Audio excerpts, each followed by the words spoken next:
technology and innovation management available at the university.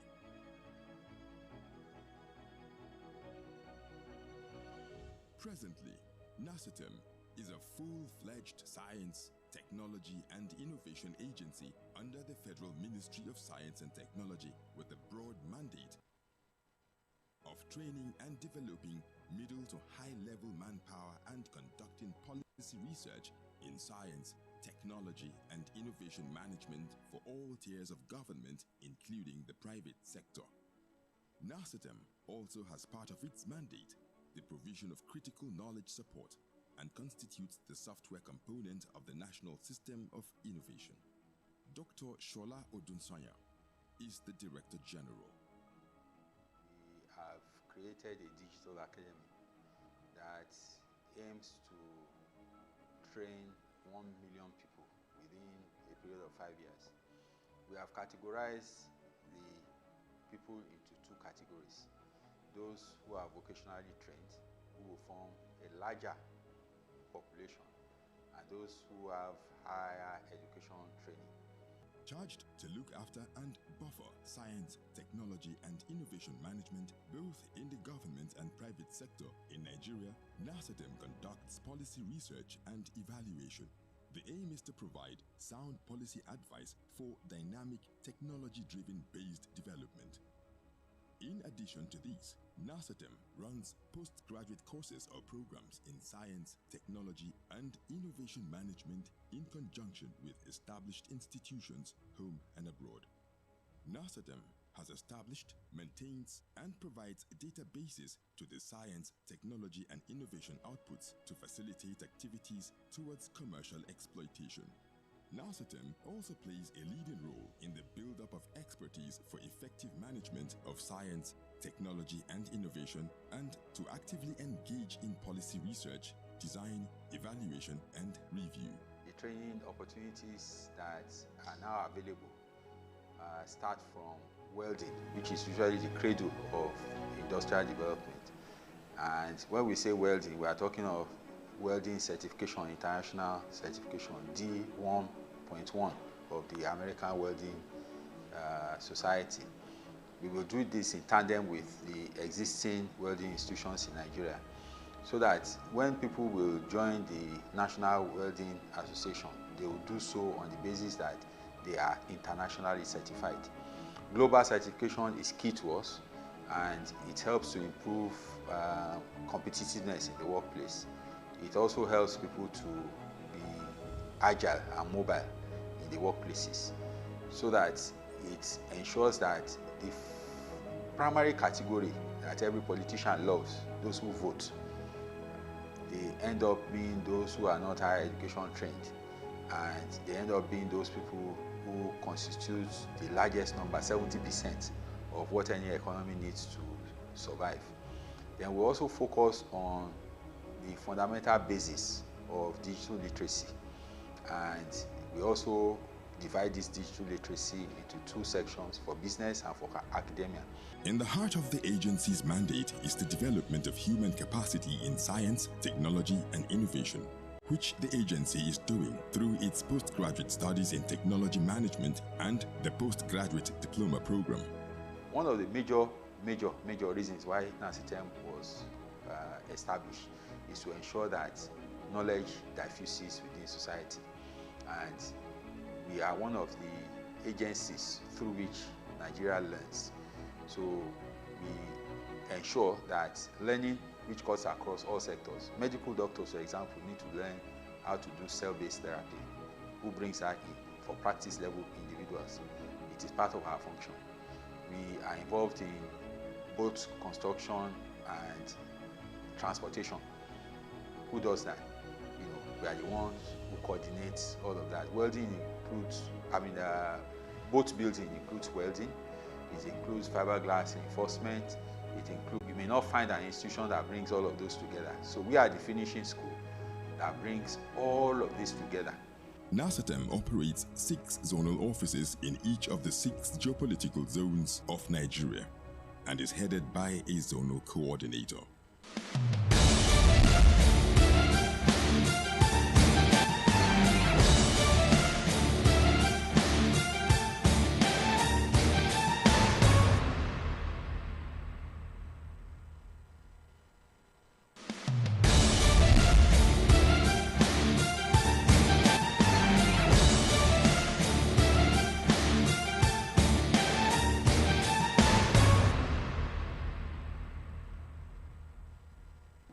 National Center for Technology Management (NACETM) originated following a recommendation of the Second Conference of Ministers responsible for the application of science and technology to the socio-economic development of Africa. The conference, tagged CAST Africa II in 1987, called for the development and harmonization of human resources needed to promote, project, and propagate science, technology, and innovation management in Africa. Consequently, NACETM was established in September 1992 by the federal government of Nigeria and commenced operations in January 1993 at the Obafemi Awolowo University OAU, Ile-Ife, Osun State. This was to allow the center to leverage on the huge human resources, especially in science, technology, and innovation management available at the university.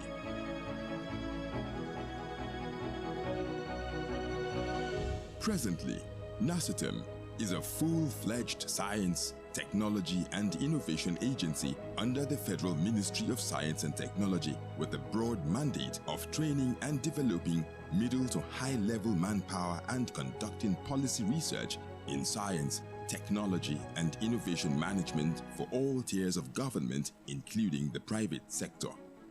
NACETM also has part of its mandate the provision of critical knowledge support and constitutes the software component of the National System of Innovation. Dr. Shola Odunsanya is the Director General. We have created a digital academy that aims to train 1 million people within a period of 5 years. We have categorized the people into two categories. Those who are vocationally trained, who will form a larger population, and those who have higher education training. Charged to look after and buffer science, technology, and innovation management both in the government and private sector in Nigeria, NACETM conducts policy research and evaluation. The aim is to provide sound policy advice for dynamic, technology-driven based development. In addition to these, NACETM runs postgraduate courses or programs in science, technology, and innovation management in conjunction with established institutions, home and abroad. NACETM has established, maintains, and provides databases to the science, technology, and innovation outputs to facilitate activities towards commercial exploitation. NACETM also plays a leading role in the build-up of expertise for effective management of science, technology, and innovation, and to actively engage in policy research, design, evaluation, and review. The training opportunities that are now available start from welding, which is usually the cradle of industrial development. And when we say welding, we are talking of welding certification, international certification, D1.1 of the American Welding Society. We will do this in tandem with the existing welding institutions in Nigeria, so that when people will join the National Welding Association, they will do so on the basis that they are internationally certified. Global certification is key to us, and it helps to improve competitiveness in the workplace. It also helps people to be agile and mobile in the workplaces, so that it ensures that the primary category that every politician loves, those who vote, they end up being those who are not higher education trained, and they end up being those people who constitute the largest number, 70% of what any economy needs to survive.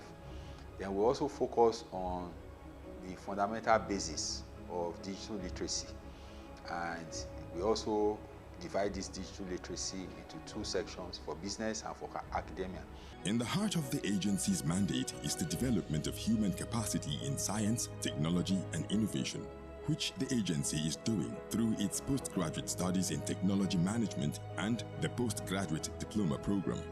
One of the major reasons why NACETM was established is to ensure that knowledge diffuses within society, and we are one of the agencies through which Nigeria learns.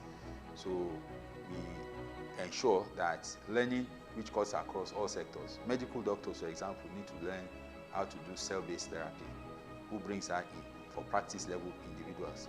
It is part of our function. We are involved in both construction and transportation.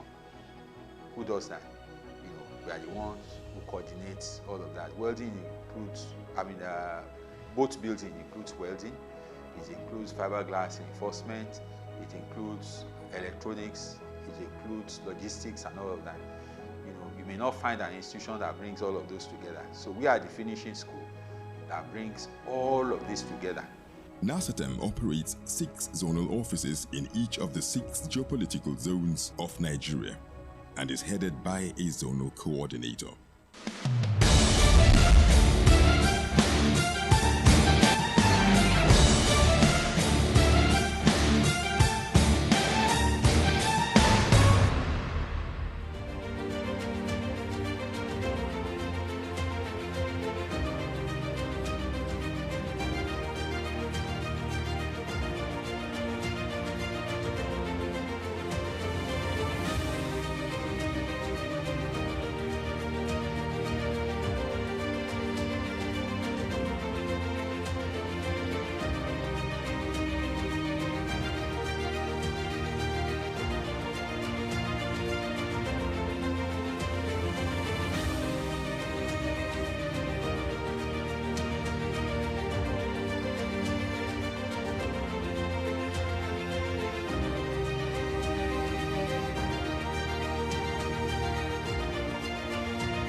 Accra, the Ghanaian capital. Addis Ababa in Ethiopia. Johannesburg in South Africa. We are in Cairo in Egypt. Tunis, the Tunisian capital. Cape Town in South Africa. Reaching you from Dubai. Hanover in Germany. Live from Chicago. Las Vegas in the United States of America. Kuala Lumpur in Malaysia. We are in Beijing, China. In London, England. Hello, I am Bayero Agabi, welcoming you to this new ride. A digital ride that takes you into the lifestyle experience of innovation, tech impact, and new business frontiers. This is Digivation Network. On a weekly basis, we keep you well informed of developments and trends. Now the tech ecosystem is impacting politics, business, public and private enterprise management, plus how the new digital life can transform your business. I am Bayero Agabi. Join us. Hooray! Cyber Africa magazine is 10. A decade of reporting, creating awareness and dedication to the growth of the Nigerian cyberspace and the digital economy. Live on 20th November 2021 and the Oriental Hotel, Lagos at 4 p.m. is the prestigious Cyber Africa Awards and dinner. You will meet the stars, the actors, plus a special documentary and a publication unveiling the heroes of business and technology drivers across all sectors. Text these numbers. For more, join us at www.seca.org.ng. Join us.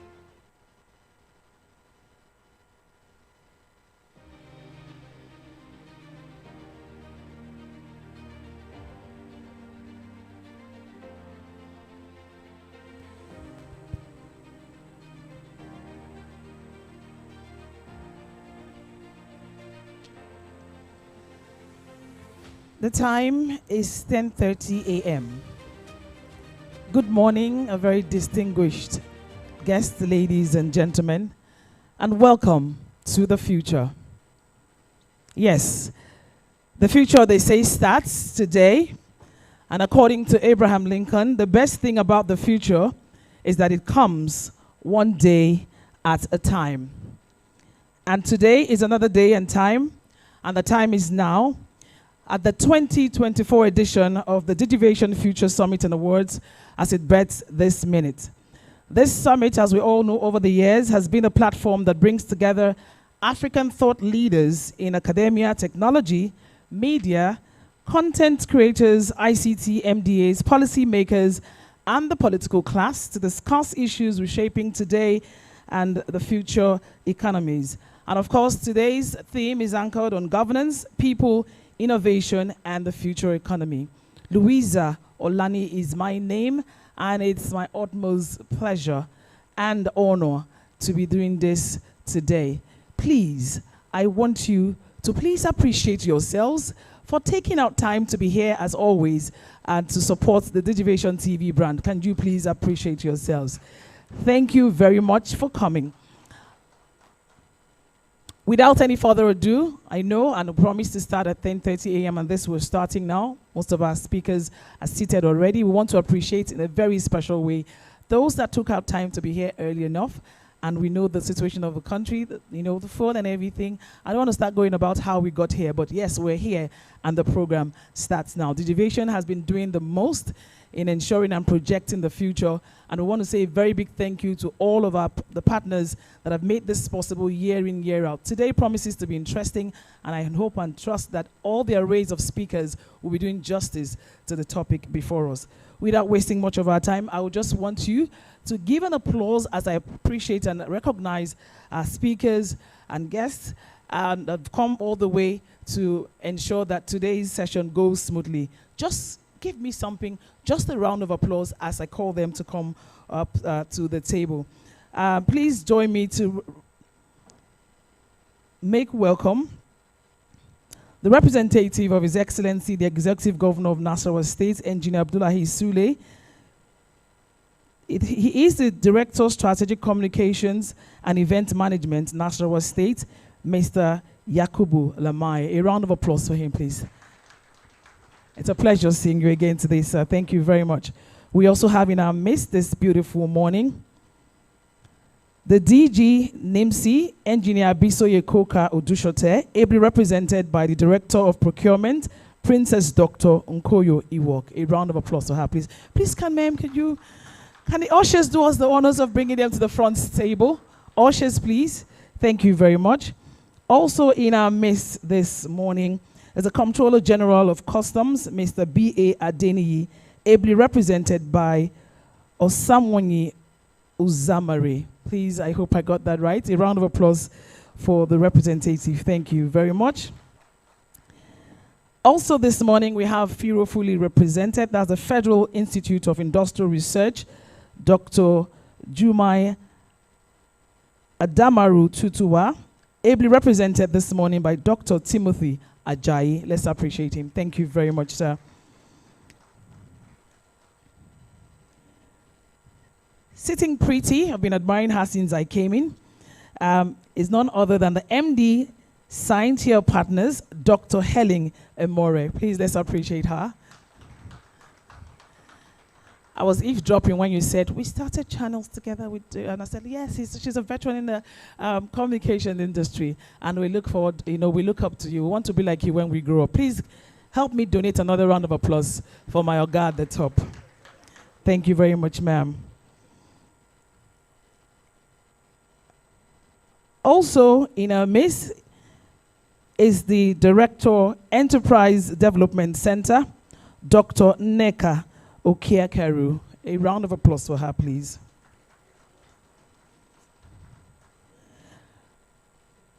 We were watching a very beautiful documentary there, reminding us of how the future of Nigeria's cultural policy is sacrosanct. And there speaking was the delectable Otumba Biodun Ajiboye, Executive Secretary, National Institute of Cultural Orientation. A round of applause for him, please. Can the ushers? Oh, thank you very much, sir. You can see he's walking the talk and looking cultural himself. Thank you very much, sir, for taking our time to be here today. A tiny bit also told me that one of our keynote speaker, Chief Professor Mike Ozekome, SANOFR, is around. Please, can the ushers help usher him as soon as he comes? Let's give him a round of applause as he comes. Thank you very much, sir, for coming.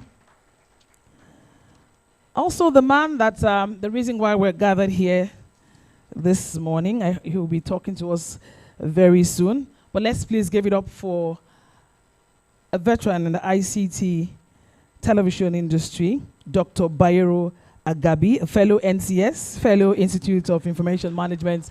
I can go on and on. My Oga at the top. Please, let's appreciate him. Thank you very much.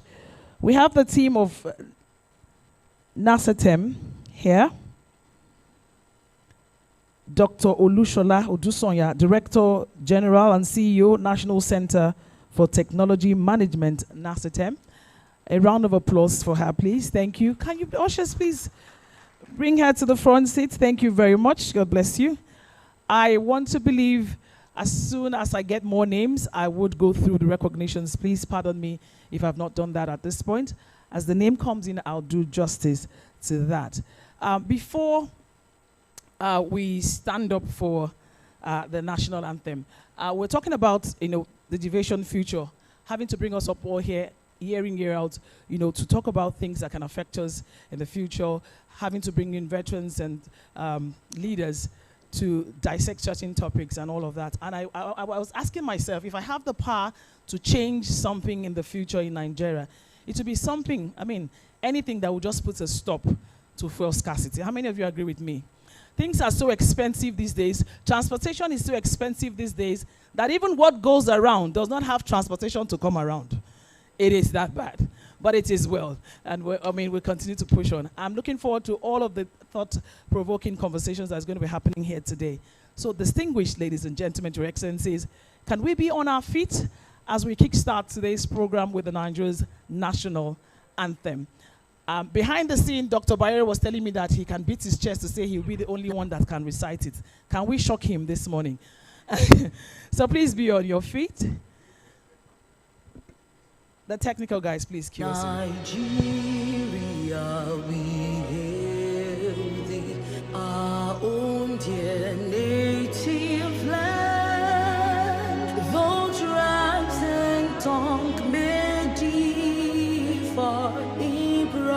brotherhood we stand. Nigerians all are proud to serve our sovereign motherland. Our flag shall be a symbol that truth and justice reign. In peace, all bow to honor, and this we count as gain. To hand unto our children a banner without stain. O God of all creation, grant these our one request. Help us to build a nation where no man is oppressed, and so with peace and plenty, Nigeria may be blessed. Don't sit down yet. That was wonderful. Please, I need you to sit down if you feel that national anthem resonates with you. If it's as beautiful as it was sung, please sit down. We all agree that. I was wondering, is that my country? Beautiful, beautiful. Thank you very much for that. And I could see the representative of the executive governor of National State singing it with all his passion. Bayero, you fell my hand. Let me say it in street parlance. I thought you were going to, wrap up all of that, but it's all good. We're still learning it, and we're still going to get used to it day in, day out. Be it the old or the new, Nigeria is a great country, and we're all proud Nigerians. If you're a proud Nigerian, please give yourselves a round of applause. Okay, before I call up the convener for today to give us his opening address, could you please do me a favor to welcome someone close to you? Just 60 seconds or 30 seconds of saying hi to someone close to you. Ask questions. Admire the person's heart, the person's glasses, Ask what's up, how you doing? Where did you get fuel? How much did you buy? I bought for 1,001. Anybody that bought for 600, let's arrest the person. Because it almost seems impossible. And I always like to do this, please. I need you to know who's seated close to you. Be your neighbor's keeper. So in case your neighbor is missing, we can hold you responsible. So your right and your left, know who's sitting close to you. Say hi, and then, of course, let's get this rolling. Thank you very much for doing that. At this point, I'm going to be inviting the convener of today's event, Dr. Bayero Agabi, fellow NCS, fellow Institute of Information Management, the founder at Digivation TV, largest Nigerian TV network that has been doing this for years and still continue. Multiple award-winning TV host, entrepreneur. I can go on and on and on. Ladies and gentlemen, please give a round of applause for Dr. Bayero Agabi for his welcome address. Thank you very much. Please, let's keep clapping. Let's encourage him as he comes. I always tell him that I want to be like him when I grow up, sir. Thank you very much, sir.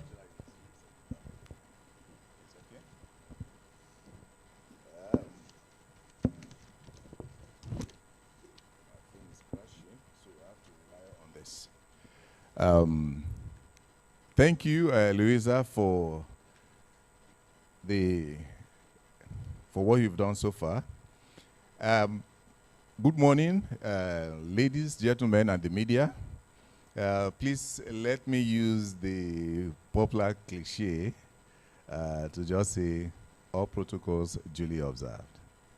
I still may, let me still recognize the governor of Nasarawa State, Abdullahi Sule. Thank you for coming. I still like to welcome my big guy in the industry, those who put us through in those TTS. Chief Biodu Ajiboye is the Executive Secretary of NICO. And I'm elated, see, you don't know I'm your friend on TikTok because you do quite a lot on TikTok, maybe if you stand up, a lot of people may see you. He's a man of many parts now because I never knew that part of him until I saw him on TikTok. He would do Don Williams and all of that. Yeah, it's good to see you. So, let me thank everyone from the Nigeria Customs to everyone here. I'm really blessed. I feel blessed, seeing all of you. Mr. T. Makao just walking in. Thank you very much and welcome. From Firo, you're welcome. And my colleague of many years, my senior colleague. When Channels was a studio, when we started Channels, she's the keynote speaker this morning, Dr. Helen Amore. Thank you for coming. Quite a number of people. Please, if I forget to mention your name, I am sorry. Thank you very much. My name is Bayero Agabi. Like we always say, that the sub-Saharan Africa is facing critical challenges for digital development, including all that developed, and underconnected digital infrastructure, lack of accessible and affordable connectivity, a stumbled digital gap, limited skills, and digital-enabled industries, and adequate regulatory and policy environment. Part of tackling these issues is why we are here. Digivation Future Summit is a multi-sectorial event bringing together people from diverse backgrounds and to discuss issues reshaping today and future economies. Speakers are drawn from political governance, business, and technology space. DFS, as we call it, is the region's most influential business, governance, and technology event where new roads are discussed, pathways charted. The event is anchored on 3 major areas, that is governance, innovation, and people. If you like, you can call it the future economy. It is also a platform to articulate issues about the millennials, a future generation, with a mind towards building a better tomorrow. The focus will be addressed through these areas. That is enterprise, governance, policy, technology, and innovation. This edition of the event will dwell on social economic ecosystem in a society driven by digital mind and innovative enterprise and technology.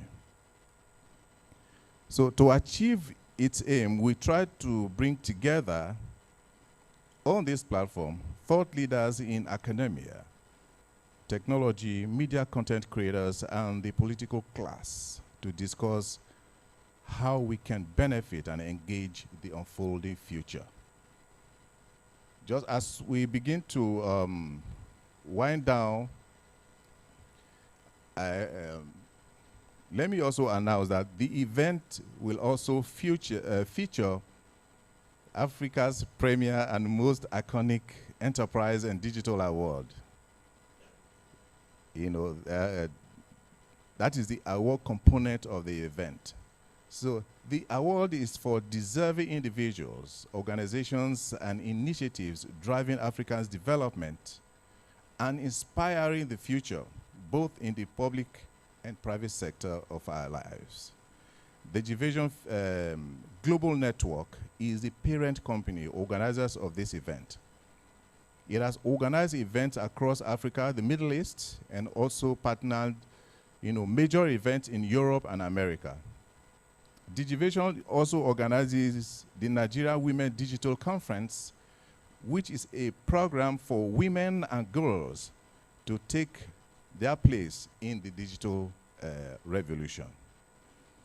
Before I go, I'd like to draw attention to this issue. controversial as it may seem, I like to still state it. I like to draw attention to what I call social media influence on Nigeria and whether or not it should be moderated or regulated. So far, we have all seen the impact and effect social media is having on our society today as a people. It has become a platform, yes, to help Africa to demystify its dark continent narrative, empowering thousands through its economics, creating jobs for many and opening many to the world. Despite these huge advantages, we must not close our eyes to the ills of social media, which many may say is capable of overshadowing its good. This, many suggest, should be managed to avoid the loss of a generation guided by no culture. On the negative side, social media has proven to be the best when it comes to time wasting, creating antisocial generations and negatively influencing Africa culture. Check on your social media space today, you will find X-rated materials becoming a culture or a way to go than educational materials.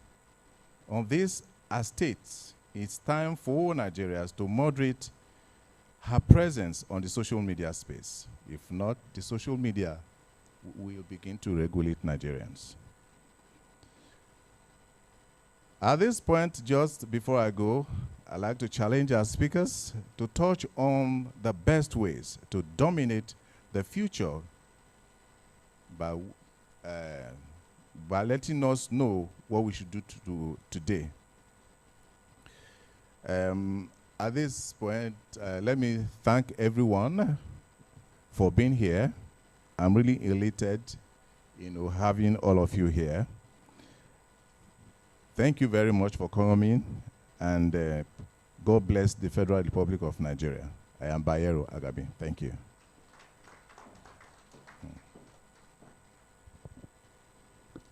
I think he deserves a better round of applause.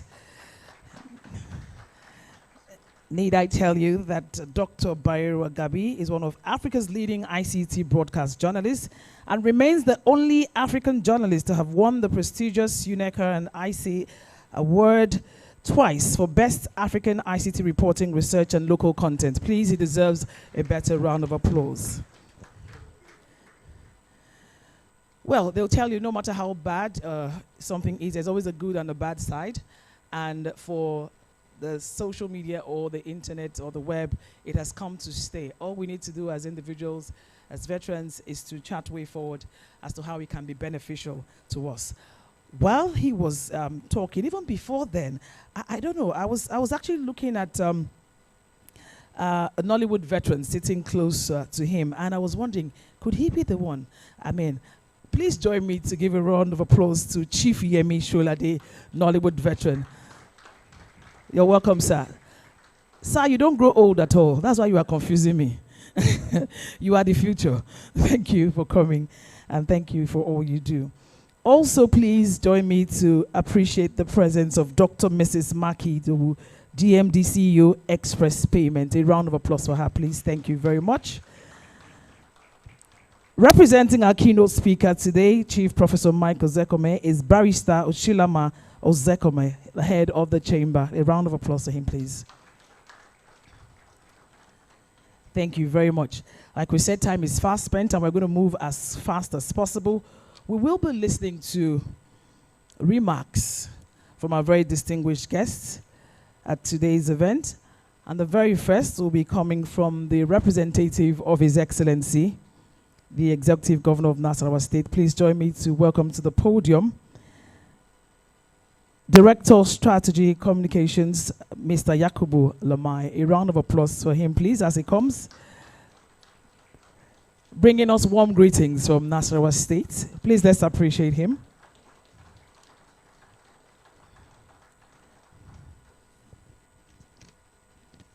We can be generous with the applause.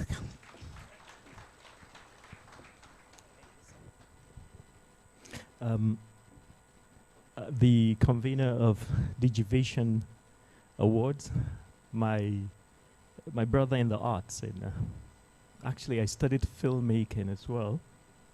So for me, it was really very lucky for me that I got to sit beside someone that reminds me that actually, even being in politics, you can, get thrown into the spotlight.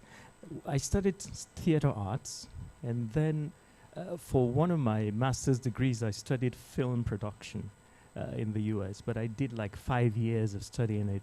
So whenever I sit beside a Nollywood icon, I say to myself, those of us who studied it are actually doing something right. Although I'm not practicing, at least I'm sitting close to him, and I'm getting still a bit of the whiff of the wisdom. Anyway, distinguished personalities, it's truly an honor and privilege to be here on behalf of my principal, His Excellency Engineer Abdullahi A. Sule, the Executive Governor of Nasarawa State. He is the chairman of the North Central Governors Forum. But essentially, before even being a governor, he's a Lagos boy. He was the immediate past group managing director of Dangote Sugar. So he's used to the crazy traffic of Lagos. He's a very Lagos person. I tried as much as I could to see if I can actually make myself very Lagos-like by wearing babariga, but in the north, you would actually wear something which is an open, shoe. But I wore this one. I hope it is still, if it is still in fashion, that is. You know how Lagos is. You guys, you're very eclectic. And when we watch from the north and we see Lagos, you get a lot of, fashion tips. When I saw Louisa, I said to myself, I've seen a few things that I can suggest to my wife when I go back. And of course, our guest speaker, even from, the Channels days, I saw the hair and I said to myself, this lady, just like when you watch the movie Forrest Gump, this lady knows where to go, the world, this is where it's going. I'd go and tell my wife, why, you see, this is why we look this way, and you ladies complain on the other side. I mean, wear something like this. Because my eyes kept... Okay.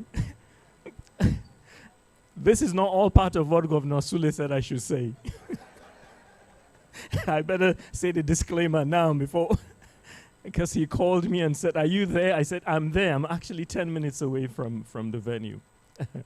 Before I convey his goodwill, being somebody who has been honed in the arts, I would like to commend. I told Dr. Agabi that when he was speaking, I took a few notes, especially the last part of what he said about the social media. Now, we all live today in a world of information chatter. You're bamboozled. You're bombarded by very countless competing messages from different sources. Everyone is a citizen journalist. You take your phone and you land on TikTok. It's Instagram and you're instantly global. There's Facebook, and you can actually just put your camera and you're right talking to the entire world. Fantastic, fantastic, technology, so to speak. Now we're having to deal with artificial intelligence and robotics. And for those of us who are managing politicians, we shape their image. What we're looking towards in 2027 would not just be to counter weaponized propaganda. No. Because your principal might just be sitting and somebody would take his voice and use AI to actually show that he said what he did not say. We are living in very dangerous times. Now, Dr. Agabi said, if we don't even moderate the presence of Nigerians on the social media and on the internet, it will be the other way around. What I believe is, take for instance Nigeria. with over 400 or 500 ethnic nationalities. It's a rainbow of communities. I read a book a long time ago when I was in school in the US. It was titled The Age of Access, which said so much about the internet before it became so strong. The age of access. Now, and in the book, they said that when the internet finally grabs hold of us, what would be on sale will be slices of our lives. You just take a little bit of your life and you put it and you monetize it, or you commoditize it and you sell it. So you see how the trend of reality television and the Kardashians have become so ingrained into our national psyche. And when you begin to watch BB Niger, where people would actually watch and actually just even watch somebody who is sleeping, and it's 24 hours non-stop, digit by digit, second by second, you know what has been said before. First it started with colonialism, then neo-colonialism, then imperialism, then you're talking to subliminal masking, then there's a corrosive, systematic corrosion of cultural memory. I recently watched the movie Jagun Jagun, and I was like, this is it. This is where we're supposed to go. You're telling stories, because if you speak an English language eloquently, grandiloquently, maxiloquently, how much oratory you do, if I'm going to speak like this on Valentine's Day, then obviously what I'll do with my wife is I have to get her flowers and perfume, because my brain will be thinking in English. And the romantic way of being an Englishman, and when you speak in English, is to think English and act English. And it translates into candlelit dinner, a card that helps to pay their bills from abroad, and the perfume that goes with it, and even a fake rose flower, a petal. And then I would maybe end up going to sing some of the songs of Lana Ritchie, or in this age, no, I think it's not Lana Ritchie now. There are other newer artists nowadays. Johnny Drill. Oh, Davido, well, they are on. I think the money is supposedly coming back to Nigeria. But essentially, therefore, what Dr. Agabi is saying is something we as a country should take very seriously. There are short movies now that I watch. My dear brother, some of these small short movies that you see now, that just pop up on your phone, whether you want to watch them or not. It's like they go somewhere and have a unique meeting. Or maybe their minds has actually been choreographed in such a way that they deal with almost the same variation of the themes. Now, recently, the themes are, it began with a poor guy meets a rich girl, and then, they have a love affair. Or that it goes to the rich woman who is at home now has something to do with her houseboy who is handsome. Usually well-built, well-muscled young men are the ones that are quote-unquote the chefs in the house. Or then you dabble onto every subject, from incest to sodomy to, whatever it is, in the Western parlance of freedom. We just throw it all around and we say, this is the age of access, the social media, just do everything you can do. And when you tell them to go and learn from Chinua Achebe's Things Fall Apart, or move through what Kunle Afolayan has done, or come to Jagun Jagun, they will think that you're actually telling them that culture means just going back to not being Oyibo. And when Oyibo people are so envious of us because of the richness of our culture, because of our identity, because we're rooted in who we are. So I think that the internet, therefore, at the end of the day, is beginning to become a very dangerous tool, and something that indeed, like Dr. Agabi has said, it's either we moderate our stories or we find a way of making sure that our culture is not corroded and eroded by the internet, but that, of course, what we put out there is such that our children can actually learn their history, their being, and their identity. And I think it is very critical and crucial that our guest speakers, our keynote speakers, come to address this particular fact. And this is just my personal view.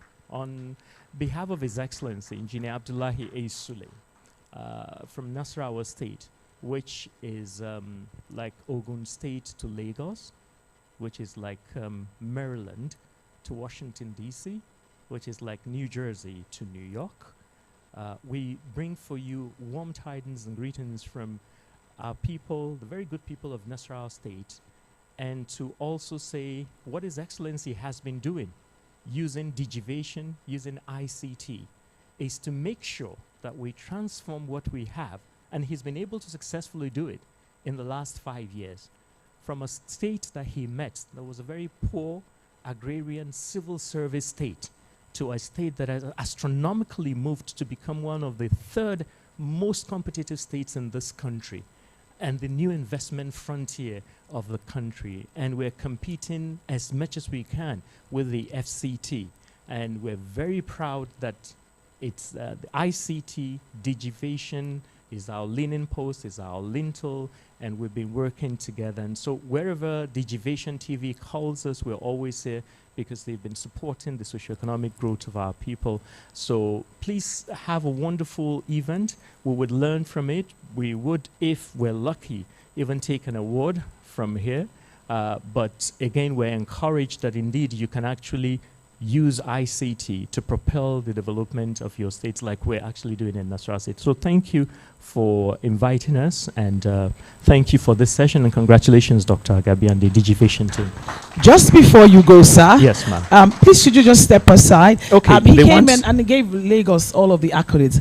Please Okay. join me so that we can maybe... Look at the shoe. I don't want to... No, apart from the shoes. Okay. How many of you noticed how he pronounced Jagun Jagun? Let us teach him how it is pronounced. Oh. Jagun Jagun. Say it again. Jagun Jagun. Like the name implies, you are fighting. Jagun Jagun. He's so soft-spoken. See, I studied theater art, so don't forget.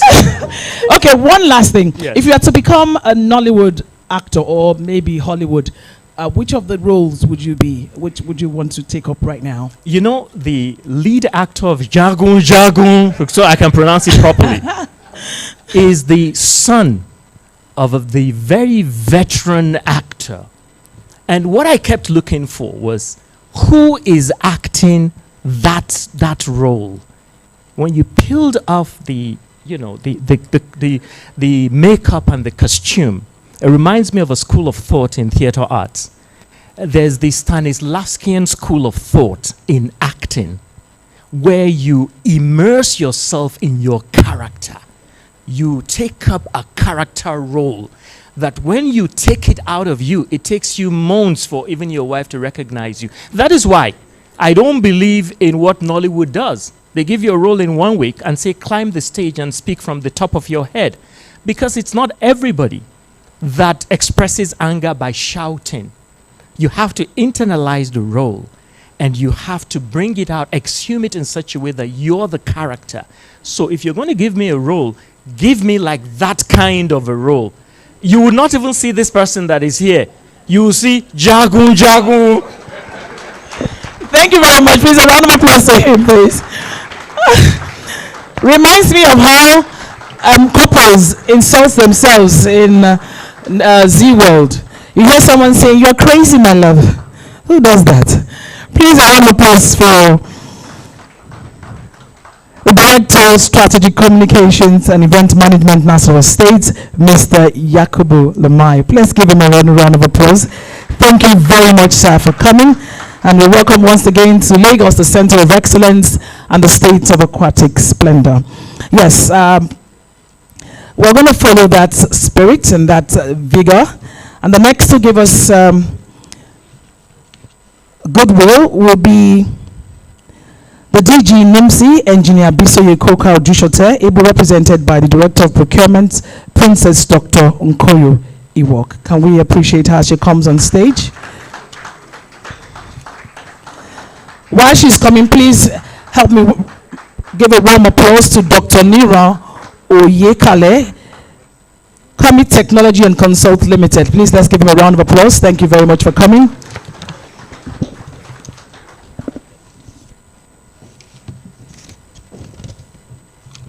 Good morning, everyone. All protocols observed. The DG NIMSI is delighted to be part of this program, as a part of the summit. She sends her warm regards and also apologizes for not being able to be here physically due to some exigencies that took her away. On behalf of the DG NIMSI, I would like to let you know that she's passionate about people, she's passionate about innovation, and she's a futuristic leader. Since she assumed office in NIMSI, she has brought in a lot of innovations, and we can see the self-service app which we are using, which is helping a lot of people not to join the queues all over the country, and it has reduced the crowd in NIMSI coming for enrollment. She's a leader that needs people to be innovative. She came into NIMSI and she made all the directors to start coming out with ideas on how to move forward and how the country will benefit from the roles that has been assigned to NIMSI. The convener of this program is a long-time friend of NIMSI, and we'd like to thank you for bringing up this summit. It's a very important summit in this day and time of our nation. Leaders need to learn and know how to carry people along. It's very important. When we make policies, we need to be sure that the people understand and are being able to run with us with the policies. Innovations are very vital in our country because the world is moving forward and a lot of things are coming up. So we need leaders that are innovative and futuristic. On behalf of the DG, I would like to use this opportunity to congratulate the convener of this summit and award, and to also tell you that NIMSI is behind you and will always be there. Thank you for bringing everyone together. Thank you for this program. I welcome everyone once again. I say congratulations to the award recipients, and I wish you all a fruitful and impactful summit. Thank you. Thank you very much, ma'am. It's always a delight to see women doing amazing in their field. Please do extend our warm greetings to her when you get back. Please let's appreciate NIMSI. Once again, they're actually doing a very great job revamping that sector. Up next on our goodwill lineup is the Executive Secretary, National Institute of Cultural Orientation, Otumba Abiodun Ajiboye. Please can we appreciate him as he comes?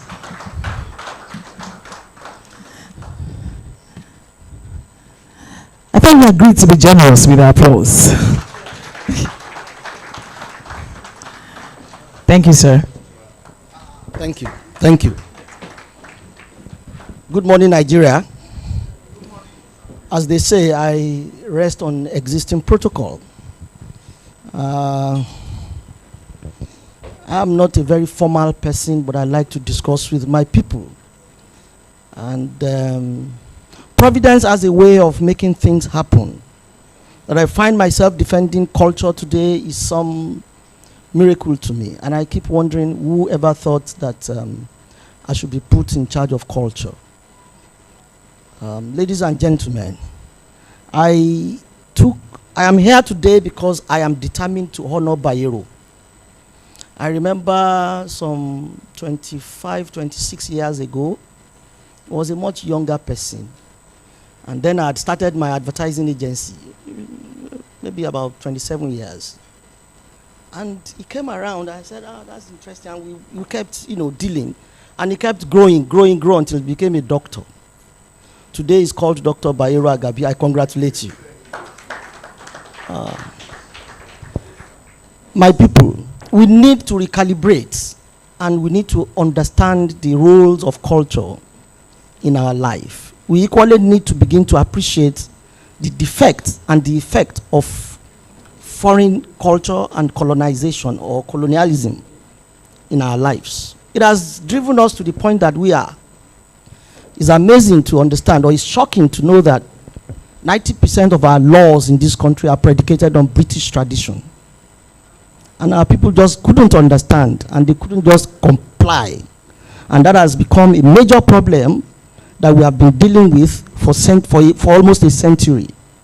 And if we do not recalibrate, we continue to deal with it until it puts us 2,500 feet below sea level.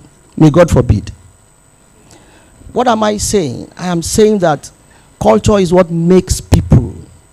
Nobody can be anybody without appreciating his culture.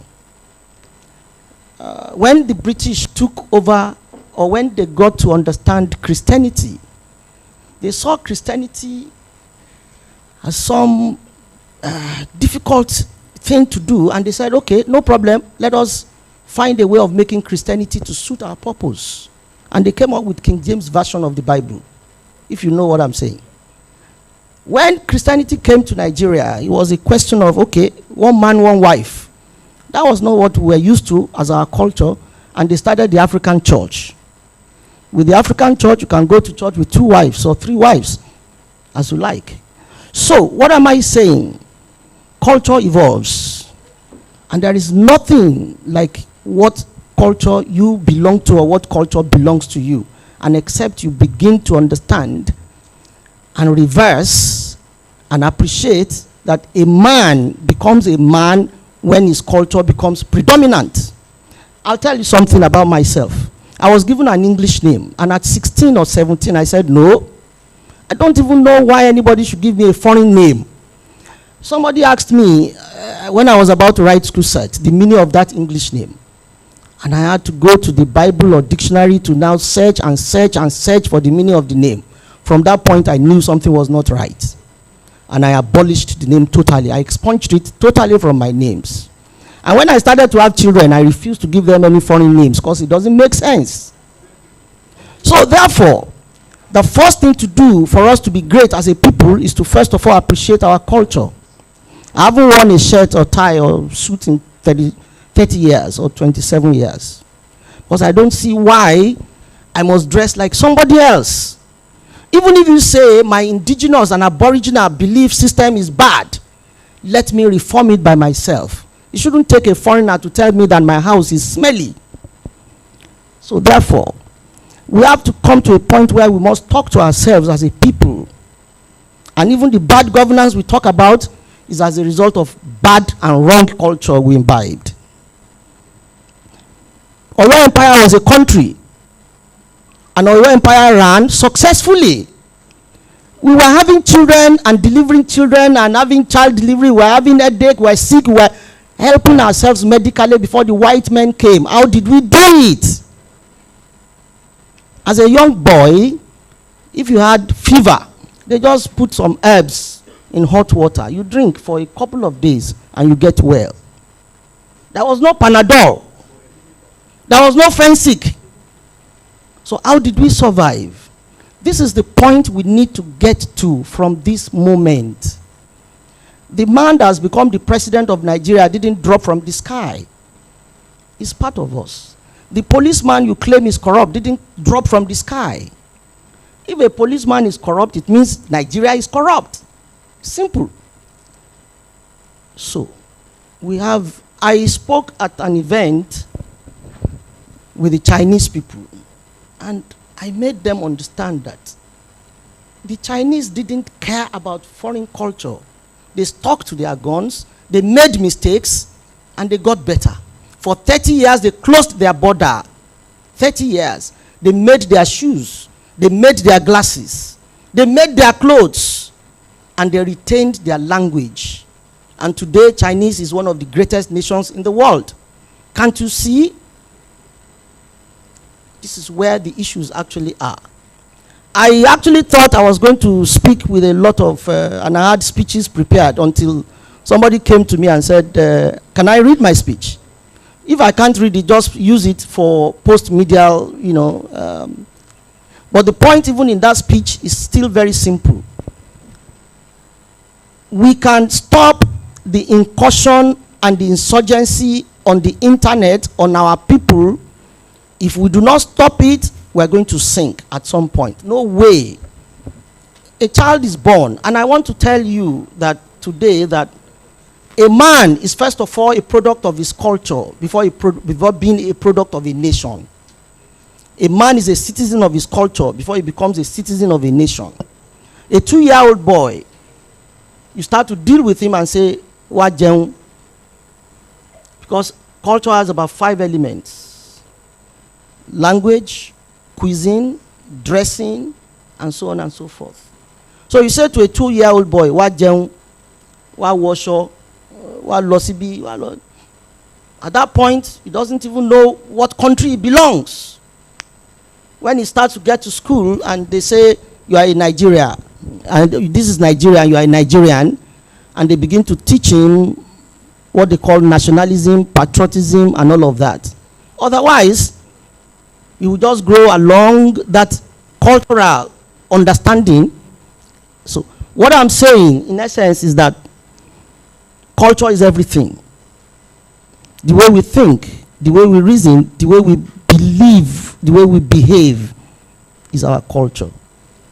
So what I consider the nexus of development is actually cultural renaissance. And I heard an organization called National Institute for Cultural Orientation. I've been there for 7 months now, and we have taken some bold steps. We created a monotechnic called Nigerian Academy for Cultural Studies. And we have a department, we plan to have a department called Cultural Technology. What do we want to achieve with cultural technology? Most of the things we use can be made locally. There is nothing in this hall that is not available in Nigeria. What has killed us is our laziness and inability to think deeply. Maybe I call it leadership laziness, maybe. Because I was speaking to a senior citizen day before yesterday, and I said, how did we get here? And he said to me, just like every country with petrodollar, they are lazy. They believe the money from petrol can do everything and do anything, and they refuse to innovate. Our own petrol is drying up now, and we are facing the reality of the time. Why do we have to be buying dollar for 1,600? Because we are not productive as a nation. How do we want to get productive? Why do we spend 25 billion US dollars on human hair? What's so called? These just things made from skin of goat, hair of sheep, hair of all of that are in abundance here. So what we plan to do with cultural technology is to look in our environment, take the things we have cheaply, bamboo, palm front, palm tree, all of that.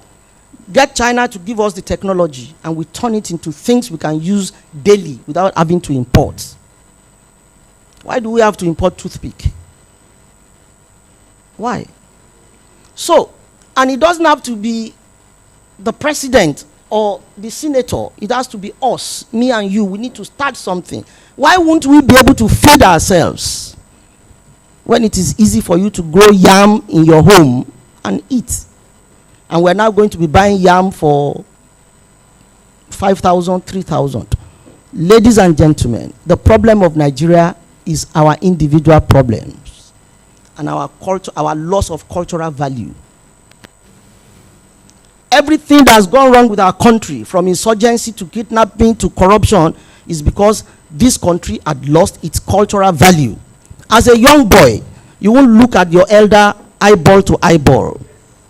And the essence of that is that when you see somebody older, you believe he has better wisdom, you believe he has better experience, and you submit yourself under his leadership. That's the essence of Yoruba man going down to greet an elder, nothing else.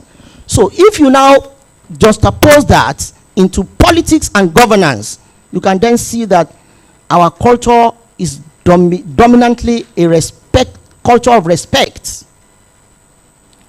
What did the Chinese do? They formed their national policies based on their culture.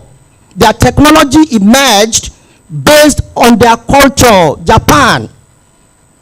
And we're a country of 230 million people. We shouldn't sink. If we sink, West Africa may sink. So, the renaissance should start from everyone in this hall. It's not about governor or president or senator. I was on TV a couple of days ago when they were doing that riot. And I said to them, Nigeria should not be taken over by faceless people. Anybody who means to say anything, it doesn't matter how bad what you intend to say. Let them know that you are bold enough to say it and this is you. So if you organize a protest and it turns violent, then we should hold you responsible. And that's all.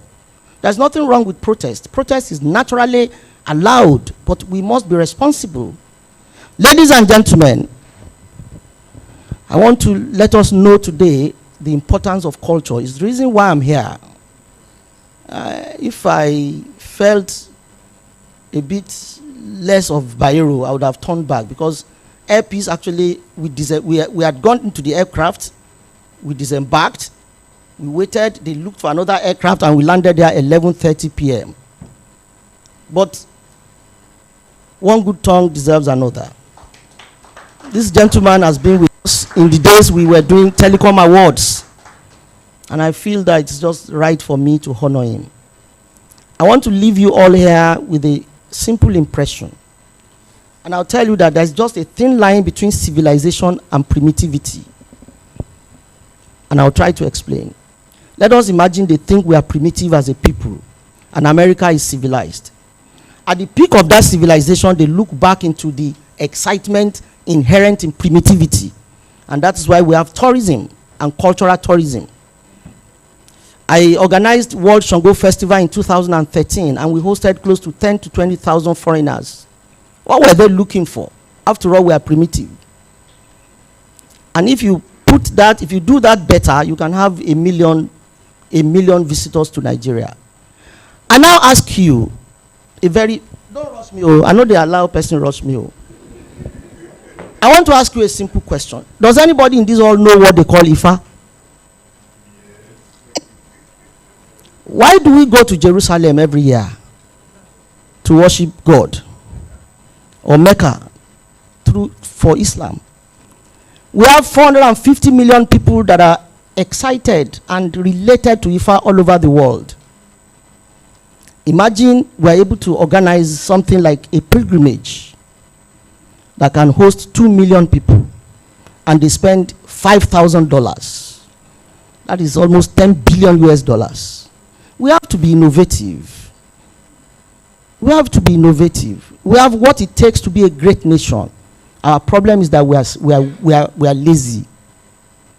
Ladies and gentlemen, my agency is thinking of actually organizing World Orisha Congress, and heavens will not fall. And Nigeria will make a lot of money. That is what is important. Of what essence is religion without economy? Poverty. And poverty is just not our lot. Ladies and gentlemen, the message I want to leave with you this morning is that we need to recalibrate. We need to think over and over again. And you young people, the important thing actually is to be innovative and be great. Well, for those of us that are slightly over 60, our time is far spent. 20 years down the line, we are old men, very old men, and we really can't do a lot. So you young people, you are the ones that will actually make Nigeria great, whether you like it or not. So take up the responsibility now and do what you have to do. May God bless you all. Thank you very much.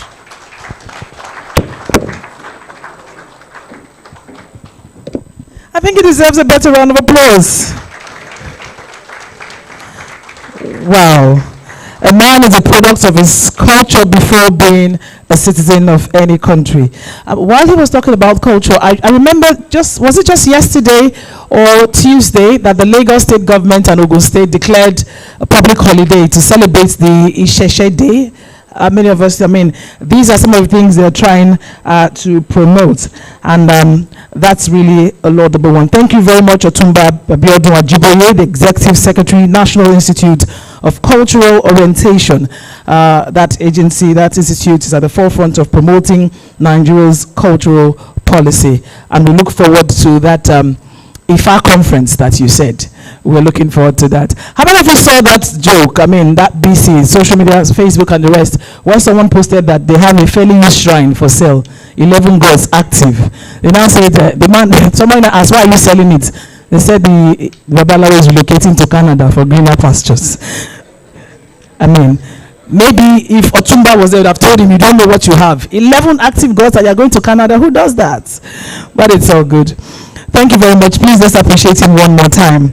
Talking about policies, we're going to go straight into our very first session. Need I remind you that our keynote speakers are ready to dish out, their topics to us when it's time. But now, please permit me to invite to the podium the panelists before I now calling the lead speaker for that session. Please, can the chairs be arranged while I calling those that will be dealing with leveraging policy and governance to accelerate innovation for a sustainable future. We all know that an unfavorable regulatory environment can stifle growth.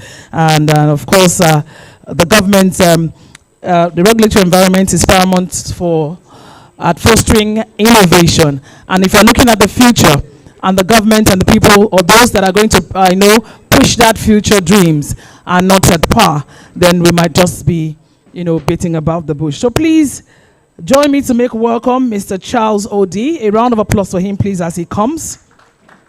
He's a DG Smedan. Also, we have Engineer E.K. Namani, Chief Executive Officer, Medallion Communications. Please, can you appreciate them as they come? Mr. Ukeme Peters, Head Product Development and Strategy, Express Payments.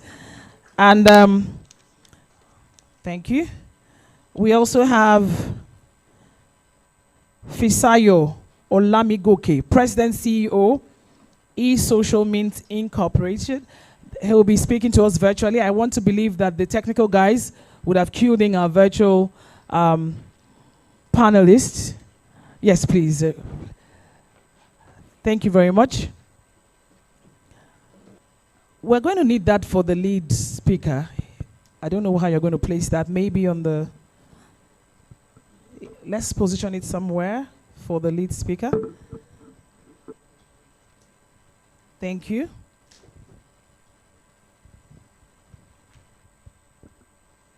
To moderate this segment, we'll also be having Mr. Hilary Damisa, the project coordinator, DFSA. Let's give him a round of applause.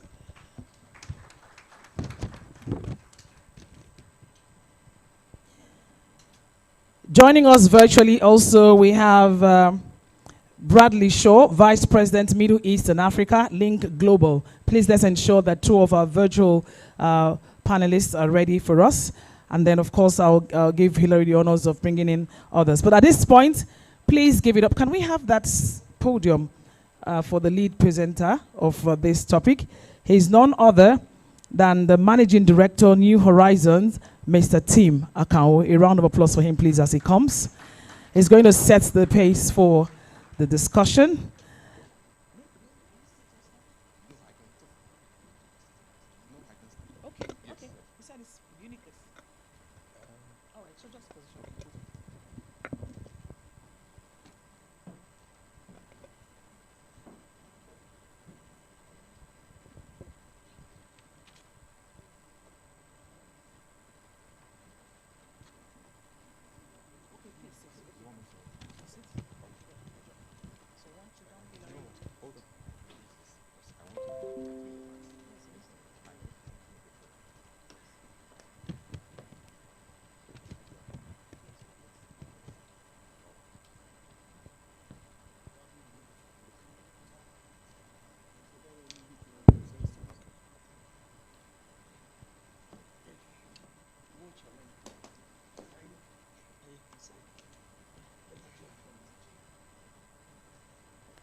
Yeah, for what it's worth, I am not from planet Earth. I am from planet Neptune. One, 2, 3. I on the MIC. It's M.I. News of steel. Best alliance in hip hop. Neptune. Ever blazing is the mixtape. Oh, 09. It's no time. Just right. Good afternoon, everyone. You are all welcome to today's event. We'll be looking at very important topic, which is very crucial to the existence and productivity of Nigeria. But before then, let me appreciate Dr. Agabi for putting all of these things together. We've been friends for almost over 20 years, and we've done quite a lot of things together. His passion for technology, his passion for development, it's massive and outstanding. So can we give a round of applause to Dr. Agabi for putting all these things together? Those of us who have organized events before, you know how difficult it is to gather people, especially these days when there is no more subsidy on fuel. And even to get the fuel, some people spend, my driver spent almost 24 hours at the station yesterday to get the fuel we used to get here. So once again, good afternoon, everyone. We'll be talking on policy, leveraging policy, governance, and innovation for development. I will take, since there is no more subsidy, I'm to speak for 15 minutes. Subsidy on speaking has also been withdrawn. My friend, the Orishaman that spoke last, he has taken some of our minutes. I will make it in 10 minutes. We are where we are today as Africa because we lost out in the first industrial revolution, which is agricultural revolution of 17th century. That one enabled Europe to produce enough food using technology. It was when they produced enough food using technology and their stomach was full that they thought of venturing out of Europe. Africa lost out. Nigeria lost out. Secondly, we lost out in the second revolution, which is industrial revolution of 18th century. That was the period the Scottish, they discovered steam engine to power industry. And that gave Europe a huge leverage to actually produce excess products that they are in abundance and they are in overabundance. Because of that, they look for new markets in Africa, in Asia. And that's what enabled a tiny country, which is Britain, to conquer 85% of the world. It's through the power of technology. The third revolution was the window revolution, information communication revolution. Africa also lost out. Nigeria also lost out. That was the era when IBM started with hardware, when they started with a mega computer. The computer mainframe in those days, if you put 2 in this hall, the space is finished. So Africa lost out. Nigeria lost out. So rain has started beating us for the past 500 years as a race, as a continent, and as a country. Now, we're in the era of fourth industrial revolution. And that's why I'm here today, that if we lost out in the first one, second one, third one, we must not lose out in the fourth one. What is it about the fourth industrial revolution? Fourth industrial revolution is talking about artificial intelligence, Internet of Things. Today, we have trillions of items that are connected together online. Everything that has a chip can be connected. If I put a chip on myself and Agabi has a chip on himself, the two of us are connected. And I can know what he's thinking, he can know what I'm thinking. So factually, everything in the world with time will be connected. That's the power of fourth industrial revolution. And then the artificial intelligence, which is like a dragon.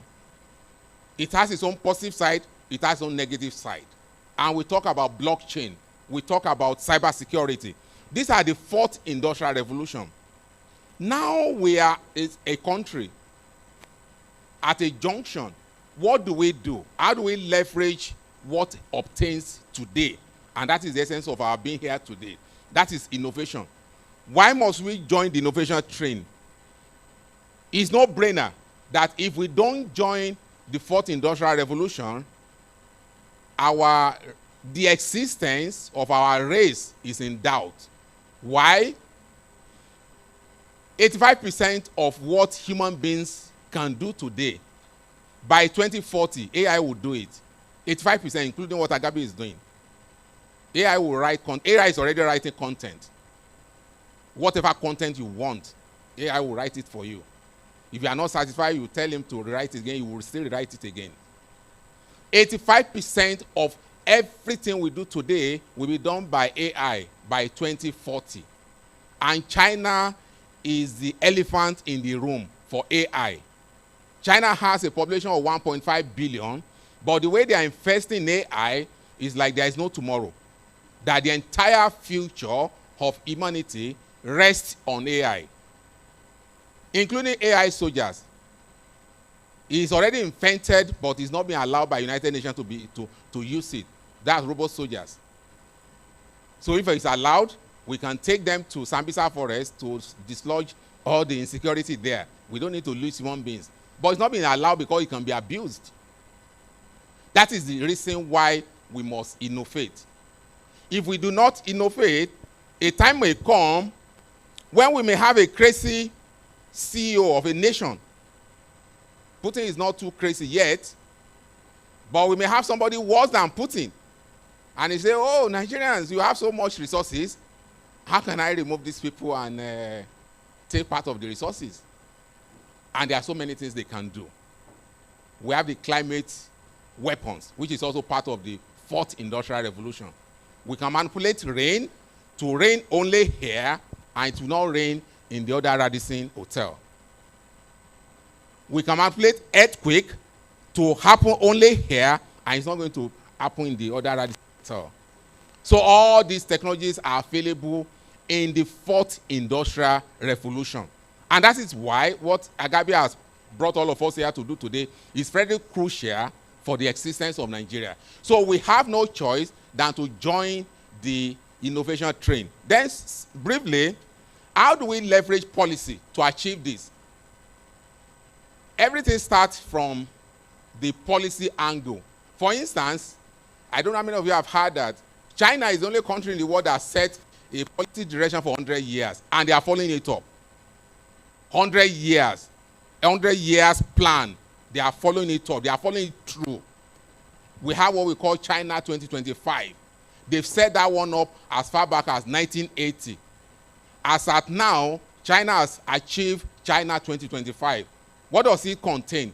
It's a 2,000-page book. It contains that by 2025, China will be the main manufacturer for the whole world, for the entire universe. So when China does that, where does your children work? When they read all those things, you ask them to go and read the university. When they produce everything you are putting on for you in Nasarawa, everywhere. China is in your forest in Nasarawa, fencing the land, taking all the resources there. Why? We lack technology to know what they are even taking out of this soil. The European technology is so big, but China, their own technology is in their pocket. So they know whether it's lithium, they know whether it's uranium, they know whatever is there. So to us, everything is soil. But to them, through the power of technology, they are able to use our own God-given resources to develop China 2.0. China 1.0 was as oppressed as Nigeria and Africa was oppressed. But China 2.0 leverage on technology to liberate themselves. Therefore, it's incumbent on us as Africans and as Nigerians to equally leverage on technology to liberate ourselves. So the first thing we need to do from the policy angle is to change the curricula of our schooling. Without that, we are going nowhere. When I was in school, I tell people, the course I study, if anybody studies that today, you are going to struggle. to get a job. We are trained as an ambassador. In my own set, about 200, only one person made it to the ambassadorial level. Only one person got a job in Ministry of External Affairs. Only one out of 200 people. And that's what we are trained upon. So the first thing we need to do is to change our curricula. The curricula we run today is obsolete. It cannot take us anywhere.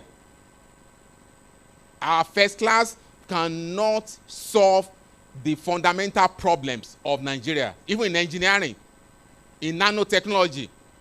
It cannot. So that's the first policy, that's the starting point. When China wanted to develop, they changed the curricula. When Japan wanted to develop, they changed the curricula. Japan told America in 1945, after they bombed Hiroshima and Nagasaki, they said, America, come, we accept defeat. But you've not finished us, but you can go ahead and finish us. If you, like the culture man said, he has some point. If you tamper with our culture, which is represented in their king way of administering their country, then you can start now and finish the entire Japan. But we can be friends if you leave us with our culture. We take your technology, we take all other things. America, look at them, how determined they are. These are people who are already done, and they still told them to finish them if they would tamper with their culture. That's why the Japanese still maintains their kingship system up to today. But here, everything is destabilized. So the first point is our educational curricula. The second one we need to do on policy is to ensure continuity and stability. Within the same party, APC versus APC, what the first one is doing is different from what the second one wants to do. We cannot grow that way. China has maintained, is a Bible, 100 years plan, regardless of who becomes the president. President Xi now cannot change what his predecessor put down in 1980. He put something down, China will rise, they call it peaceful rising. When President Xi was attacking America, his people rose against him. Say, sorry, that's not what we wrote, our forefather wrote 100 years back. They said we are going to rise through peaceful rising, not through confronting America. So, Chick, Lilo. So for us in Nigeria, the lesson we need to learn is to have that policy consistency. The third one we need to do, which other countries leverage upon to develop, is research, development, and execution. We have R&D, but we don't implement. All countries that have developed technology-wise, like Costa Rica, when they set up Intel Lab in Costa Rica in 1980, that was what started the development of Costa Rica. Israel, as we speak today, virtually all the global IT companies have their research and development and execution in Israel. The same thing is China. So for us as a country, we need to build an environment that attracts those top global companies to set up their research centers in Nigeria.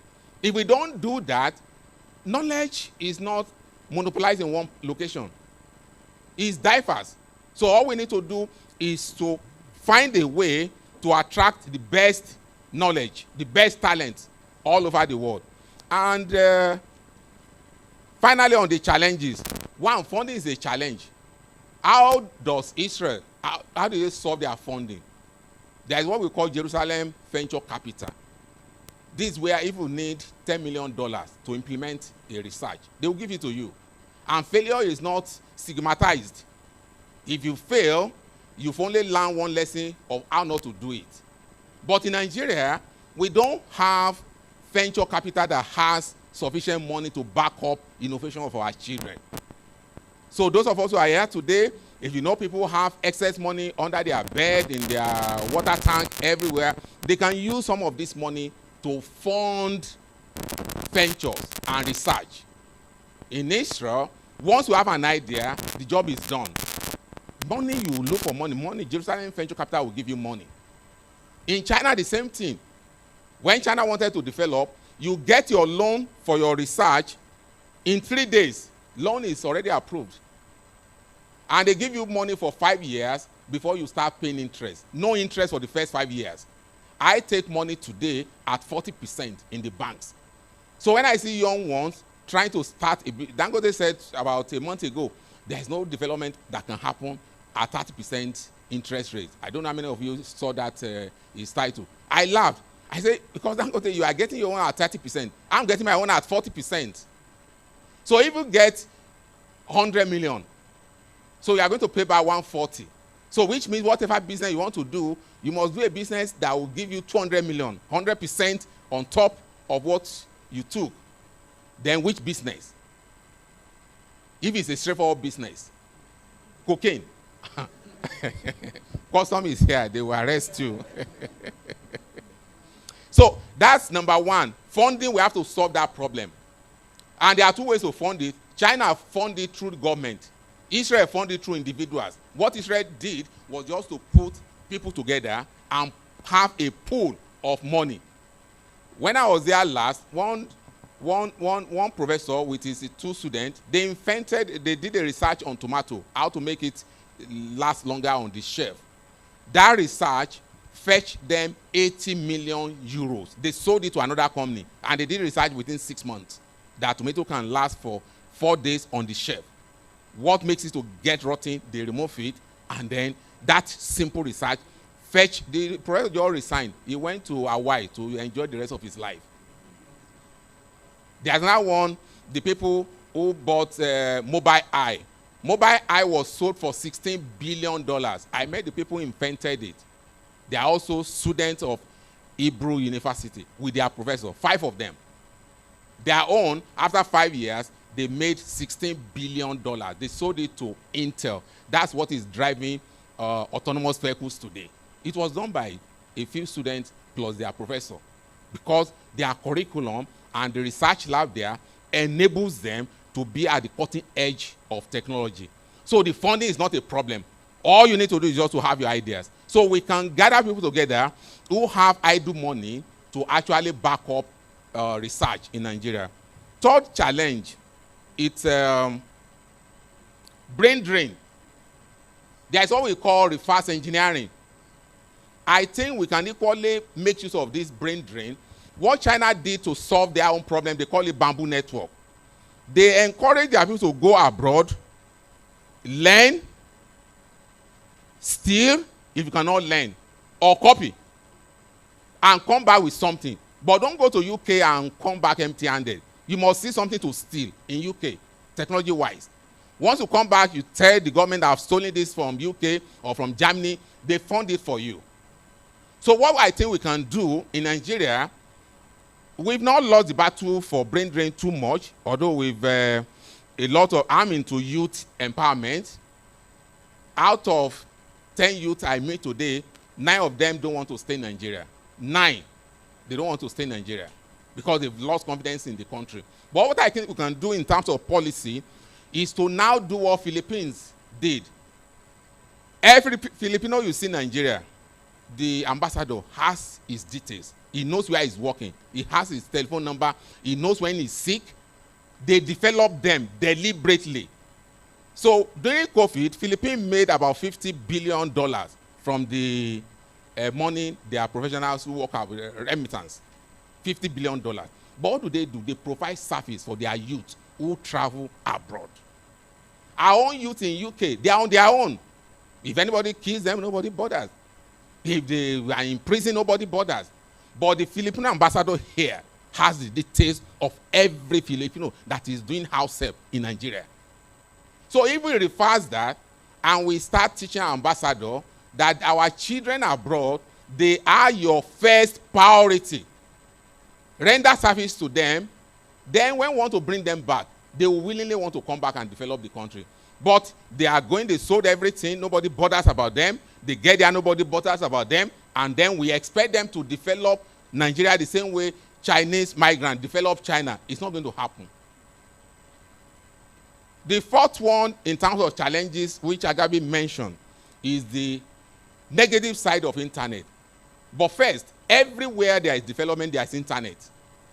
Everywhere there is development, there is connectivity. So one fourth thing I'm recommending is that internet should be seen as a human rights policy. In Singapore, internet was used to develop Singapore. They are the best in mathematics in the world. Internet is free for all their youth, all their students. In India, the same. So for us to develop, we must make internet free. But what's the downside? Again, let's learn from China. China is the most serious country in the world. Whether you like them, I don't like them, but they are the most serious country in the world. You know what they did? About 2 months ago, there is a national policy that children must not stay more than 3 hours online. I don't know how many of you read about it. Must not stay more than 3 hours. I'm into IT. I also have young ones who do IT. I'm into thousands of youth development. The internet we are using is killing us. I have a report here that shows how Nigeria is around number 15 in internet usage in the world. But the first 14 countries, they are the most developed countries. So which means the internet we use here, we are not using it for development. We are using it to laugh. And the TikTok we are laughing on, China is not using TikTok to laugh. China is using TikTok to develop. Any invention from any of us here in China is put on TikTok. But here, all of us, including married women, married men, everybody, you are just on TikTok laughing from morning till dawn. And as you are laughing, China is taking over your country. In Kenya, they are having problems today. Chinese buy 10,000 hectares of land and fence it up. What do you want to do with 10,000 hectares of land? Your own children tomorrow, Kenya children, where would they get land to do anything? Nasarawa is the same. You are also vulnerable. True or false, sir? Yes, you are vulnerable. Kano is vulnerable. Go to Kano, see how much land they've taken. Go to Ogun State here. So we call it land grabbing for a purpose. And they've created TikTok so that we can be laughing. Yes. And we are laughing. All right. So we should limit our children. If government cannot do that policy, I employ all the parents here today. Let's limit. It's a battle. I fight the battle in my house too. I deal with thousands of children in my school, New Horizons. We train over 100,000 students every year. So, but I interface with most of them. Internet is a problem. The longer you stay on internet for useless things, the farther you have from liberation. Because there are enough things, stupid things, to keep everybody busy. Finally, we must strengthen the institution, the public institution. We must also reduce corruption, because the resources we need to... Recently, I read a report where they say NNPC will lose about 500,000 barrels of million barrels of fuel every day. That's about $50 million. If we reduce that by 50%, we are going to have $25 million to develop this country. So whatever we need to do in terms of reduction in corruption, it's something that we have to. And finally, there must be a handshake between the town and the gun. All over the countries where they developed, there is no demarcation between the university and the industry. Because in Nigeria, university is like industry, producing products that does not meet the need of the industry. So there is a disconnect. 3 days ago, MBS, they released the statistics for the current quarter.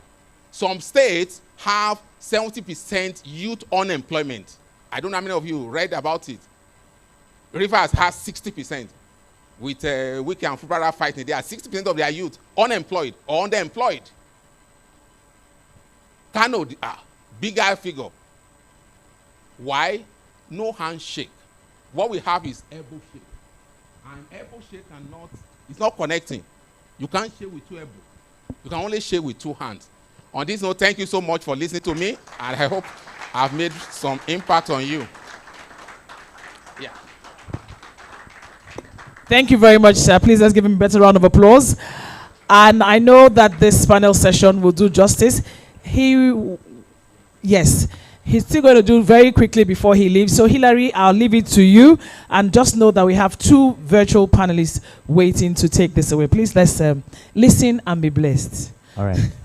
Thank you so much, ladies and gentlemen, for your listening attention. We are discussing a topic where he has laid the foundation, leveraging policy and governance to accelerate innovation for a sustainable future. Now, sustainability is very key in this. Policy and governance help direct the innovation that we must cherish. So I'll be inviting to join this conversation somebody who drives policy, and indeed he heads, or rather she heads, the Federal Institute for Industrial Research, FIRO Oshodi. The Director General, Dr. Jumai Adamu Tutua, is ably represented by Dr. Timothy Ajayi. Please put your hands together for him. Thank you so much. Very quickly, ladies and gentlemen, we have 2 virtual speakers. I have with me from the Middle East, Bradley Shaw, who is the Vice President, Middle East and Africa, Link Global. Please let's put our hands together for her. All right. Ladies and gentlemen, I want to identify with somebody who is physically present with us. He is a veteran, and you would agree with me that these are faces that have shaped the creative industry in Nigeria. He's also of my alumni, and we are very proud of them.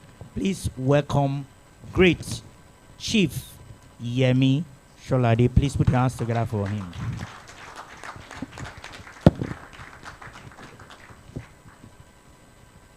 All right, and the last but not the least, ladies and gentlemen, innovation is the conversation here.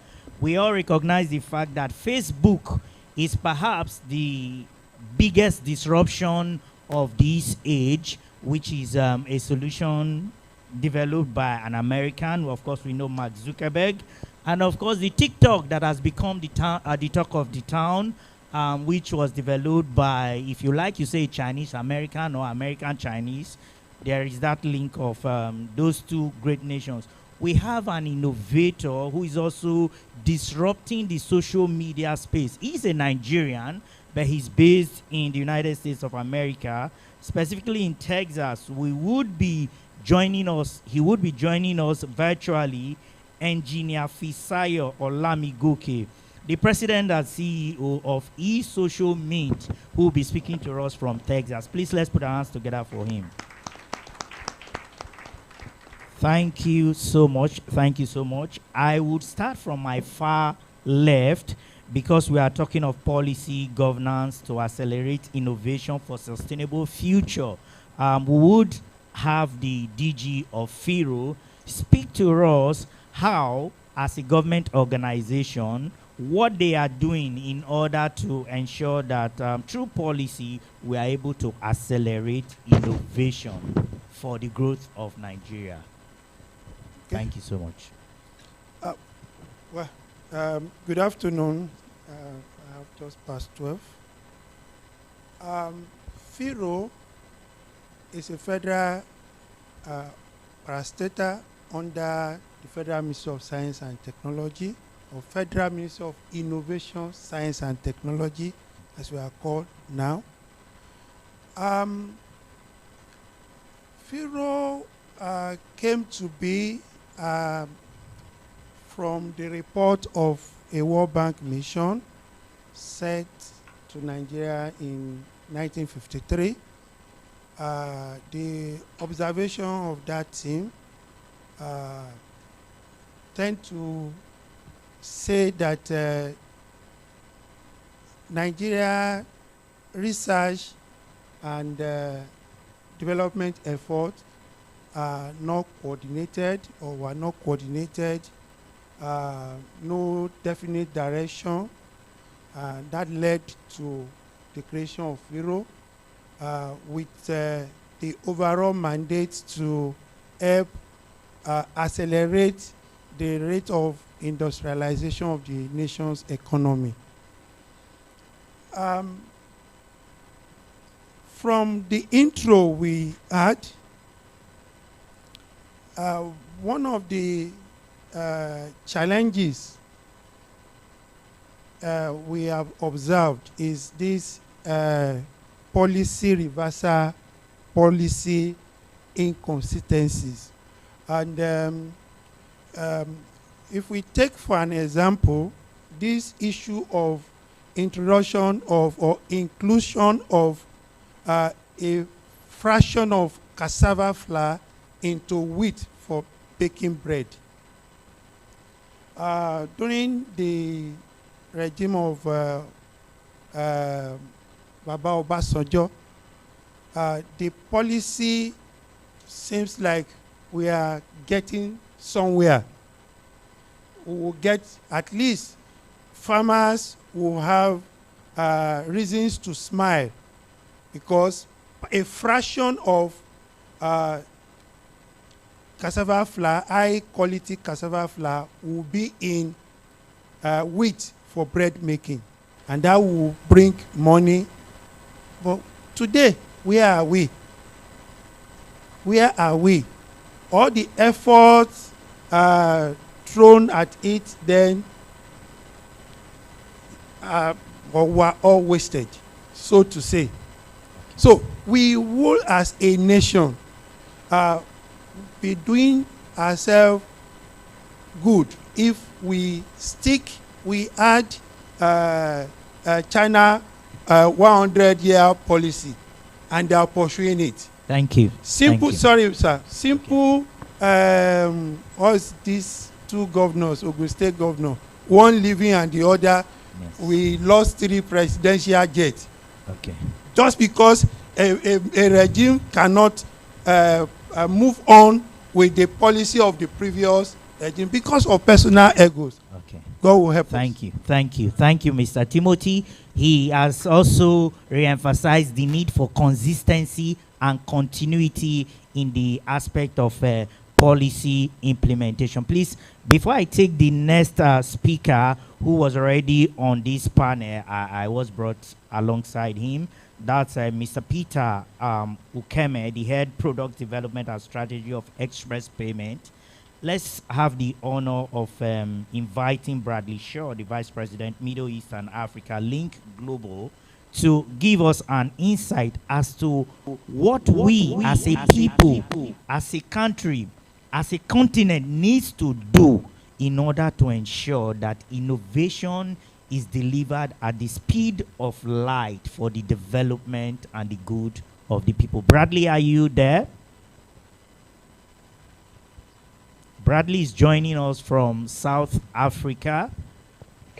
Okay. Can you hear me? All right. Thank you. We can hear you.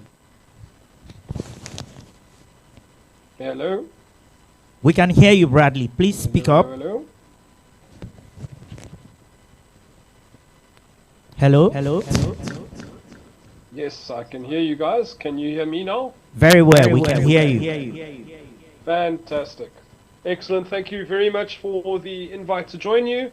My name is Bradley Shaw. I'm the Vice President of Middle East and Africa for Link Global. Link Global is a LEO satellite operator working in the direct-to-device space, where we use mobile operator spectrum to connect mobile phones directly to the satellites orbiting at 500 kilometers above us. I am incredibly grateful to be here. Apologies that I can't be with you in Lagos. It's a firm favorite of mine. I was there a couple of months ago. Love coming to Lagos. So yeah, a pity I couldn't be there for this event now. So in terms of innovation in Africa, from our standpoint as a satellite operator, we firmly work on the proviso that for innovation to take place, there needs to be a starting point. And the starting point in our minds is connectivity.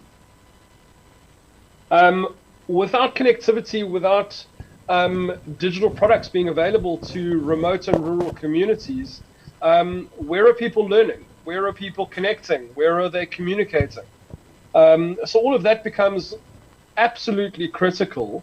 But we see that the starting point of that innovation is providing connectivity to those communities. So from a regulatory standpoint, what can government do to promote connectivity, to promote SMMEs, to develop connectivity solutions, to set up internet cafes, to set up e-learning hubs, to set up venture capital or kind of small business accelerators. All of that needs connectivity as this kind of basis. So yeah, from our standpoint, the starting point in terms of innovation is connectivity. I know that the Nigerian government has been working incredibly hard at driving connectivity into the rural communities. I know both Airtel and MTN have been running fairly extensive rural connectivity kind of CapEx programs. We're a potential partner coming to the market, providing a new solution in terms of providing connectivity direct from the satellite with no terrestrial infrastructure. And the important part is that we are backward compatible with all mobile devices. It's not only your newest devices that are going to connect to our satellites, it's any 3GPP compliant device, all the way back to the old Nokia 3210s. Anything with a SIM card in it will be able to connect up to the satellite. So it's a nicely inclusive solution as well. Thank you very much. Thank you so much, Bradley. Thank you for your contribution. The most important aspect of Bradley's submission is the fact that connectivity is integral, is key to ensuring innovation thrives in our economy. Now, picking it from that perspective, I'm coming to Mr. Ukeme Peters of Express Payments. Now, one of the fastest growing aspect of the economy is the fintech sector in Nigeria. My 88-year-old dad in the village can sit down and receive money without necessarily going to his traditional bank of over 40 years thereabout. Now, Ukeme, can you please give us an insight from the private sector and a fintech player? What impact you think policy has to do on how the digital environment drives service provision, especially in the fintech sector? Yeah, thank you very much. Good afternoon, everyone. I would like to say that, I mean, of course, policy is very important and crucial. The fact that, you know, we are in the fintech space and we are inundated with technology. Technology is our tool, more or less. But that in itself also offers us incredible and limitless opportunities. You know, a lot of things are possible. So if you don't have clear-cut policies, you know, to guide innovation, as it were, you find that there are situations where some innovations can now be beneficial to some people, but detrimental to, you know, some others. And we can see examples from other climes as well. The thing about policy, I think the most important thing to address there is that you also need policy that is not stifling. That's the operating word there. So when we talk about policy, there has to be a clear understanding of how the industry works and operates, and then use that to set a framework and guideline, you know, for innovation. So things like if you have good policies in place, you will have policies that would protect intellectual property, for instance. So if you look at Nigeria, I mean, how many IPs are out there? But countries that have made it in the world, the United States, you talk of them filing 300 and something thousand patents in 1 year. China in itself has over 4 million patents, you know, that have been filed. But it boiled down to legitimate government policies to encourage people with ideas, policies that allow them, gave them the framework to be able to innovate and to protect them, as well as provide a guide, for them to thrive. In Nigeria now, even in our space, you have people that have had ideas that are kind of afraid to share those ideas, because they'll tell you that, look, if these ideas come out, then you will just see it being implemented somewhere. And that originality has been lost. And the person then feels like the original idea that was mine has been taken away from me, and there is no clear policy that guides that idea through to the point where the individual is able to profit from it. So we need policies, but those policies have to be enabling for the fintech space to be able to keep growing, and indeed every other sector of the economy. Thank you so much. Thank you so much, Peter. And that gives me the conviction why maybe the Lord Jesus Christ said, Peter, upon this rock, I'll build my church. I can see we need the policies to help us to innovate, protect the innovation ecosystem, and of course, not stifle it. Thank you so much, Peter. Why we have taken a physical contribution, I think we should switch our connectivity from this hall to the president and CEO of eSocial Mint, who is joining us live from Houston in Texas. Engineer Fisayo, please, are you there, sir? Hello? Hello, can you hear me? We can hear you quite well. All right, Okay. Engineer Fisayo, the social media space is much of an issue of concern to Nigerians. TikTok has its all good and you like the bad, and the Facebook as well. Now, as a Nigerian, as an African who is coming up with the eSocial Mint, can you tell us how this will peculiarly address the interest of Africa, address the interest of Nigerians, please? eSocial Mint is more than just a social media app. It's an hybrid social media.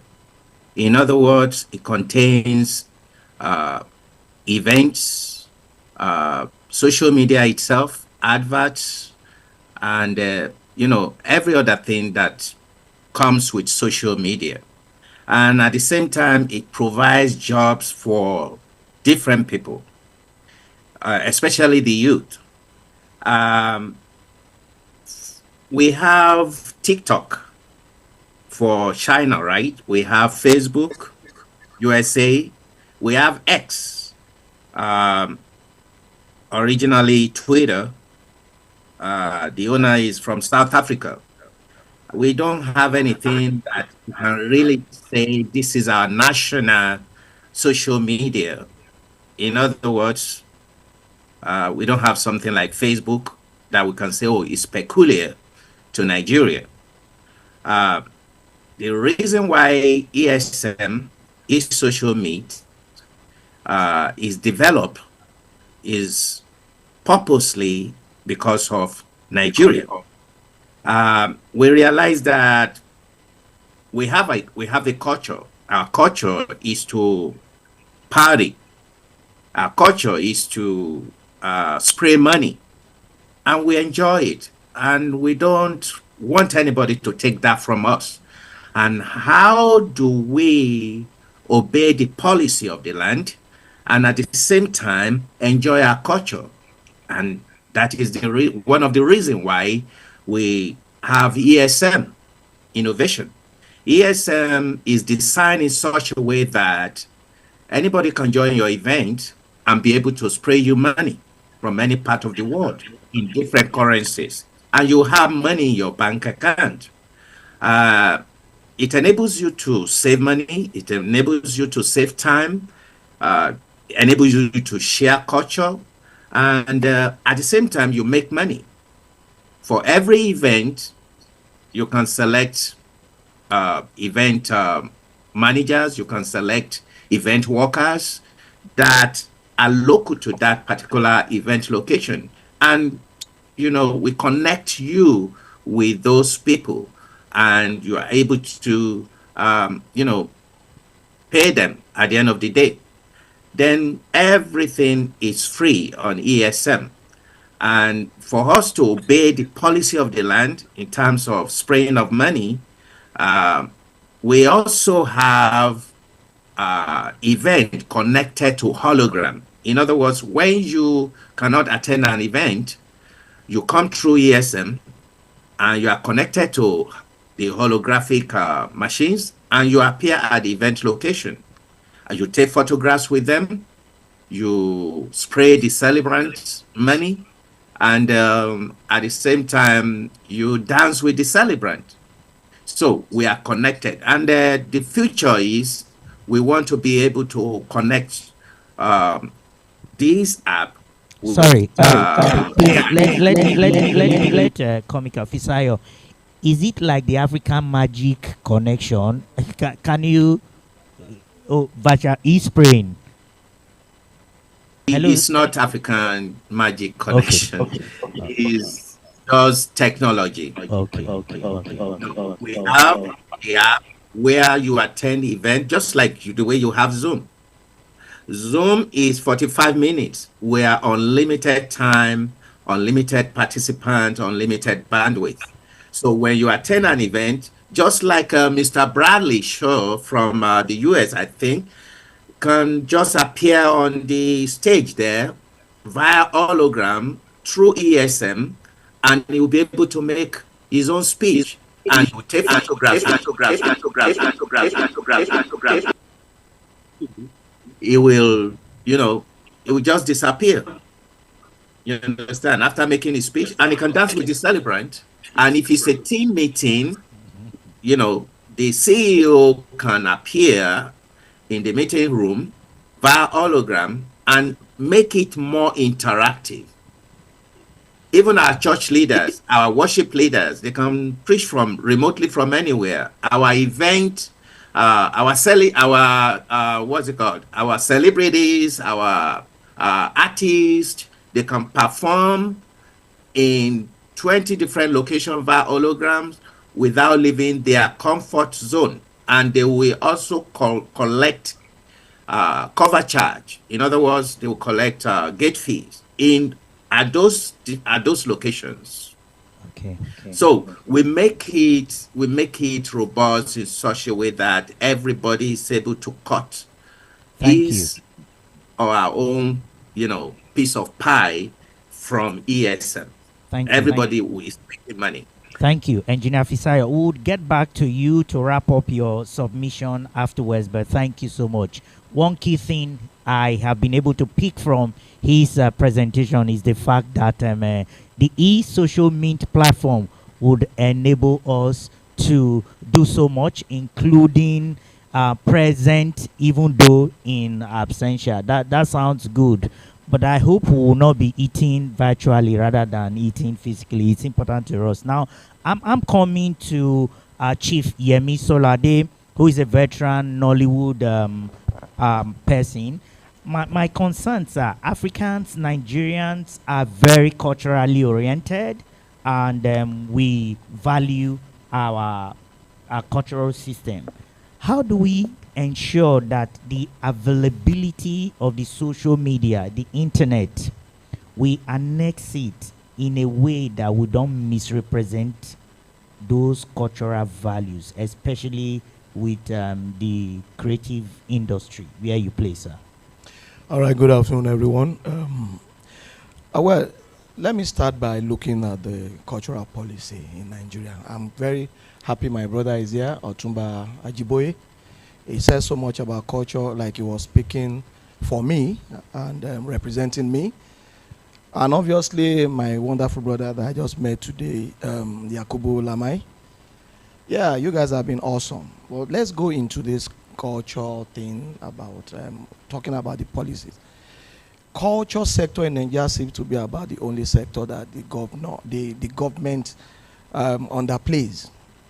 I don't really see any. I'm over 60, and I don't think I've been in the arts, performing art for 47 years, and I haven't seen, I'm yet to see any policy formulated by the government that benefits the average creative mind in Nigeria. I think the problem here is the coloration of who we are generally. Nigeria is a multi-ethnic nation, and by extension, that is what bedevils the cultural family too. You have all sorts of cultures. Once for instance, Atumba Ajiboye becomes the Minister of Culture today because he's Yoruba. The Yoruba stock feels that, oh, our person is there, so he has to play along with us. It doesn't work like that. So that is a problem with the culture sector in Nigeria. We are too tribalistic. We are so much nepotistic tendencies around there. So I have never, in all my existence as a performing artist, seen any culture policy that has benefited someone like me anyway. So we've been very individualistic up to the moment we got to creating Nollywood. And this is where I think we should dwell on. This is what will interest you. We are talking of technology, and you'll be talking of Nollywood. I started as an actor on stage. First time I acted in my life, I represented Nigeria in 1977. I was the youngest actor. I was 17. There was no technology like we have today. And then there was no way to transmit other than the NTA of those days. And that was all about. Now we're in the era of social media, internet, and what have you. And now it is very easy for the average creative to just place anything on internet. Be it from the inner recess of their rooms, it goes global. And that is what we live with today. And then, whether we like it or not, culture when it comes to performing art, dito Nollywood, is very manual. Performance is human. The human element, you come together, there's a script, you reenact. Despite hologram yes, and then, AI. but the only only what? The hologram and the AI. No, let's leave hologram. That Okay. is, I was laughing all through. We don't do our thing virtually. Okay. But the thing is, we need the transmitting vehicle, which is technology here. And that is why we have the internet. Social media is the order of the day. And then you get to see all these things we see. Good. And now, whatever it is that we say here today, Nigerian youth especially are very innovative. I want to give it to them. If you move around this country and see what the creative minds, especially the young ones, do, you will be amazed. The good, the bad, the ugly, no doubt. We've talked about social media, the use of social media, good, the bad, the ugly. But whatever it is that we want to believe, you can plug in using your talent to influence your immediate environment. And then you can export that globally. We see that every time. But then, now the government is my own concern. What is the government doing about all these things? We don't regulate anything. The only thing the government understands about, oh, okay, maybe the Center for Culture and those departments, there is Ministry of Culture, we know. But then I still marvel, even when I hear a statement from the government quarters talking about Nollywood, for instance, not depicting who we are very well. We are not getting things right. But no, that is very unfair. Okay. Nollywood, for all I care, is an individual thing. It started from individuals. But then, whether we like it or not, we have been a very, very veritable platform employing Nigerian youth, exporting our culture, exporting so much of our talent, and then it's a very, very money-spinning sector that grosses so much over, I know as a last year, over 15 billion naira that was grossing. A movie done by one of us, even the president of this country had to applaud her, Funke Akindele, at the cinema. A Tribe Called Judah grossed over 1 billion naira. That will tell you the power of the art especially, and has been transported through technology. Okay. So I would tell you so much is embedded in this country culturally, but then the government has to be very sincere and open with us so that we can shake hands like the guest speaker told us, and not use the elbow all the time. Thank you so much. Please, we can put our hands together for Yemi Sholade. We have to wrap up this segment of the program right about now, but I'll be giving 45 seconds to each of the speakers to please make their final submission. Let's quickly take Bradley Shaw to tell us how innovation can be sustainable. He emphasized connectivity as key. Now, how do we sustain these innovations as legacies for the good of Africa in general? Bradley, are you there?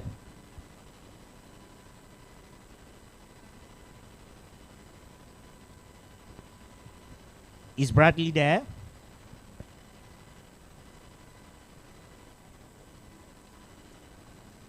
Okay. Technical.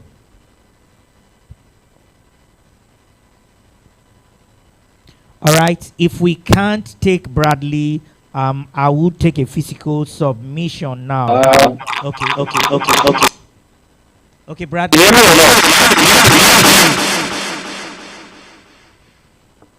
Sure. There's a lot of background noise.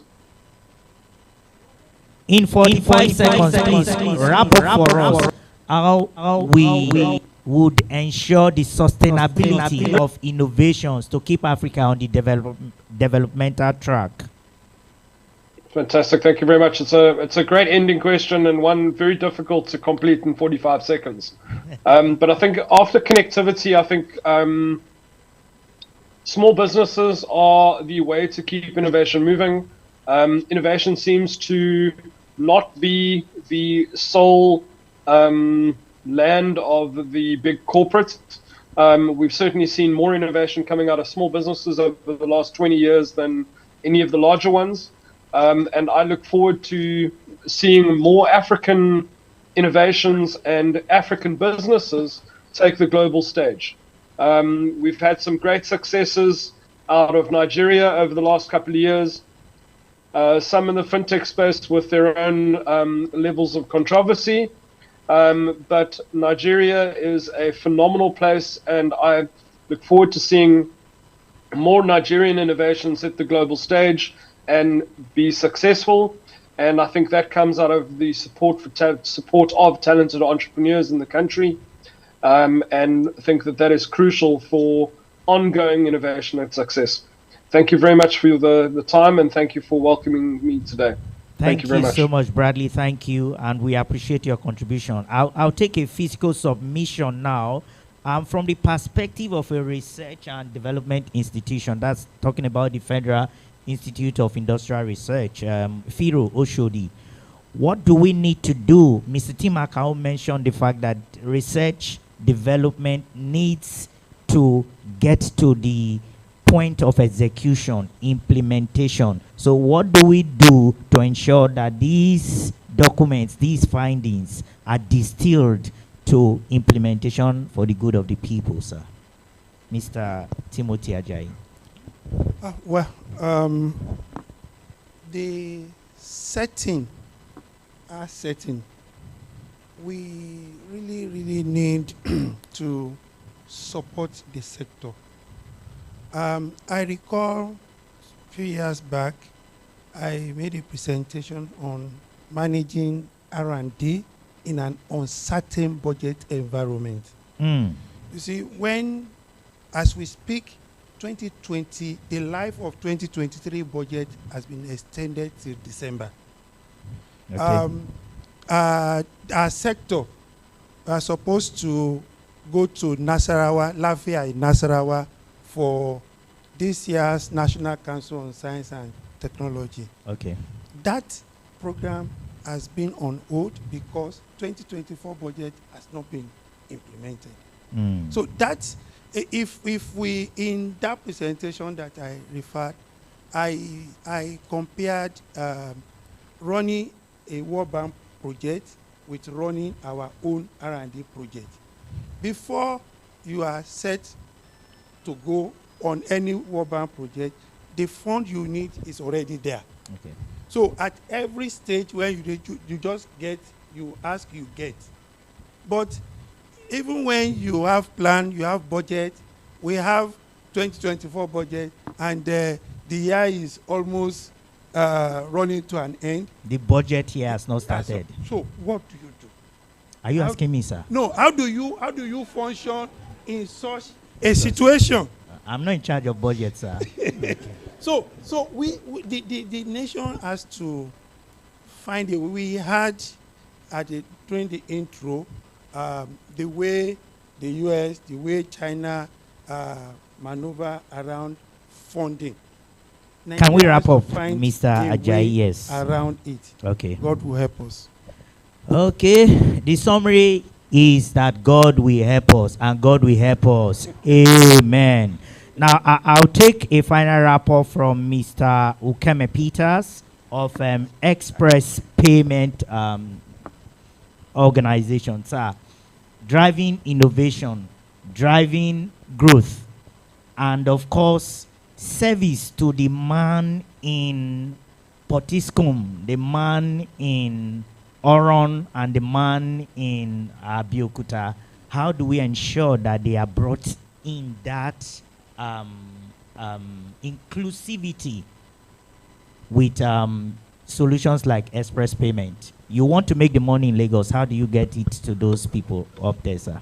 Well, please, let's do that in 40 seconds. Okay. Well, interestingly, you mentioned Oron, place I know very well. Okay. And we are not just in Lagos, actually. We are pan-Nigerian, okay? And one thing that we do is we try to play in the financial inclusion space.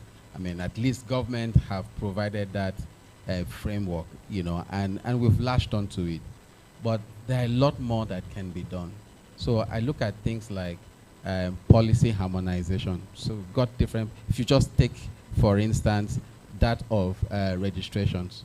We've got several databases.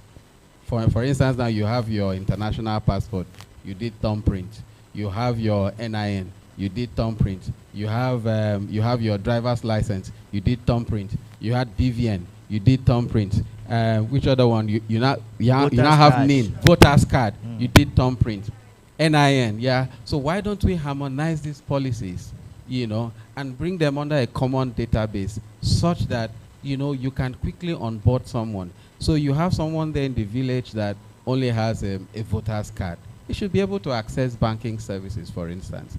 So these are things that government can do overall that can help industry to thrive better.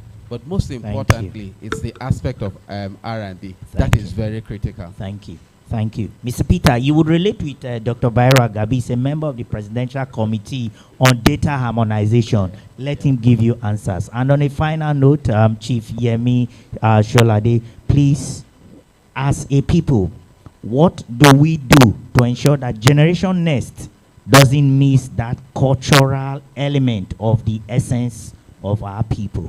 Well, I think what we do, as some of us that are becoming elders suddenly, is to transmit genuinely those things that we have imbibed culturally and not depend on westernization.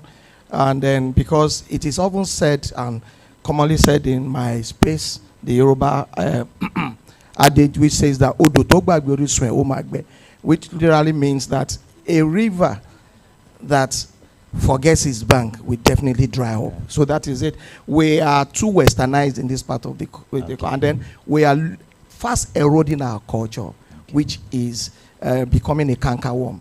And then the government has to put policies in place that would at least attract the gown. When I say the gown, the academics in our field are not politicized culture. Thank you. Thank you so much, ladies and gentlemen. On behalf of this panel, Mr. Peter, Mr. Yemi, and Mr. Timothy, I'm yours sincerely, Hilary Damisa. Thank you for listening. Thank you. Let's take a quick picture. While that is happening, please let's give them a round of applause. We will, break down a bit with the first group, after which our keynote speaker, Dr. Helen, will be, speaking to us. We want to appreciate you for your time. Please let's give our panelists a round of applause one more time.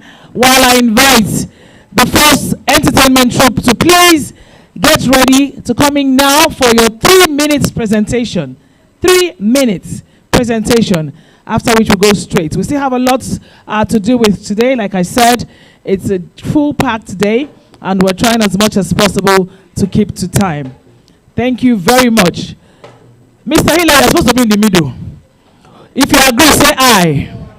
The ayes have it. Igawai. Come and beat me outside. Smile. Hallelujah, somebody. A round of applause for them as they go back to their seats. Let's be generous with our applause. As I leave in the hands of the first entertainment troupe in the next 3 minutes, while we empower our keynote speaker to get ready for her address. Thank you.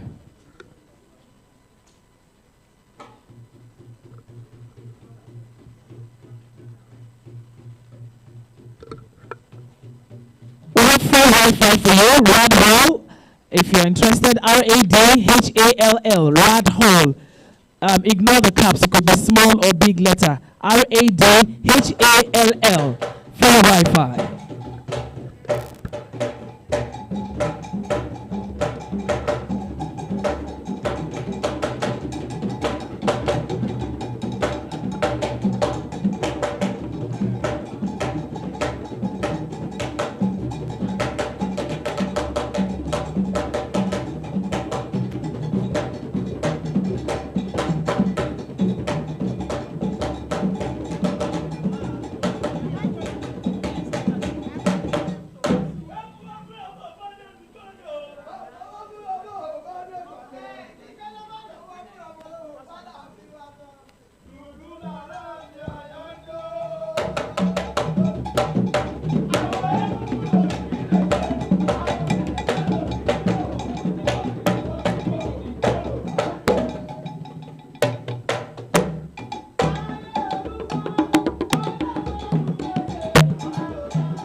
Let's appreciate them. A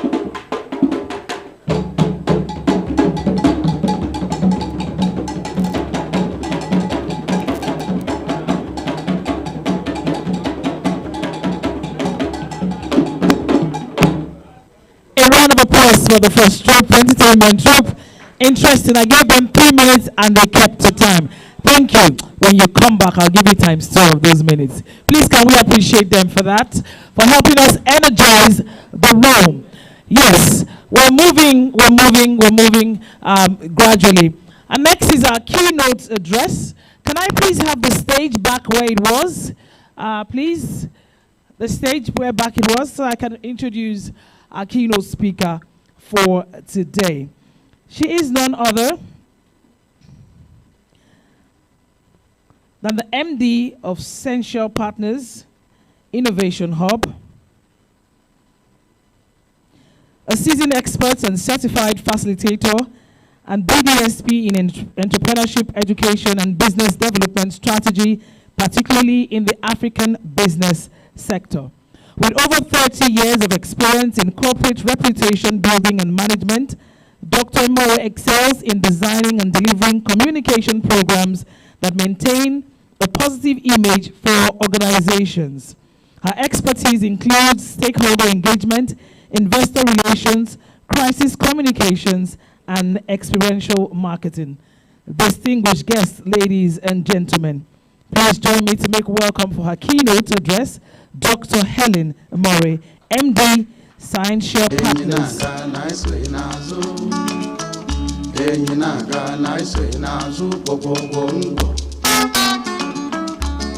wait, wait.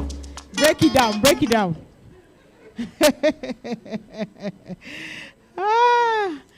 You know, we've been listening to so many speeches. I'm supposed to give a keynote speech, but I'm not going to give you any speech. They've danced for us. Now it's time for us to dance. I'm going to talk about governance, innovation, and the future economy. People and the future economy. But I'm going to look at it from the perspective of the people, right? And I sat down and I said, what's happening? This go. I don't dey try am since make I see if I do am for public, whether I go work. Go.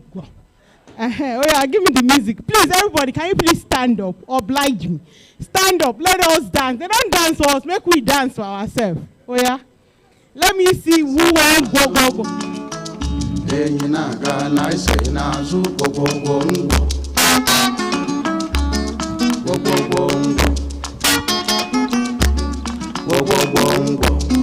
Una dey look like say looking at it. Oh yeah, let's go. Then una give me a chance. Yeah. What about here now? I'm not the best. What are you feeling? Make I see. Tell me, are you on the ground? Oh yeah.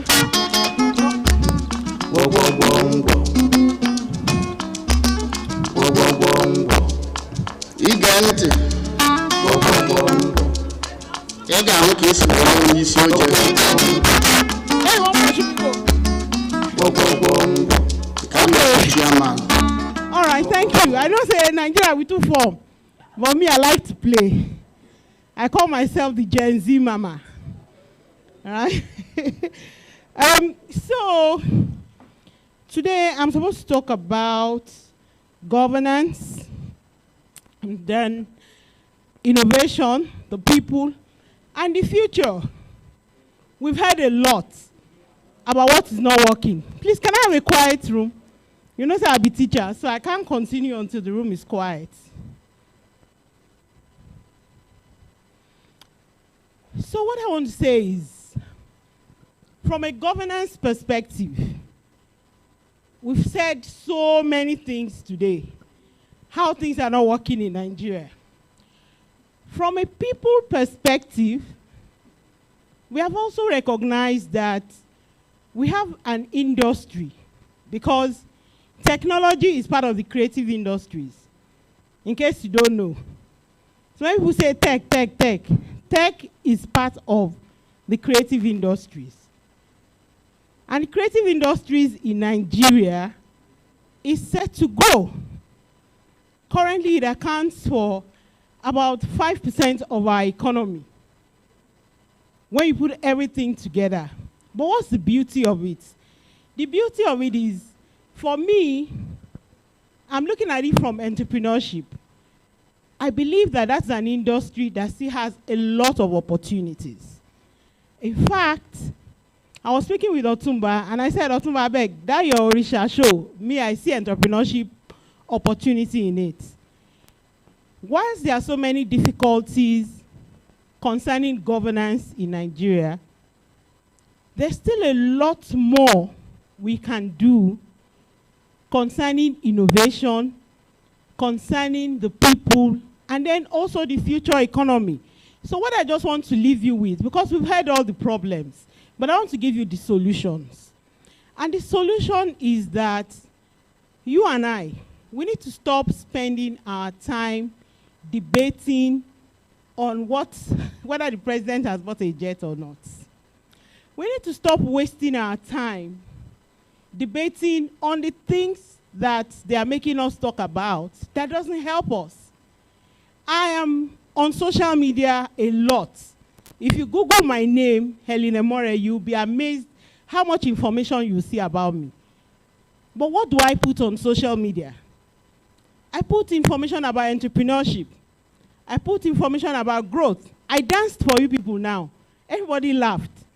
You will not remember me as a comedian. You remember me as that woman that made us dance. That doctor that made us dance. That doctor that talked about entrepreneurship, and she made us, it's different from me being a comedian. But will you remember what I said? Yes. That's what we should be doing with social media. All of us complaining about social media. What have you put on social media? Have you put anything about what you know on social media? Have you? If you say they are putting nonsense on social media, what have you put? Are you telling me about the law you know? Are you telling me about innovation? Are you telling me about customs? Are you telling me about culture? What have you put there? Why are we complaining? Nigeria has over 112 million internet users. Active social media users, 32 million plus. And we are complaining. Nigeria Brand Chick just finished a fair in London. Nigeria Brand Chick is less than 10 years. She pulled a fair that if she gives us the figures, I'm sure that they would have sold nothing less than £1 million at that fair. And we are complaining. So when we talk about governance, we always think it is the government. No. It is how we regulate ourselves. Are we accountable? Are we responsible? Are we contributing to fairness and equity? Why are we complaining? What have you done? What have I done? When we talk about all these things, we talk about it in the third person as if not them. Not be them more. Now me and you. Now we did there. Now we be the government. And why are we the government? There's a data that was released by NIBS, the Nigeria Interbank Settlement System. That data says, and thank God, Mr. Peter, you are here. You can verify. I'll be fact check. Express Pay. 600 trillion naira was the value of electronic money transactions in Nigeria in 2023. 600 trillion. The budget of the federal government is 28 trillion. The budget of all the states government, all of them, 36 plus Nasarawa, from Maiduguri to Sokoto, from Maiduguri to Badagry, from Calabar to Sokoto, all the state governments, their budget is less than 20 trillion. Now when you add all the other extra ones we know they see, maybe another 20 trillion. I still don't have 90 trillion from government. Meanwhile, we did 600 trillion electronic transactions. Where did 500 trillion come from? You and I. We are the people. We are the government. Now we get money past government. Why are we focused on what government is doing? when we should be generating activity to increase commerce so that we can compel government to do what we want them to do. So for me, I'm not here to talk about what government is not doing, because I'm over 50 years old. I may look a bit younger. It's okay. Thank you for the compliment. Right? I'm over 50. And how do I know Dr. Bayero Agabi? In 1992 December, a certain distinguished Nigerian, now Dr. John Momo, decided that he was going to leave NTA to start his own TV station. We were part of the founding members of Channels TV. And then, Bayero, remember, Dr. John will be telling us, I want to be like Larry King. I want to build the CNN of Africa. We go, they look, they see this man. We don't even get one camera at that time. Bayero not lie. One single camera we don't get. Even the office chair never did that time. But John will take us out. He will be telling us all the big things he will do. Yomi Inka, Zigzulu Okafor, Kingsley Uranta. All those people came from there. Ziona, who relocated. We were all part of the Channel's dream. And we saw it happen through blood, tears, and sorrow. 1992 till today. Today, we look at Channels with a lot of pride. AIT, the same thing. When AIT started in Alagbado, I was in media. I go trek from that Alagbado junction, go inside, Okada no deal. You have to walk down.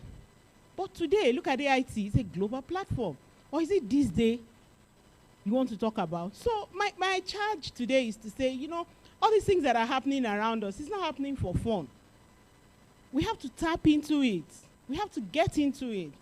The internet is a force for good. The artificial intelligence everybody is talking about is a force for good. And for those who are worried about artificial intelligence, thank God that from a governance perspective, the federal government of Nigeria now has its own artificial intelligence policy. Their strategy document is out. It came out August 2024. It's on the internet. Go and Google it, download the PDF document. Find the one where concern you. The one where concern me inside is education and advocacy. That's my business in it. How can I use it to improve my ability to educate business? That's all. I don't want to learn coding. I don't want to learn programming. It's none of my business. But I have studied artificial intelligence inside out. And when I'm talking to people, they say, how come you know so much? I say, because I read. I have a curious mind. I want to know where the future is going. So every time something is happening, I go with it. I started my career in advertising. I went into infrastructure development. I went into political management. Now I'm into business education. I study the future.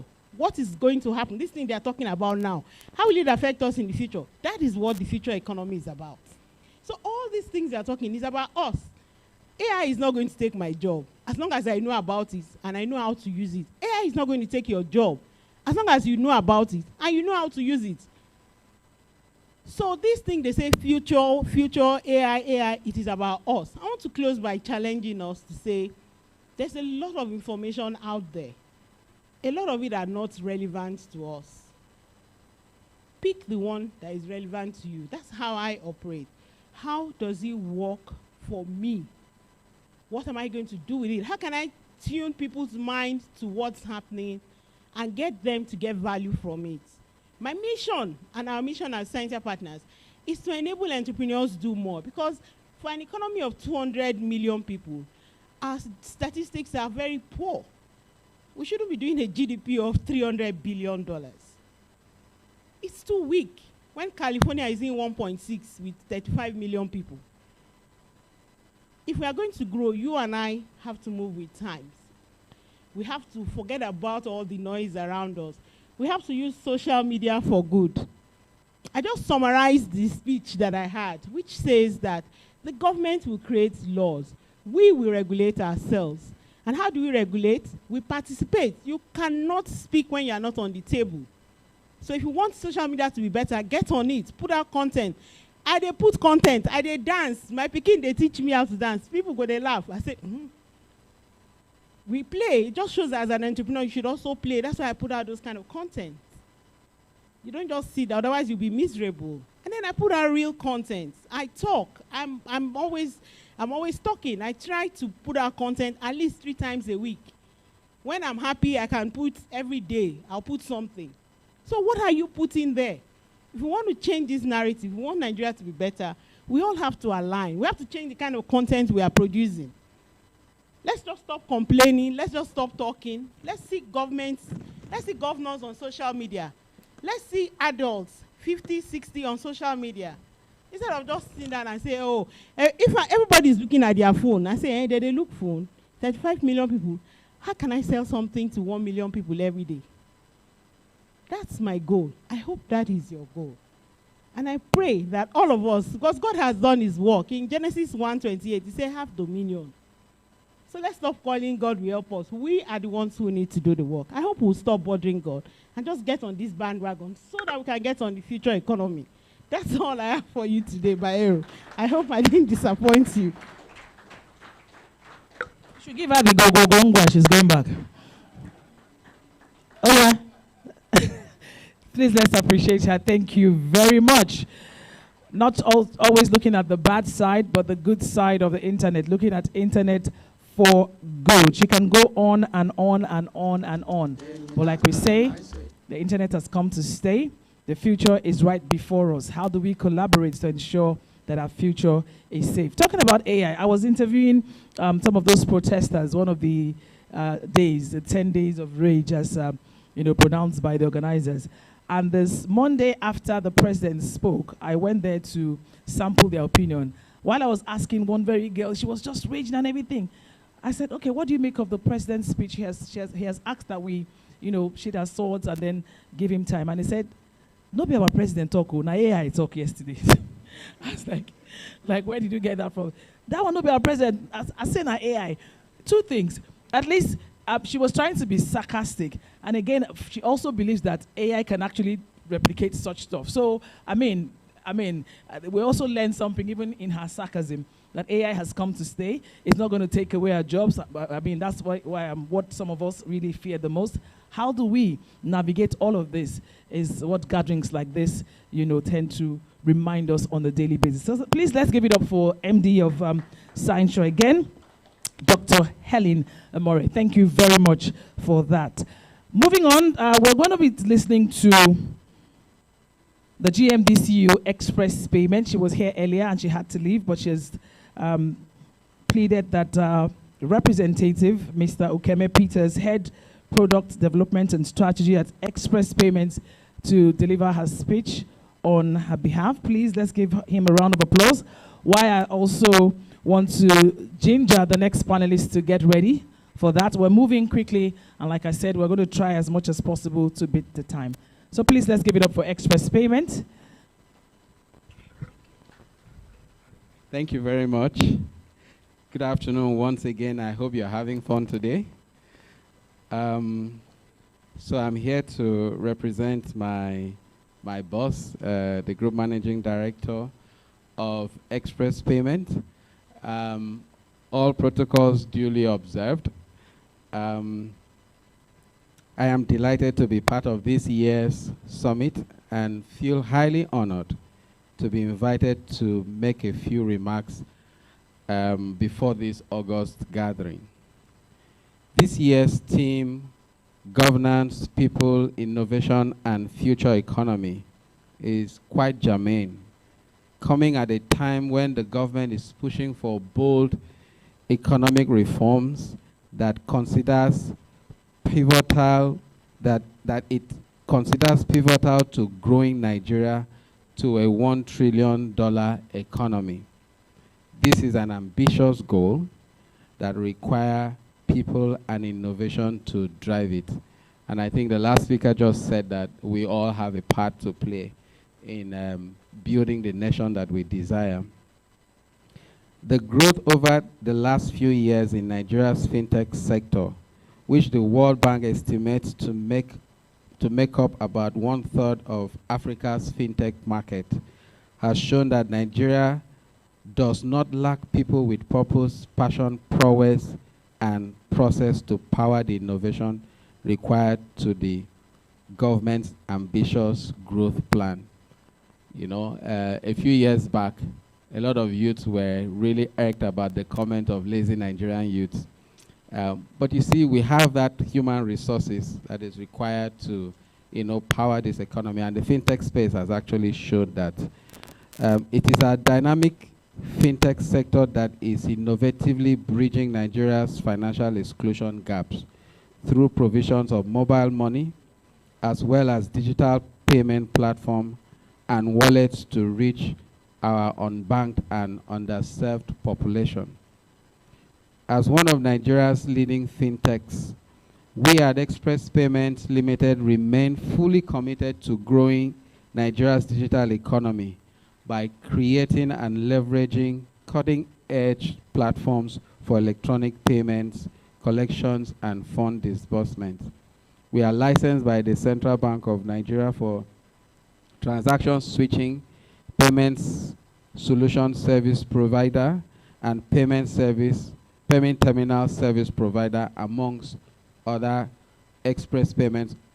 amongst others.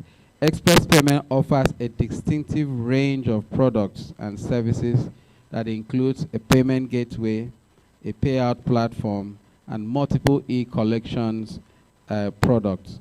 Our web-based collection platform, eCasha, and payment gateway are employed to facilitate seamless transaction in states across the Federation, including Oyo State, Delta State, and Ogun State, where we serve as primary revenue collector.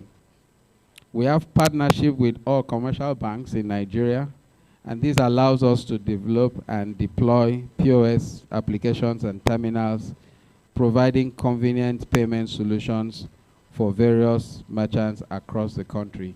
If you go to these states that I've mentioned, the states have deployed this solution to be able to, you know, collect their revenues. So you can walk into any bank, you can use any POS, and you're able to pay your taxes and other government revenues seamlessly. Express Payouts, our funds disbursement platform, is also leveraged by many businesses across Nigeria for the payment of staff salaries and vendor payments, among other use cases.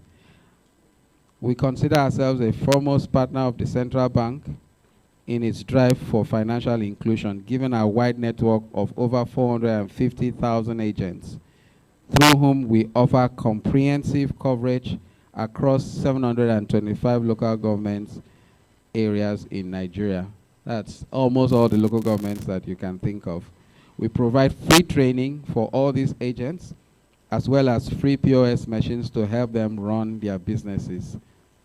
As Africa's most outstanding payments company, solutions company of the year 2022 and 2023, coupled with our client-focused, innovative, and technology-driven products, we ensure that our customers always enjoy excellent service delivery as an innovative player.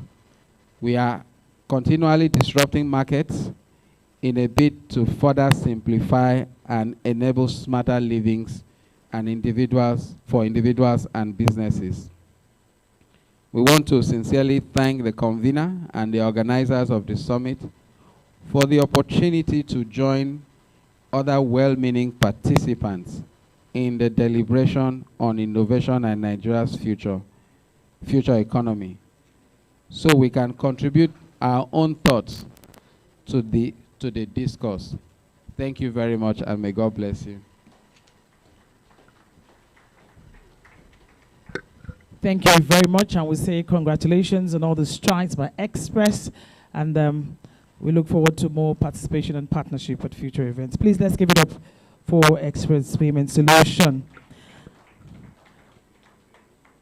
At this point, I'm going to be inviting for a second keynote address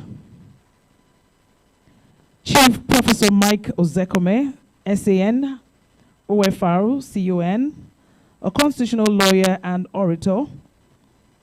He'll be ably represented this afternoon by the Assistant Head at Chambers, at Mike Ozekome Chambers, none other than Barrister Osilama Ozekome. Please, can we give him a round of applause as he comes for his his keynote address. Thank you. Let's be generous with our applause. Thank you. We had a deal. Thank you very much.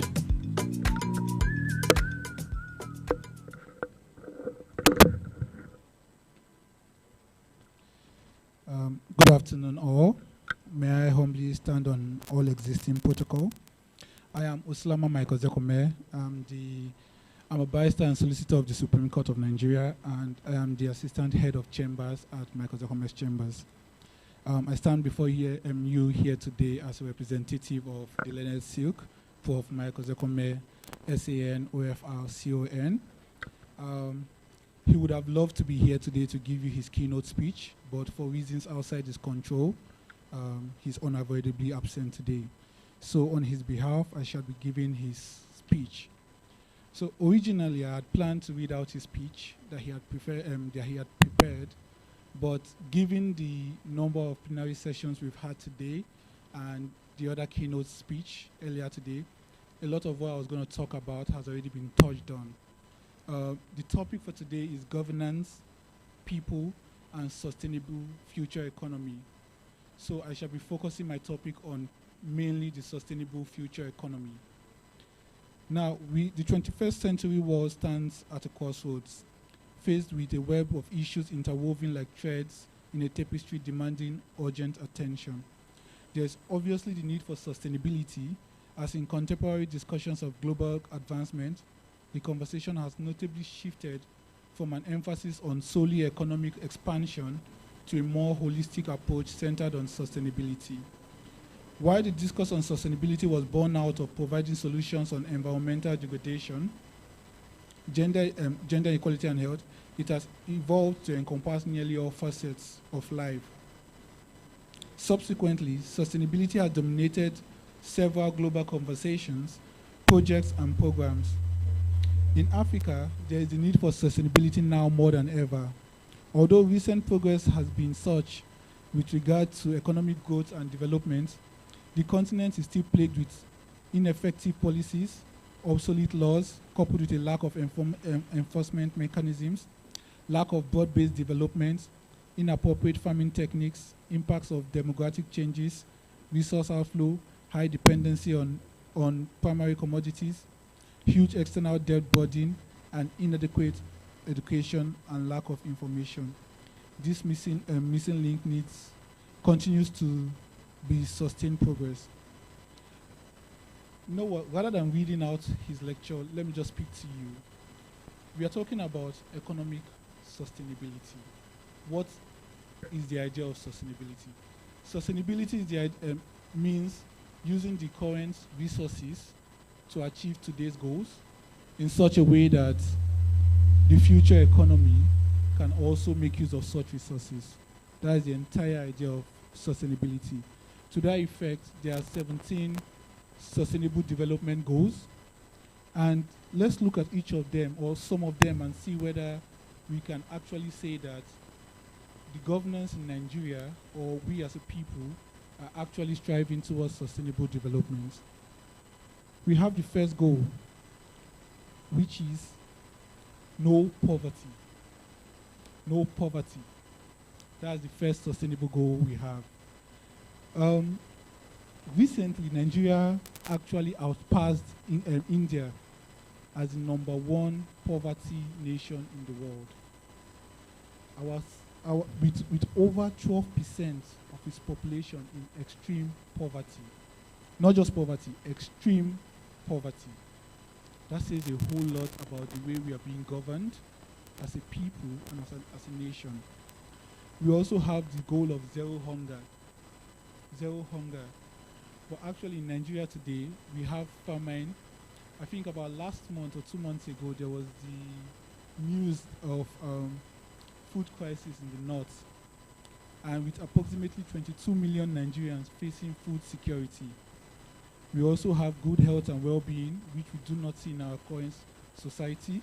We have quality education, with schools being closed down or the Amajiri schools opened during Jonathan's regime, all totally closed down. We have affordable and clean energy. I don't know if this applies to Lagos, but I know in Abuja there was recently a band program in which different areas were classified by their bands. So you had band A, band B, band C, and throughout. And the reason for this banding was so as to increase the tariffs of of organizations and individuals by over 300%. Now, irrespective of this tariff, of this increase, the life situation has even been poorer than usual. We are not even talking about sustainable or clean energy, in such that we move from a situation whereby we are highly focused on crude oil, and then we think about electric energy. We also have responsible consumption and production as a goal. We have climate action, which is talking about climate change and how we can use the resources such that the world doesn't come to an end. Because if you look at the world today, every time you put on the news, it's one disaster or the other. If it's not hurricane, you're talking about wildfires, you're talking about earthquakes. Each of these events has been caused by man's use of natural resources, which is actually and gradually bringing the world to an end. So in such, like, given that sustainable development is actually a very crucial part of our human life, it becomes necessary to bring out some recommendations that could actually help to ensure that governance or the government actually get it right. The first recommendation is that at the crux of every policy to promote digitization, education is key. Building a sustainable future economy is impossible if a large number of the population remains illiterate, particularly if digital literacy is lacking, given the rapid digital advancement. An uneducated generation cannot continue sustained progress. Digital technologies, which include computing devices, applications, data, and internet infrastructure, have become increasingly accessible and affordable, even to marginalized populations. Experts in education and information and communications technology, which is otherwise known as ICT, are of the opinion that early exposure to digital skills can provide African youth with a competitive edge in the global workforce. To harness the full potential of digital education, governments, educational institutions, and the private sector must all collaborate to develop comprehensive digital learning strategies, invest in teacher training, and ensure equitable access to technology. Another recommendation is the creation of digital infrastructure, which is very imperative. This means that infrastructure must be made available to all and accessible to all. It helps the economy to become more efficient and migrate to more sustainable forms of production and consumption. The third recommendation I would give is that public-private partnerships should be a significant driving force for economic sustainability. With PPPs, the government can leverage private resources and skills to meet the growing demand for growth and even employment. However, for effective implementation, the governments must establish robust legal and institutional frameworks for public-private partnerships and be able to identify and select suitable projects, conduct transparent tenders, structure comprehensive contracts, and implement effective oversight mechanisms to ensure the successful execution of public and private partnerships. Lastly, an accountable and transparent government is required for a sustainable future economy. Accountability is a very fundamental principle in various aspects of governance, encompassing both the relationship between the government and citizens and the interactions among different branches of government. A sustainable economy requires public officials to be held accountable for their actions undertaken on behalf of the public and with public funds. Similarly, openness and transparency in government sends strong signals to citizens and investors, as research has shown that there is a positive correlation between the amount of information disclosed by governments and subsequent investment levels and economic growth. Ultimately, governance is a dynamic process that requires continuous adaptation to meet the evolving needs of a sustainable future. By prioritizing transparency, accountability, and participation, governments can build trust with citizens and create a shared vision for sustainable economy. As I conclude, It is important to note that the interconnectedness between governance, people, and a sustainable future economy is undeniable. To foster continuous positive progress, leadership must be people-centric across the various levels of government, throughout the continent and even across the globe. This ideal lies at the heart of sustainability, which seeks to foster change that meets present needs of people without jeopardizing the needs of the future. With transparency, accountability, inclusion, and responsiveness, an enabling environment can be created for a thriving, sustainable economy. So let us make it our mandate to lead and be led properly, fixing our gaze on a sustainable future for all. Thank you.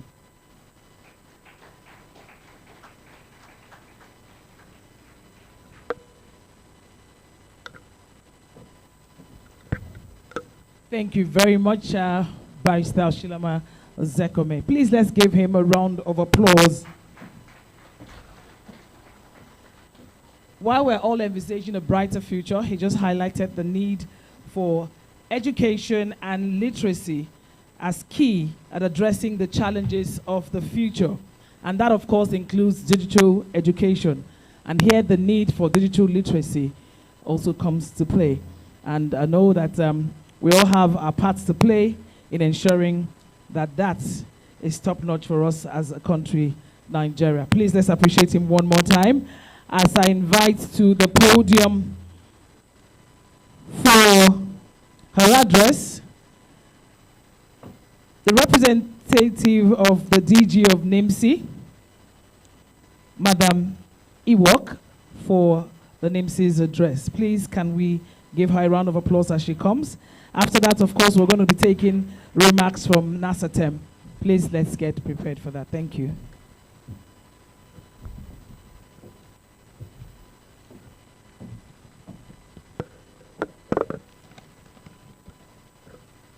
Good afternoon, all. A keynote address by the DG, Director General, CEO, National Identity Management Commission, NIMSI, Engineer Abisoye Koka Odushote. The theme of this summit is Governance, People, Innovation, Future Economy. All protocols duly observed.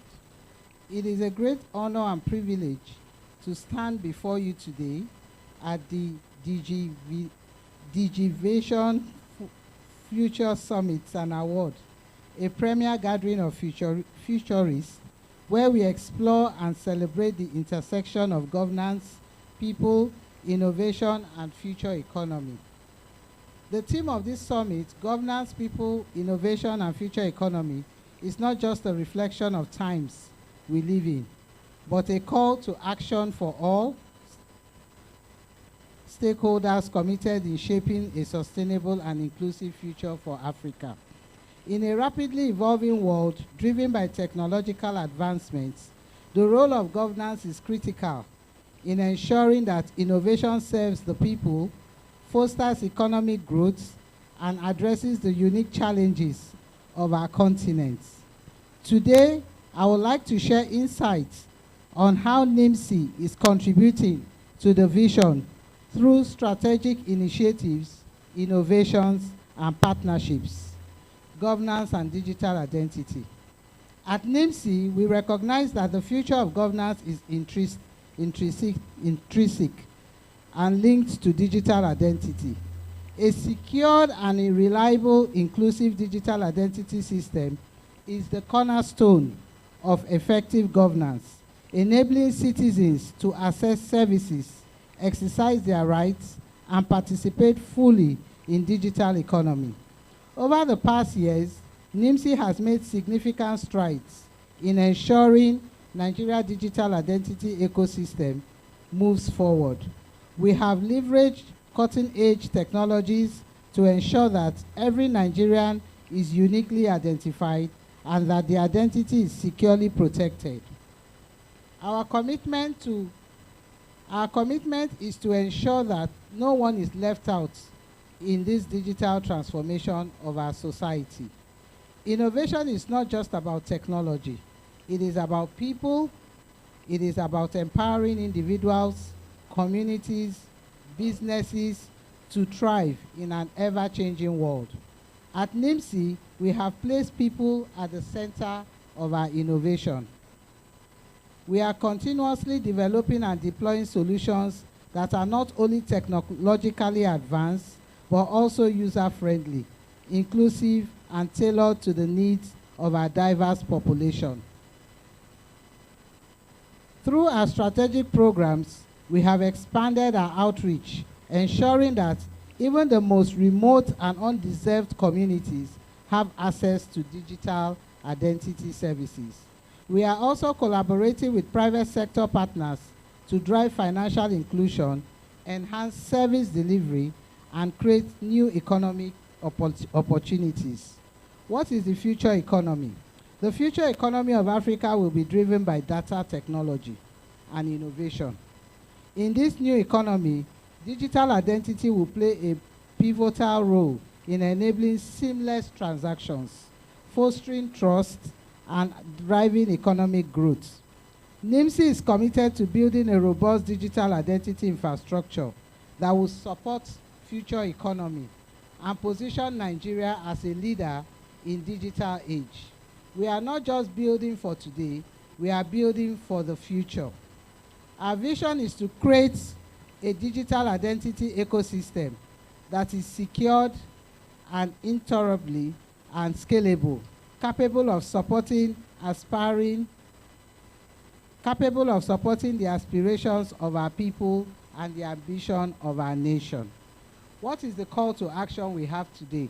The call to action as we gather today here is to urge all stakeholders, government, private sector players, civil society organizations, and innovators to join hands in driving the future we envision. Let us work together to harness the power of technology and foster innovation and build an economy that is inclusive, resilient, and sustainable. At NIMSI, we are ready to play our parts.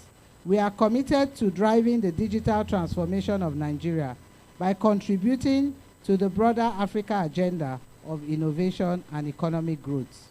Our self-service modification solution, our effort to revamp the general multipurpose card issuance with multiple case uses, a number of mobile enrollment solutions impacting and enhancing flexibility and reach, our strategic partnership with ministries, departments, and agencies, as well as private sector, has brought about a multi-sectoral improvements across various sectors of the economy, including but not limited to financial, telecommunications, security, social programs, to mention but a few.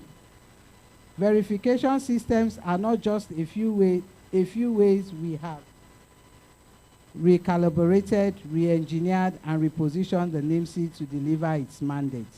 In conclusion, I would like to specially express my gratitude to the organizers of this summit for bringing us together to discuss these critical issues. I am confident that the insights and ideas we share here today will inspire action and drive positive change across the continent. Thank you once again for having me, and I look forward to a continued collaboration in building a brighter and innovative, prosperous future for all of us. Thank you.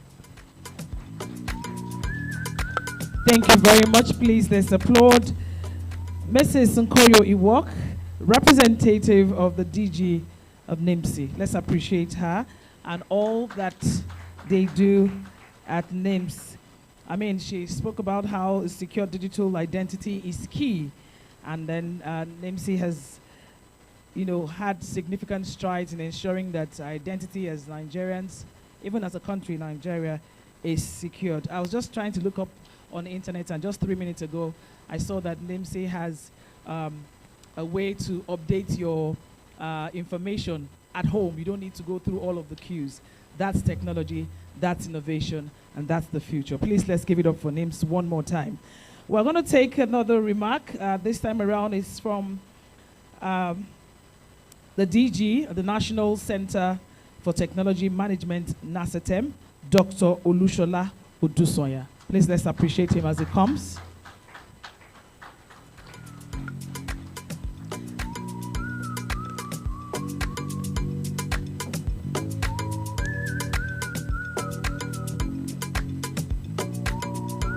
Please let's do well to appreciate him one more time. Thank you. Good afternoon, everybody. It's a pleasure to be here, and I want to appreciate the organizers as well as appreciate all of you who took your time to come here. It's a pleasure to come and felicitate with Lagos people when they are in their best of moods. You know, you are not in traffic, you are in an air-conditioned room, so it's a nice time to interact and talk about the future of Nigeria, and especially a future that is very important. I'm also happy to see the customs here. You know, they are not asking you for your documents, how your car was imported, you know, and all of that. We will get to a point where we'll be exporting cars in Nigeria. I'm very happy to talk about this summit, and also to share with you the fact that the new economy of Nigeria is going to be data-driven. That economy that is bigger than oil, that is bigger than everything we have known, is ICT. And the future is now. We need to recalibrate and take advantage of the opportunities that ICT provides. And I promise you, the next frontier of Nigeria's development is digital, and the currency is going to be data. So, in that future, the average person will need to improve their skills, not particularly learn new skills, but essentially we are going to have a situation where life will generally become better if we choose. Because in all instances, technology is there. If you decide to apply it positively, it will be positive. If you apply it in a negative form, that is the end that you will get.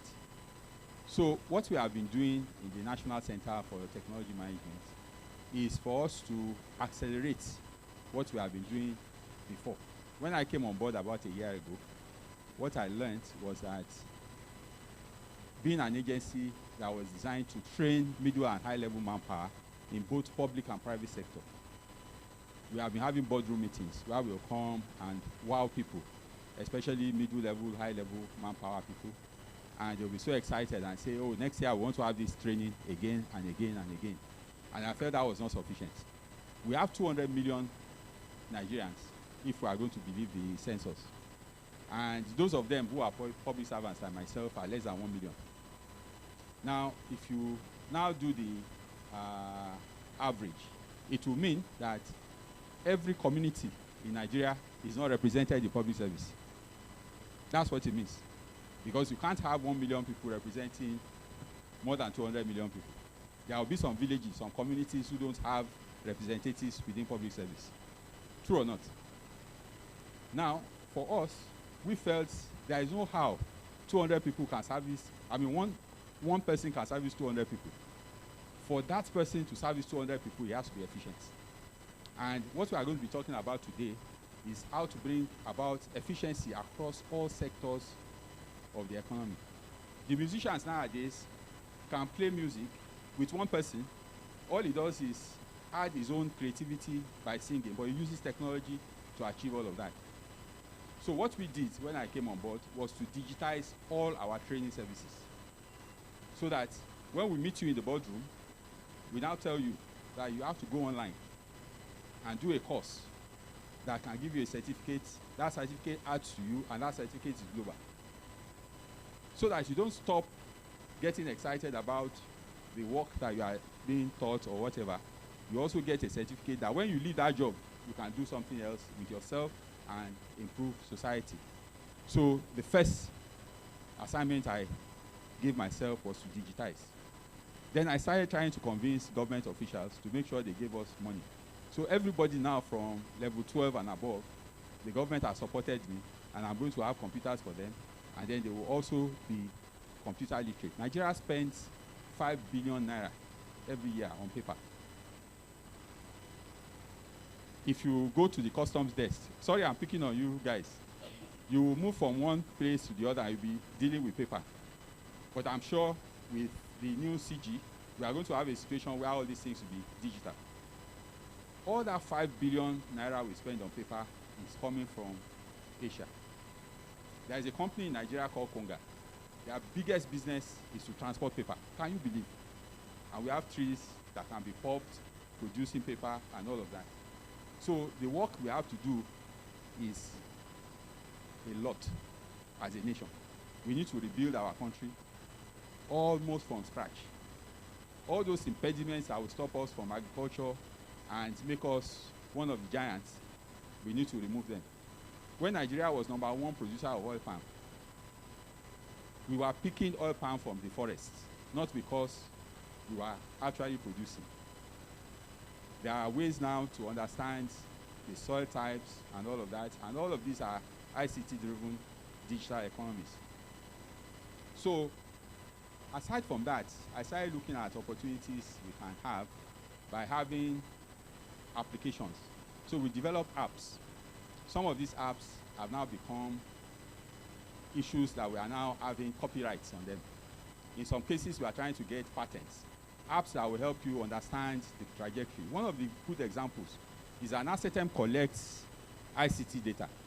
We also collect what we call STI, Science Technology Indicators. Let me give an example. If Nigeria has a shortfall of nurses and lawyers, nurses and doctors and engineers, how will you know if that shortfall is happening now? It's simply by knowing who is studying physics in secondary school. So we are collecting data up to that point to know who is that person studying physics in secondary school and who is teaching physics. Now, when you look at the data we have collected from universities, the number of people who study physics is either they get first class or third class. There are years when some universities don't graduate any physics graduates. Therefore, there is a deficit in physics teachers. Therefore, you are going to have deficits in people who are studying physics in secondary school. And therefore, in a few years, Nigeria will not have enough scientists and engineers to drive its economy. And you are beginning to see it without knowing. Every time you go to the airport, you see people coming. Those people who are coming in are coming from places where they have skills. Whereas we are japping and trying to go out. They are seeing opportunities we don't see. And this is part of the function of NASETEM, to let government make data-driven decision-making. So we collect all manner of indicators that help governments decide the appropriate way to manage the economy and to know where to focus attention on. So we are telling government, focus on physics education now, because the person who will become a doctor will study physics. The nurse, the engineer, the coder, which other STEM subject, any STEM subject, physics is at the center. So if you are not teaching physics, you are not teaching for the future of Nigeria. So this is the kind of data we collect, sensitizing government that you need to take action now. In other countries, what they have done is that before you become a graduate in secondary school, before you have a certificate in secondary school, all you are going to have to do is the same subject, so there is no difference. Everybody who is in secondary school studies the same subject. In those climes, you don't have these bifurcations we have in our economy.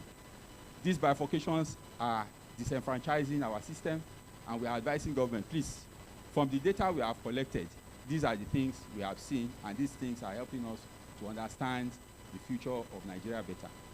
So in summary, I'll be interacting with people here, encouraging the digital evolution of Nigeria, and I want to promise, especially the young people, not many of who are here, that the future of Nigeria is digital.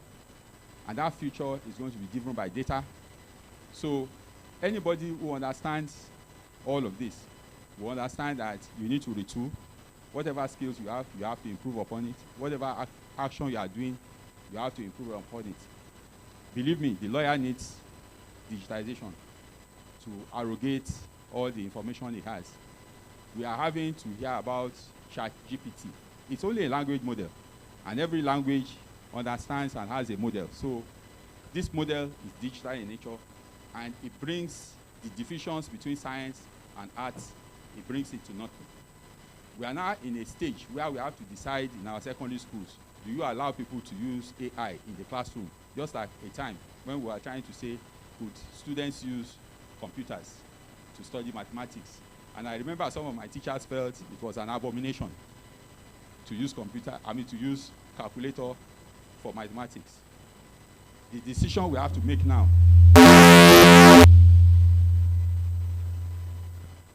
is protesting.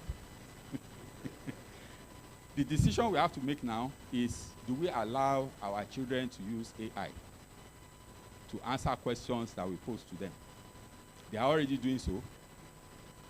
In Bayes University, they confess to us that 60% of their students report their assignments using AI. And the teacher now sits down trying to write and gauge those answers. You see that the children are in a digital world, the teacher is analog. So all of us parents, all of us who are leaders in our various categories, we need to digitize. And I'm very happy that this summit is coming at this time. And we are trying to come together, to think together as a nation. Many things are wrong. The correction is in our hands, and we are the ones who are going to digitize Nigeria and get us into that sustainable future that Nigeria requires. Thank you very much, everybody. Thank you very much. Wow. I thought we were supposed to applaud when he said his commission was giving out free laptops. Yes, I was expecting a round of applause. Let's appreciate what they're doing there. For his staff, at least he starts somewhere now. Charity begins at home. Is it your staff? No, she's insisting that it should be for everybody, right? At least he's starting from somewhere, and that is key. He has told us that the next frontier is digital, and currency will be the data. And all we need to do is to retool. Talking about why everybody should be at par, I have a neighbor's daughter that she's crying now. She passed her last WAEC, everything BAs, and had a D in English. So she had to go back again just because of that. And she wants to study nursing. I'm wondering, nursing English. I mean, I'm wondering, I'm looking forward to a time where, like my former boss would say, that she prefers someone with certificate than someone with certificate. I hope we get there someday. Thank you very much, sir. A round of applause for him one more time. Well, we're going to the final panel session for today. Lunch is almost served, but we're going to do that quickly. After that, we'll take the remark from the representative of His Excellency, and then we'll move straight to the awards. We're going to make it as fast as possible, I promise you that, and then we'll go for lunch. Please permit me to invite to the podium for the lead speaker presentation, and it will be done by Mr. Oluwatoni Olubenga, Energy Tech and Project Leader, a tech enthusiast that is very passionate about the future. Let's give him a round of applause. While I also invite the panelists, so at least as is done, we delve straight into it. Ifoma Oko, InfoSec and GRC consultant at Digital Encode. Let's give her a round of applause. Dr. Roslyn Isimeto, innovator, researcher, University of Lagos. Ahmed Afolabi, co-founder, Bidiga AI. Peter Ejiofor, represented by Goodness Opani, CSA, Ethnos Cyber Limited. Please let's give them a round of applause. And last but not the least, Nero Oyekale. Please let's appreciate them as I hand over the microphone to the lead speaker. Thank you.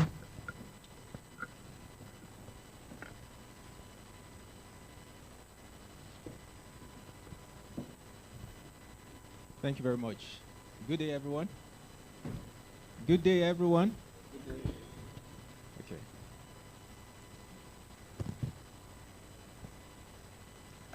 So, we're talking about governance, innovation, people, and the future economy. Are we complete? Okay. And the focus of this is for us to know how to position as a country so that we are not left out in what is happening. The issue here is, maybe I should give a context, perspective to this. There are speculations that about 85 million jobs are going to be lost because of artificial intelligence, for instance. But then, on the other side, it's also speculated that about 97 million will be created by that same AI. So the question is, do we choose to focus on the disruption that is coming, or we're going to focus on the advantages, what we can leverage, and how do we profit from what is to come? So if you take a look at it, we're talking about 12 million net that is going to be created. So 12 million is significant. Imagine that we have just 6 million out of it, even in Nigeria. And I'm telling you, that's going to be a major addition.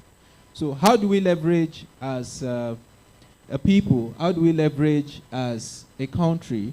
How do we leverage, even from our cultural perspective, so that we can benefit and we can create an economy of the future? So I will start from my far right, and the question now is, how can we leverage as a country?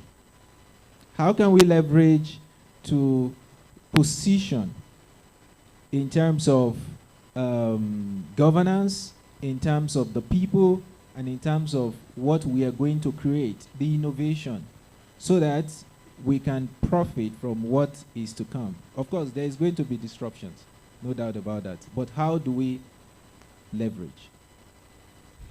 Okay, so good afternoon, everyone, and thank you so much for this opportunity.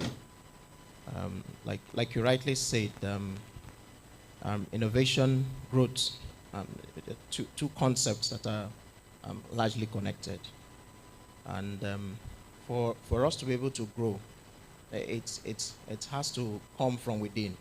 We must continue to innovate. We must continue to seek either new ways or improve on the already existing ways that we are doing. We talked about artificial intelligence as a catalyst for growth. Artificial intelligence has always existed. It's not the reason why it's becoming a buzzword today, because we have more data, we have more interconnectivity, and we have more people who are interested in it. I work in the cybersecurity company industry. We're focusing on using cybersecurity solutions to protect organizations that exist within various industries. And we have seen that innovation is at the core of what we are doing today as a way of growing, because we exist in this digital space, and digital space is continuing to grow. But we cannot grow, we have to grow in a secure way. At some point, the number of people who are going to be connected within the digital space is going to more than triple within the next 3 to 5 years. But as more and more people are becoming interconnected, there is also a need for us to continue to be connected in a secure way. And that is the point, that is the reason why innovation, leveraging the power of artificial intelligence comes into play as a way of using cybersecurity to protect how people connect to the digital space, the humans that are in the digital space, how to protect them, because we are going to have more and more humans who are going to be existing in the digital space. How can we be able to protect these people, especially the more vulnerable people? How can we be able to protect the tools that we're using to connect, our phones, our laptops, the applications we are using to talk to, the banking applications and all of that? How can we be able to protect them in such a way that as we grow, we do not grow and, things doesn't get out of hand? So these are some of the conversations we are having, starting from using cybersecurity as a way of growing and also protecting at the point of innovation within our economy. Thank you very much for that, because this is a fundamental component of data governance, that the data itself has to be secured. But I would say part of this, a critical component of data governance, is the quality of the data itself. I know in Nigeria, like NIMSI is doing a lot, and a lot of organizations are also contributing to the quality of data we have. But the concern today is harmonizing this data. So we have data that position here and there. The question now is, what can we do to improve on the quality of data that we have and to harmonize this data for economic prosperity? Ma'am? You want to speak to that? I would want to react to this, your first question, because I'm in the academic sphere, and you asked about how we can use AI to solve problems. It's going to destroy some jobs and create some jobs. So I think I'm going to start from there, because I'm very passionate about that. It is true AI is going to destroy some jobs. Fine. But I want to say that, you know, Africa has so many problems. We have problems upon problems upon problems. And this affords us countless opportunities. So what do? It's important we learn technology and then learn how to leverage technology to solve these problems. So we have so much more to do than to lose. We have so many innovations to create. Now, we would ask, the youth are the various, we have so many youth everywhere in our schools, our institutions, secondary school, universities, because I'm from the University of Lagos. Why are the youth not churning out the solutions? What is preventing us from delivering? We have so many problems. So many problems. I'm presenting my constituency. So many problems. First is the internet access, which is not available. What we have is, because I spoke to my students now to ask what's the level of access, they said it's capped. Everything is managed. Our engineering faculties are dead. If you go to our faculties of engineering, the infrastructures there were there before I was born. UNILAG was set up in the 60s. It's the same set of facilities that are still there. Now, we're in the fourth and going to the fifth industrial revolution. Are we having the necessary resources to make it happen? We don't have anything. We don't have anything. Is it the hardware? Is it the software?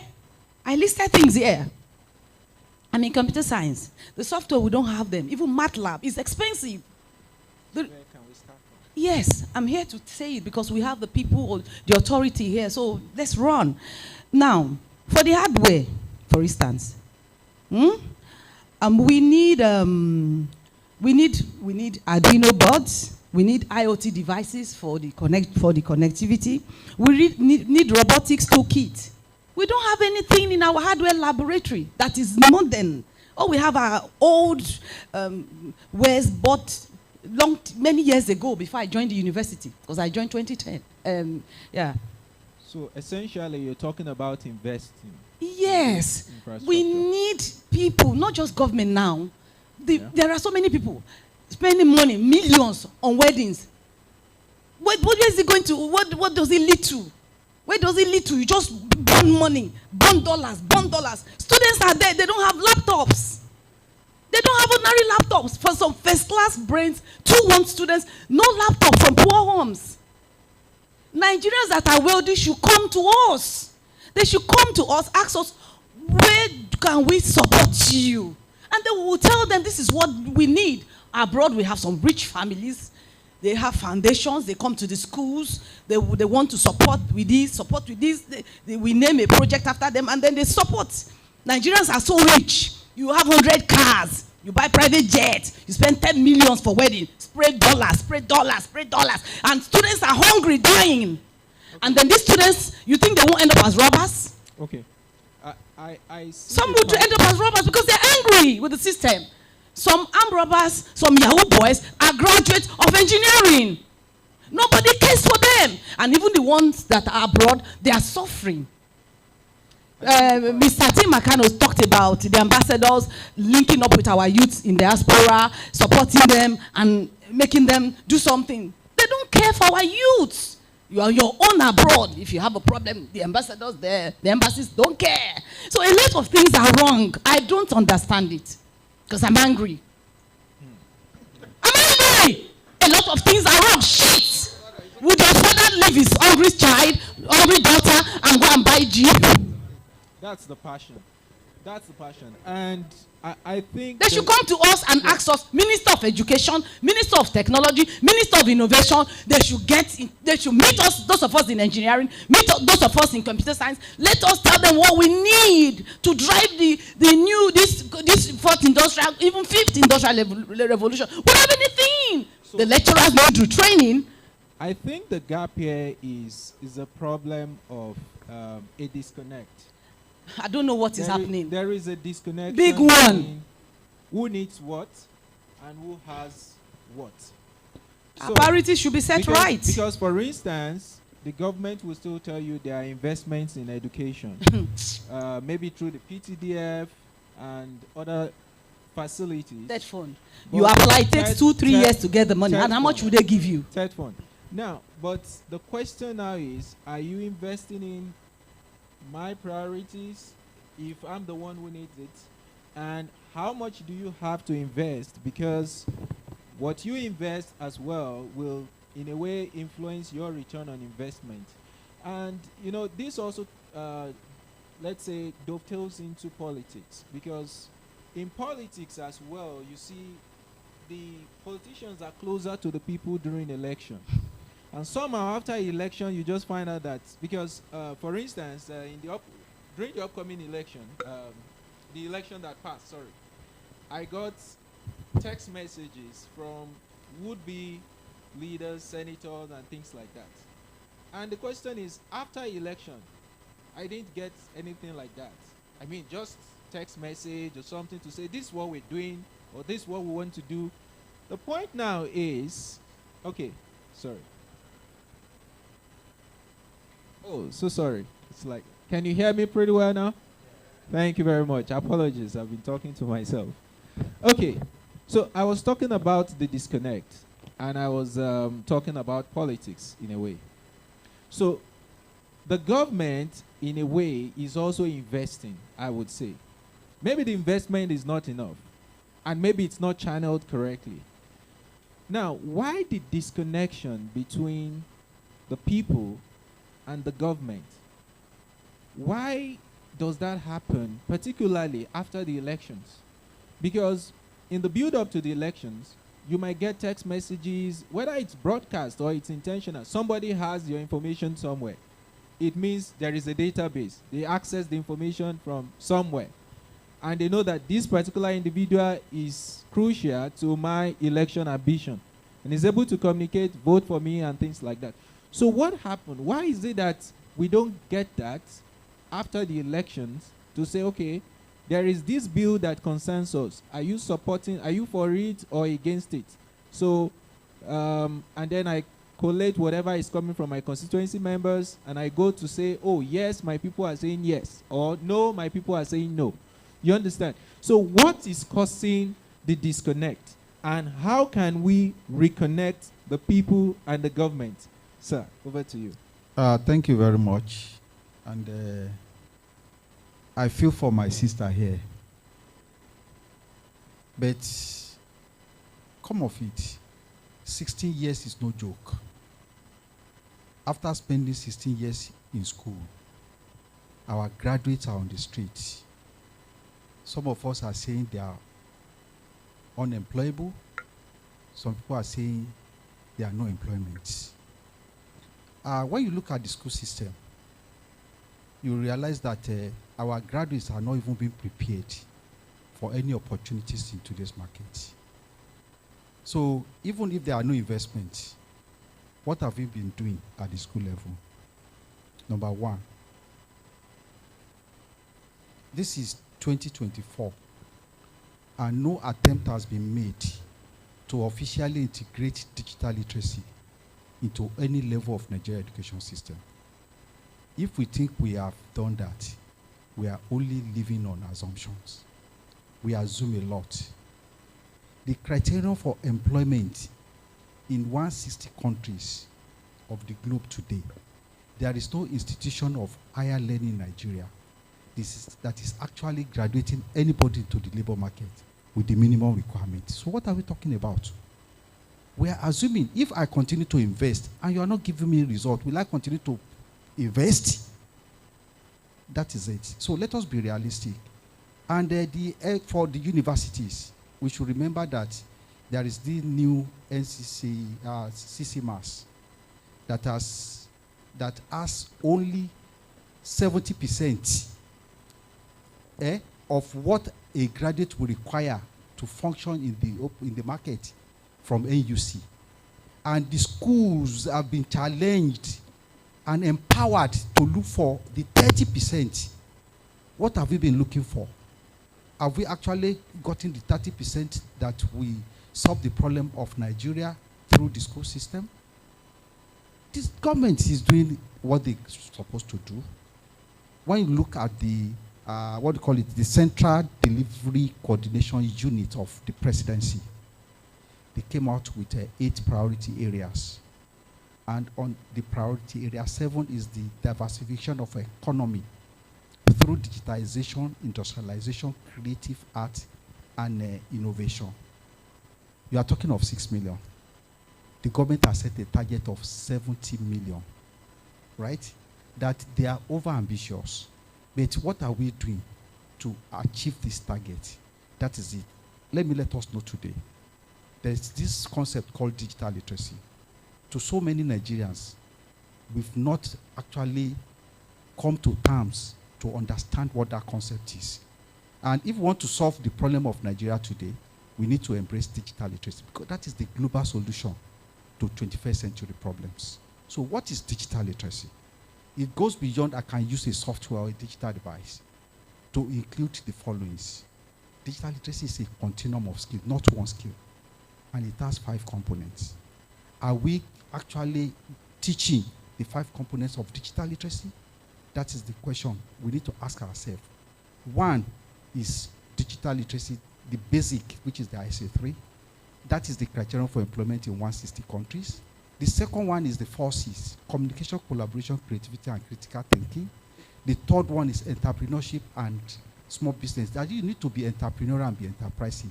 You must be able to recognize opportunities, start a business, run a business, sales and marketing, financial management. Then you now talk of the career part. UNESCO is saying for you to be relevant and be able to navigate this century without so much problems, you need to be able to use this basic 3 to enhance your career. So careers are just 2. One is either computer or digital driven, and the others should be IT supported. So to the point itself, how do we bring the government and the people on the same Thank you very much. Because the way it is. Oh, yeah. See, I just said it now, that government came up with framework, National Digital Literacy Framework. What have we done about it as people? That AUC said 70% the academic minimum standard, 30% from the school. What has the school done? There are policies, there are bills, there are everything. What have we done as people? We need to retrace our steps. We need to embrace standard. We need to work with government.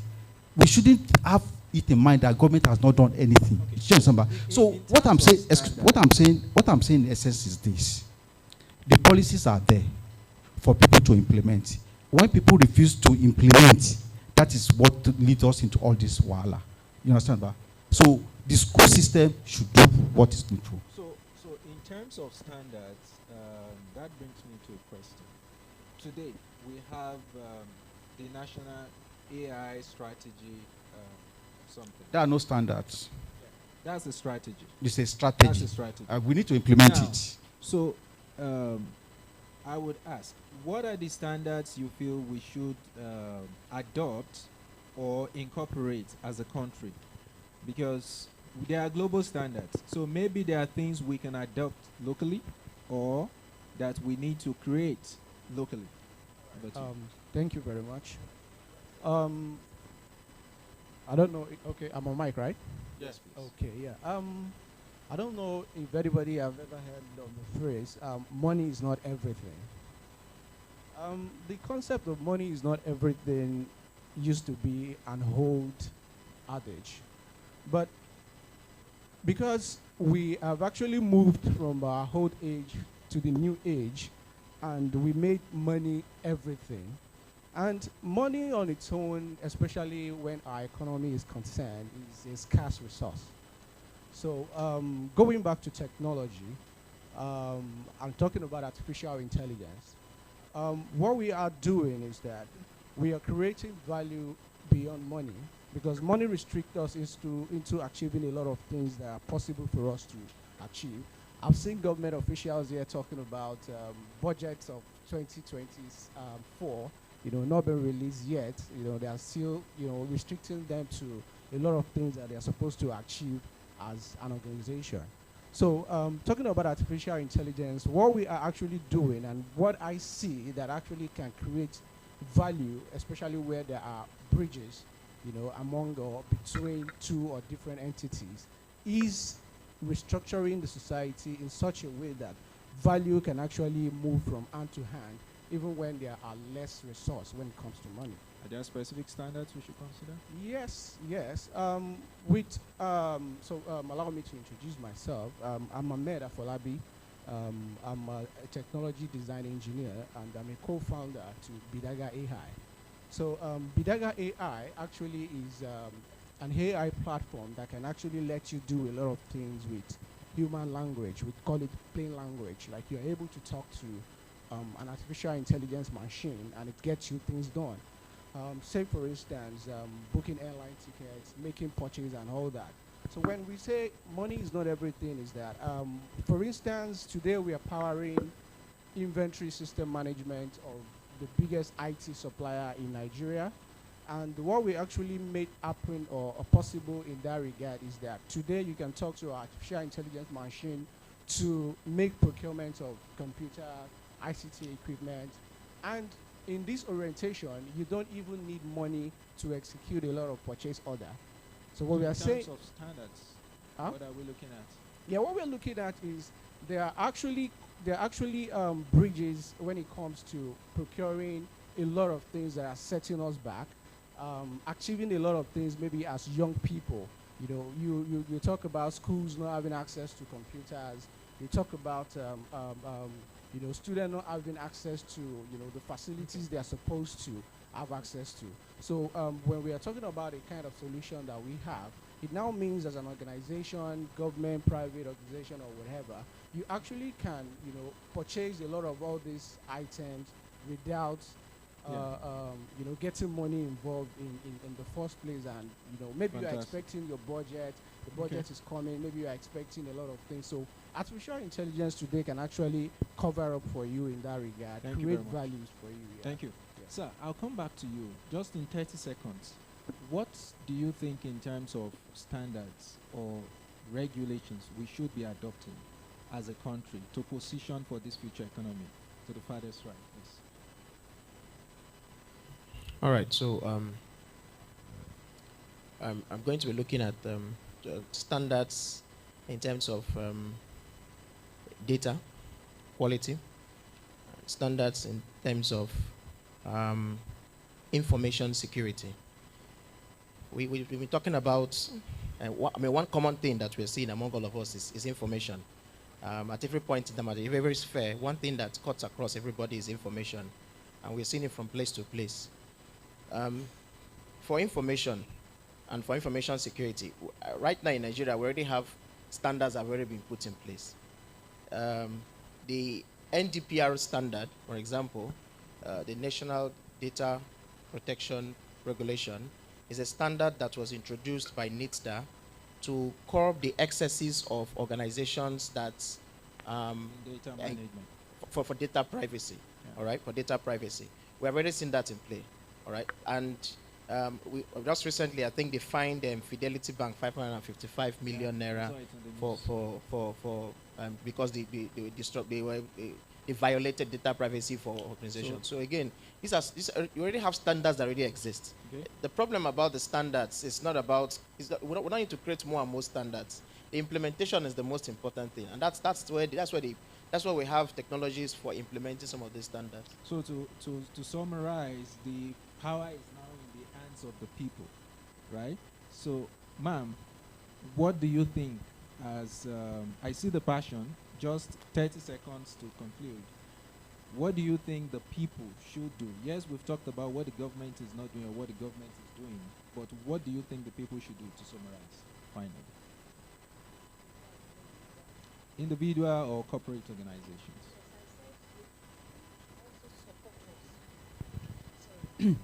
Sorry. I said they should also support us. They can come to us. What do you need? Where do we come in? For instance, my final year thesis students were using the latest technology, generative AI, to do some automations of some local problems I see, because I generate ideas. You know, we need to implement.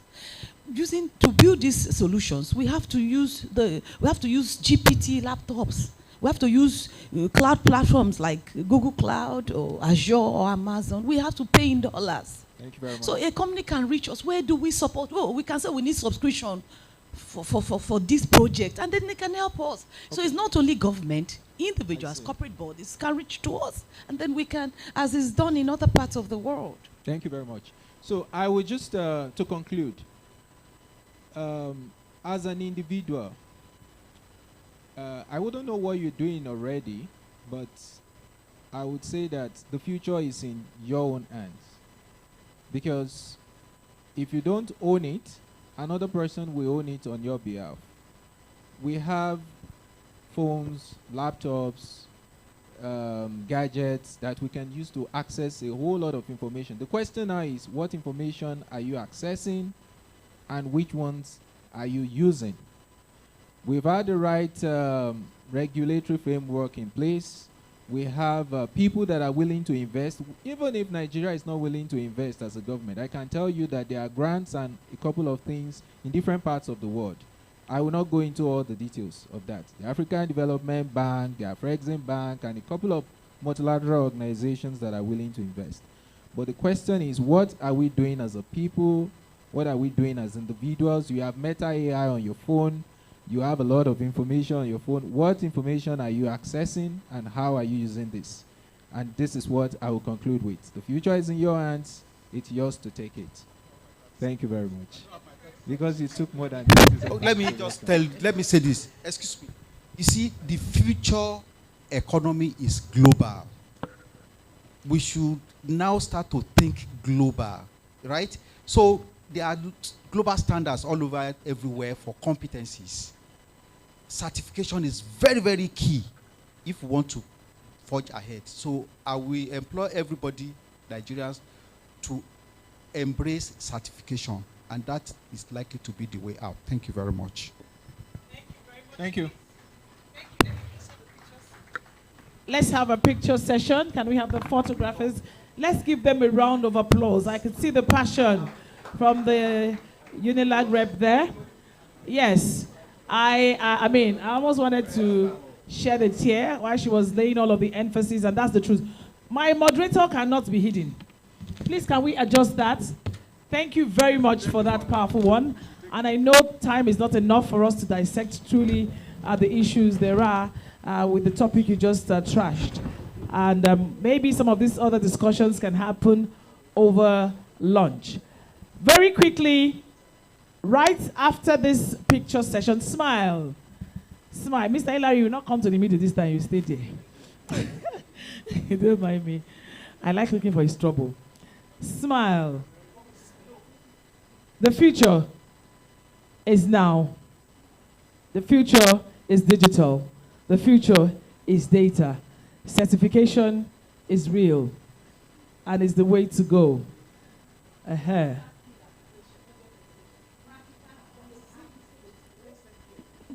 Okay. After now, you can continue the fight at the back. I understand where she's coming from. But again, I thank you very much. Thank you very much. I'll be coming with a referee at the back. Let's continue with that. Thank you very much. Let's appreciate them as they go back to their seats. Before we started, I asked you to check out what's happening to your neighbor. Please, I need you to check. Is your neighbor still sitting with you? The person you spoke with in the morning, is this or she still seated close to you? If you are looking for your neighbor, let me know, please, so that we can declare a state of emergency. But at this point, we're going to be inviting, once again, the very soft-spoken Director, Strategy, Communications, and Event Management, National State Government, that is representing His Excellency, the Executive Governor of Nasarawa State, Engineer Abdullahi Sule, who will be talking to us about what Nasarawa is doing differently. I enjoyed the last time they spoke about it. I mean, they've gotten awards as the digital state, and I know they are doing more. And he's here to give us more insight. Distinguished ladies and gentlemen, to wrap up today's discussion, let's give it up for Mr. Yakubu Lamai once again. Can the dance troupe get ready for the dance presentation? We're going to be doing that side-by-side lunch. Yes, he's the only person standing between us and lunch. So let's see how that goes. Thank you.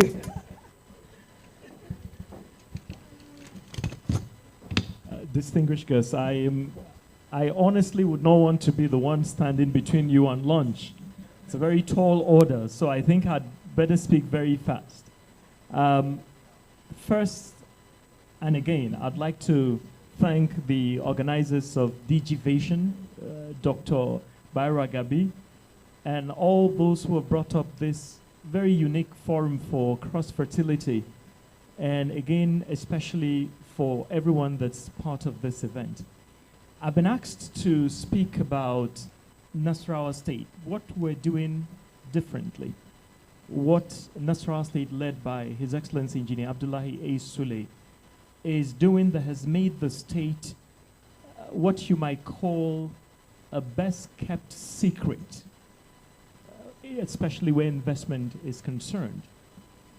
Now, this will require me retooling the story. His Excellency Engineer Abdullahi A. Sule was the immediate past group managing director of Dangote Sugar. And before that, at one time, he was managing director of African Petroleum, that is AP. So he came into governance as executive governor of Nasarawa State about 5 years ago with over 30 years experience in corporate governance, working in the sugar, oil and gas industries of both the United States of America and Nigeria. So I think the first thing that we did under his very inspired leadership was the governor, Engineer Abdullahi A. Sule, came to Nasarawa State prepared to work. And I know that a lot of times, a huge proportion of our political leaders seem to sort of stumble into leadership. Some may appear a bit clueless, and some might even appear as if the office they hold is a learning ground, or even the office and the scope and the scale of the office itself is one that overwhelms them. So often and on, you find politicians assume very huge positions of leadership without coming prepared. Now, I can pin that to a practical index. To come prepared to be governor of Nasarawa State and coming from the private sector, what Engineer Abdullahi A. Sule did was he got the international hub, PricewaterhouseCoopers, to do a study on Nasarawa State just as a candidate, as somebody who was vying to become governor. Know the potentials of this state. He was leaving Lagos State and going to the north central in the northern region, which isn't as highly industrialized as what obtains here in Lagos. So he needed to know the potentials of the state. What were the competitive advantages? And one is the fact that Nasarawa State has a very unique proximity to the Federal Capital Territory. Over 60% of the landmass between Nasarawa State and the FCT at that border corridor at the very fringe of the FCT is Nasarawa State. On the other flank, you find Niger State. So the proximity of being just beside the Federal Capital Territory is one that has served a lot of states and, anywhere in any country. In the United States, you find there's a place called Maryland, which is just next to Washington, D.C. And Maryland, takes from the buffer of being, the alternate to Washington, D.C. and gains a lot of advantage from that proximity. The same advantage that Ogun is getting with, Lagos, where you find a lot of the industries moving to Ogun if they can't come into Lagos. So with the, how expensive FCT is, Nasarawa State is naturally supposed to become your business alternative. But before the coming of His Excellency Engineer Abdullah Esule, that potential was not fully explored. So he created a document called the Nasarawa the Nasarawa Economic Development Strategy, NEDS. And it has been our economic blueprint for the last 5 years. We have used that to harness that proximity to the Federal Capital Territory. So you have very vast arable land in the state for agriculture, which has invited big multinationals from Dangote, and Dangote are building the largest sugar refinery in the whole of Africa, I presume, because it's larger than the one in Sudan. It's in Nasarawa State, it's in Awe. Olams is having the largest rice farm in Africa. Nasarawa State is second in sesame. Flour Mills has cassava in Toto. Now, how do you do all of this to make the state an investment destination and an investment frontier?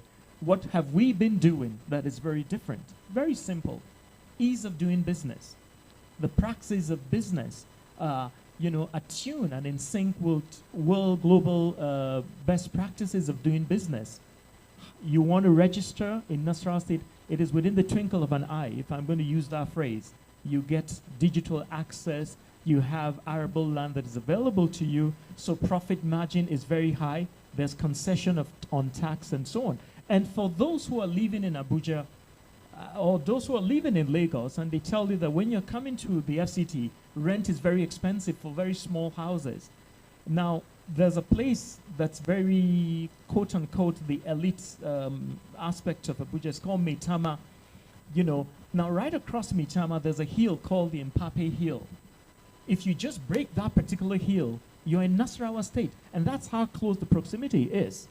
So for that particular, just that access alone, Nasarawa State acquired 13,000 hectares of land. Now 13,000 hectares of land is larger than the city of Paris, is larger than Geneva. And within that 13,000 hectares of land, we're building an industrial city. That industrial city will be just next door on the very corridor of Maitama. And you have everything that is top-notch, that is smart, compliant, universities, hospitals, and industries. So that way, you can get the same quality of life or even higher than what you would get in the FCT right across the road in Nasarawa State. It becomes an alternative for you. And I think that is the reason why the President Bola Ahmed Tinubu, also decided to start building another small mega, we have the Renewed Hope Housing Estate, and we have the Renewed Hope City that also is going to be built in Nasarawa State. So you have business practice that welcomes investors. And that is why a lot are rushing globally to Nasarawa State. Basically, that is what we've been doing. What else has the governor been doing? He's insisted on accountability. A lot of investors would want to come to a state that is not corruption-ridden. And the way you can do that is you anchor whatever you're doing on digital technology. You have ICT to do centralized billing. You have ICT to make sure that your CFOs are very fast and very rapid. We do all of that. And then government is accessible. For instance, I called somebody back. Even this morning while I was in Lagos, His Excellency sent me someone's message. It's about 8 a.m. and I called the person, and the lady was like overwhelmed. This is government. She hasn't even taken something written on paper, but government is actually responding to you and reaching out to you. So the locale is accessible, business practice is global standard, and then you have legal frameworks. There's a legal framework for PPP, public-private partnership, that is secured by law. And you also have public procurement laws as well that make sure that what you put in is actually what you're going to get. Then there's an interface between the investor and the immediate community, so that whatever you do as goodwill for the community is one that is recognized by the government. Now, if we, these are the basic policies that we're doing, but we're also, actualizing them, we're exemplifying them, we're also physicalizing them. by our persona of just being open, transparent, transparent, affordable, and then giving people the sort of livability and welcome that people desire to come and make a life in Nasarawa State. So right now, as the indices show, Nasarawa State is amongst the top 3 most competitive destinations in the country. We have held 2 business summits. They're biannual within a span of two years each. And basically, you're welcome, actually. And I think this is how I should end what I'm saying. You're welcome to vacate Lagos and come to Nasarawa State. And I'm very serious. I know that Lagos is at the tipping edge of creativity and innovation. And I know that you, in Lagos, you guys are so advanced that you're building cities on the Atlantic. But you know what the way climate change is. Sometimes the cities built on the Atlantic, it's actually better to stand on very solid, steady ground. We have a huge, vast land. There's no sea anywhere near it. You're coming. You're okay here. No, isn't it too congested? No, but when you have you see, that is why Dangote and a lot of these people, flour mills and Olams, they're all moving there. And the evidence is there. You understand? Okay, have an alternate home. Remain in Lagos on top of the Atlantic, but have a house in Nasarawa State. Is that one is better, ba? All right, so thank you very much. We'd like to thank the Digivation organizers for giving us the platform to say so much about Nasarawa State. The entire country is open. I think we're a country of promise, and wherever you go, I mean, if the legislation is right and the government is attuned to giving people welcome, you would grow as rapidly as Nasarawa State is growing, and we thank you for this very unique opportunity. And thank you. God bless you. Someone was saying you excluded security, but I know. Security. And for a businessman, no person, no investor goes to a place that is crisis-ridden. Nasarawa State is the most secure state in the North Central. We have held back what they call Darussalam. They went to Toto a couple of years back to use that as a launching pad to attack Abuja. And what have we been able to do? We got the cooperation of the previous President Buhari, to set up an airfares reconnaissance base where we take care of the entire North Central. We have all the bases. We have Indoma, we have super camps, and so on. And there's security is multifaceted, multivocal, and multi-layered, and we're applying all of that. So if you look around the North Central, you look at Benue, you look at Plateau, you look at Taraba, you look at Kaduna South, while all of the turmoil might be happening around Nasarawa State, if you check the records, well, it's very calm. There's the very cool sea that you have here. Thank you. Thank you very much. Let's just have just a picture, quick one before. So bragging rights. Yeah, I mean, Nasarawa State is inviting us with open arms to at least get an extension. I know we love Lagos. Some Lagosians were so used to the hustling and bustling that we don't want to leave. But like he said, you can still be here, but just have an alternative right there in Nasarawa State. Thank you very much again. Representing Nasarawa State government, Mr. Yakubu Lamai there. At this point, after this picture, Dr. Bayero will be leading this team to the table. Can the ushers help me? Lunch is served, but we're going to take it table by table. Let's attend to our speakers and VIPs. Everybody here is important, but for orderliness, we'll be attending to that movement table by table. Our ushers are here to direct you. While I leave you in the hands of eFest Production to entertain us while our lunch is served. Right immediately after that, as we're done eating or getting close to us getting done to eat, with the food, we'll delve straight into the awards. We have about 15 awards this afternoon, and we're going to take it back to back. So please bear with us as I leave you in the hands of eFest Production. Can the ushers help us with coordinating lunch so that we can take it table by table. Please, let's be patient. It's going to get to the final table in the next 30 minutes or less. Thank you very much, Ifes. Take it away.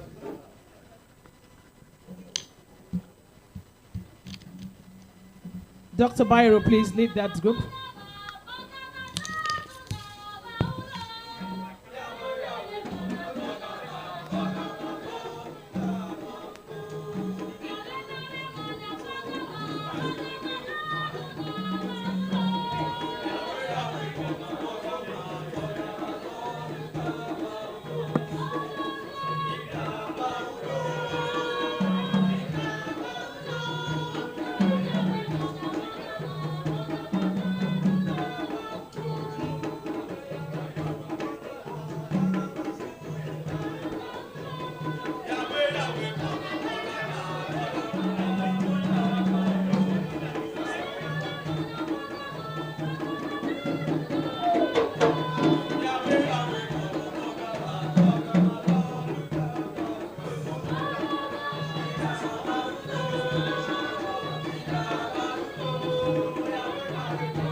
àlàyé mi bá mi sọ̀rọ̀ kan kí ló ń lọ ó máa rí ìyàwó rẹ̀ mi lọ ń sọ wọ́n ní mo kí dem pressure ìjẹ́ má lọ sùn ṣiṣẹ́ lọ ọmọ ìyàpá ò lọ nobody go dey when sapa don too much ẹni tó bá bá aṣóhun ṣá ló mọ̀ gàbogàbo lọ ọmọ bá ṣì ń lọ ìsídèlé kò sí dé ọ̀ happiness everythingness my life no stress fine boy no ex happiness everythingness my life no stress. Òtútù ó wọ̀nyí o lágara sí mi alákọ̀ọ́lẹ̀ o ohun tó ń ṣe yín kọ́ ló ń ṣe mí o ẹjẹ́ lọ́mọ tá ń ṣe ànábì novice yépa yépo àṣàmọ̀dì ọ̀gá no dey fọ́ọ̀mù kasabi michael scovey as you can see àbí zombies òkan bí o òtútù ó wọ̀nyí o lágara sí mi alákọ̀ọ́lẹ̀ o ohun tó ń ṣe yín kọ́ ló ń ṣe mí o ẹjẹ́ lọ́mọ tá ń ṣe ànábì novice.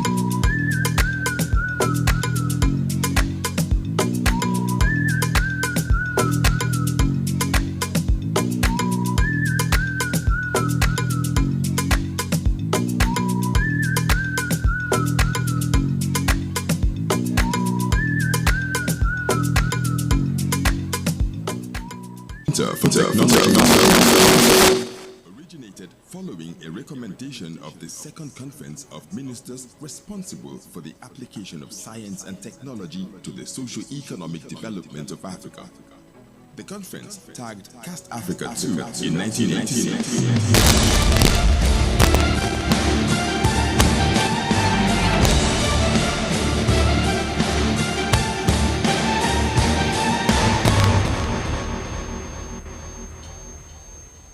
The National Center for Technology Management, NACTEM, originated following a recommendation of the Second Conference of Ministers responsible for the application of science and technology to the socio-economic development of Africa.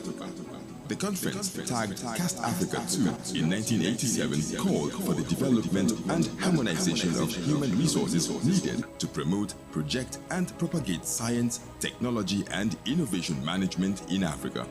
Consequently, NACTEM was established in September 1992 by the federal government of Nigeria and commenced operations in January 1993 at the Obafemi Awolowo University, OAU, Ile-Ife, Osun State. This was to allow the center to leverage on the huge human resources, especially in science, technology, and innovation management available at the university.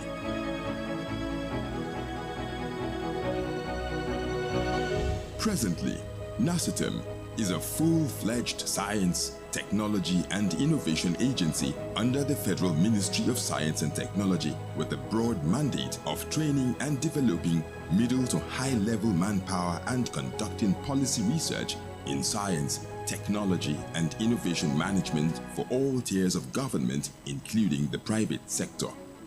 NACTEM also has part of its mandate the provision of critical knowledge support and constitutes the software component of the National System of Innovation. Dr. Shola Odunsanya is the Director General. We have created a digital academy that aims to train 1 million people within a period of 5 years. We have categorized the people into 2 categories. Those who are vocationally trained, who will form a larger population, and those who have higher education training. Charged to look after and buffer science, technology, and innovation management both in the government and private sector in Nigeria, NASATEM conducts policy research and evaluation. The aim is to provide sound policy advice for dynamic, technology-driven based development. In addition to these, NASATEM runs postgraduate courses or programs in science, technology, and innovation management in conjunction with established institutions home and abroad. NASATEM has established, maintains, and provides databases to the science, technology, and innovation outputs to facilitate activities towards commercial exploitation. NASATEM also plays a leading role in the build-up of expertise for effective management of science, technology, and innovation, and to actively engage in policy research, design, evaluation, and review. The training opportunities that are now available start from welding, which is usually the cradle of industrial development. And when we say welding, we are talking of welding certification, international certification, D1.1 of the American Welding Society. We will do this in tandem with the existing welding institutions in Nigeria, so that when people will join the National Welding Association, they will do so on the basis that they are internationally certified. Global certification is key to us, and it helps to improve competitiveness in the workplace. It also helps people to be agile and mobile in the workplaces, so that it ensures that the primary category that every politician loves, those who vote, they end up being those who are not higher education trained, and they end up being those people who constitute the largest number, 70% of what any economy needs to survive. Then we also focus on the fundamental basis of digital literacy, and we also divide this digital literacy into 2 sections, for business and for academia. In the heart of the agency's mandate is the development of human capacity in science, technology, and innovation, which the agency is doing through its postgraduate studies in technology management and the postgraduate diploma program. One of the major reasons why NASATEM was established is to ensure that knowledge diffuses within society, and we are one of the agencies through which Nigeria learns. So we ensure that learning which cuts across all sectors. Medical doctors, for example, need to learn how to do cell-based therapy. Who brings that in? For practice level individuals. It is part of our function. We are involved in both construction and transportation. Who does that? We are the ones who coordinate all of that. Welding includes, boat building includes welding. It includes fiberglass reinforcement. It includes electronics. It includes logistics and all of that. You may not find an institution that brings all of those together. So we are the finishing school that brings all of this together. NASATEM operates 6 zonal offices in each of the 6 geopolitical zones of Nigeria and is headed by a zonal coordinator.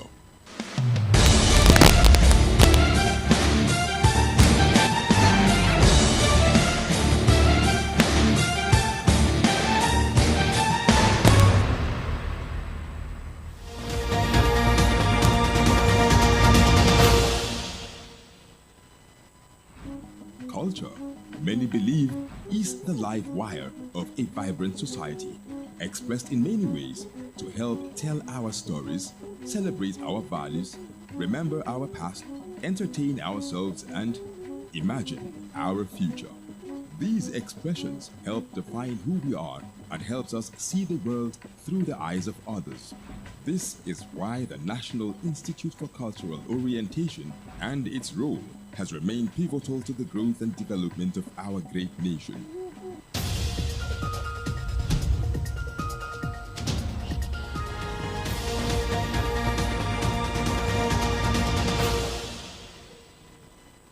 Welcome to the National Institute for Cultural Orientation, NICO, with a mission to develop cultural materials for promoting the cultural image of Nigeria both nationally and internationally, and use them for the realization of the nation's cultural diplomacy objective. NICO also has its mission to be the apex leading cultural training institute in Nigeria, which will energize various cultural establishments and contribute to world progress and civilization through research and documentation of cultural heritage, assets, and services, both tangible and intangible. As the name connotes, an institute, which is a research, academic, and educative center or educational center in charge of cultural orientation. Orientation naturally is a process of redirecting a mindset from one point to another. And when this orientation is now specifically centered on culture, it means that you need to find a way to send messages across to people, culturally important messages across to people to shape their mind as regards culture. What is the role of culture? What is culture itself? What is culture supposed to do? How well has culture done what it's supposed to do? How well does the environment appreciate culture? What is the plan of the environment towards culture? How does the environment, which is now government, politics, policies, people, how do they see culture as an enabling driver towards development, towards better life, towards technology, towards governance, towards policy making? As a cultural institute,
life wire of a vibrant society, expressed in many ways.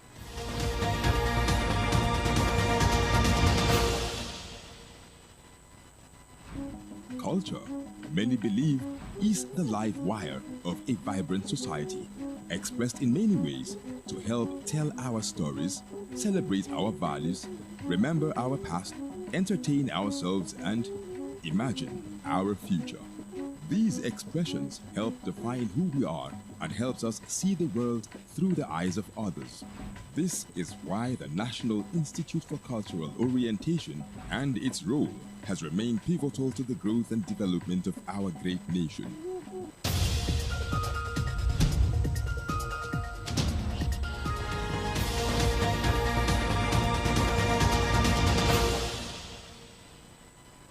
Welcome to the National Institute for Cultural Orientation, NICO, with a mission to develop cultural materials for promoting the cultural image of Nigeria both nationally and internationally, and use them for the realization of the nation's cultural diplomacy objective. NICO also has its mission to be the apex leading cultural training institute in Nigeria, which will energize various cultural establishments and contribute to world progress and civilization through research and documentation of cultural heritage, assets, and services, both tangible and intangible. As the name connotes, an institute, which is a research, academic and educative center or educational center in charge of cultural orientation. Orientation naturally is a process of redirecting a mindset from one point to another. And when this orientation is now specifically centered on culture, it means that you need to find a way to send messages across to people, culturally important messages across to people to shape their mind as regards culture. What is the role of culture? What is culture itself? What is culture supposed to do? How well has culture done what it's supposed to do? How well does the environment appreciate culture? What is the plan of the environment towards culture? How does the environment, which is now government, politics, policies, people, how do they see culture as an enabling driver towards development, towards better life, towards technology, towards governance, towards policy making? As a cultural institute, NICO has part of its mandate to train cultural development officers, motivators, and communicators who would be grounded in Nigeria's various cultural practices, realities, and philosophy that are essential for national integration, peace, unity, and development in a multi-ethnic nation. The Cultural Institute also constantly spearheads the provision of innovative research aimed at making culture the vector of national integration and development. The essence of creating the monotechnic as well is to allow young Nigerian people to have access to cultural education, because they can use it for employment, they can use it to better their lives, and creative industry and cultural industry is a job creator which can help you develop your life and make a living. Those are the things we are doing in the area of training and capacity building. Given the legal backing by an Act of Parliament in subsection 3, 1A and B, and 2A to G of section 3 of the Act establishing NICO, the objectives and functions of the Institute are to serve as a focus for orientation in cultural matters for Nigeria's policymakers and other government officials, develop cultural materials for promoting the cultural image of Nigeria within and outside the shores of the nation, while using them for the realization of the Nigeria's cultural diplomacy objectives. NICO is saddled to build capacities with training of cultural development officers who will integrate Nigeria's culture into the educational system at all levels to facilitate the practical application of the Nigerian culture in everyday activity. Develop and promote relevant materials aimed at preserving Nigeria's culture at all levels. Carry out public enlightenment campaigns of the various facets of Nigeria's culture to effectively mobilize Nigerians towards a culture-oriented lifestyle, and sponsor and undertake research into all aspects of Nigeria's arts and culture. The president is interested in how we can turn the fortune of Nigeria economically through culture, cultural tourism, and other means, through the creative economy, through creative arts, through art itself, through many ways and many means. Now, the president is interested in the potentials, economic potentials, income generating potentials that is inherent in culture that is not yet tapped. As the world continues to experience growth and disruptions influenced by technology, culture remains dynamic, and NICO continues to evolve and ensures it adapts the new realities which sustains Nigeria's growth and image. This new creative expression and innovation through technology, arts, and media democratizes creative ideas, allowing artists from diverse backgrounds showcase their work globally on the digital space that enables cultural narratives to be shared through film, music, literature, and visual arts. The Institute remains mindful that this comes with the challenge of using technology responsibly to promote cultural evolution and growth without reducing the values of the people. As such, NICO's leadership says the organization is up to date as technology raises ethical questions regarding cultural appropriation, digital privacy, and the impact of AI on cultural practices. Addressing these challenges requires collaboration between technologists, policymakers, and cultural experts. We have a project called Doodoo Plugs. Doodoo Plugs is basically supposed to be a digital platform in the center of the world that is meant to showcase our culture, give the world the greatest opportunity at their fingertips, at the press of a button, to know the culture of Nigeria, the culture of Nigerian people, a country with diverse culture, with a great population, the biggest black population in the world. So, race by race, tribe by tribe, nation by nation, people by people, we're classifying our cultural nuances, our cultural elements into a digital platform. As potent as YouTube, Facebook, or anything, we're building it. And at the end of the day, all our festivals, all our foods, all our dresses, all our languages will be on that platform. What is that supposed to do? That is supposed to showcase our culture to the world. If the world would appreciate us for who we are, it is not about other people telling our stories. It's about ourselves being able to express ourselves and tell our stories to the world. So, Doodoo Plug provides an opportunity for a language laboratory where Nigerian languages are taught online. Anywhere in the world, our children that were born abroad should not be denied of the right to appreciate and know our culture. They can learn our languages through Doodoo Plug.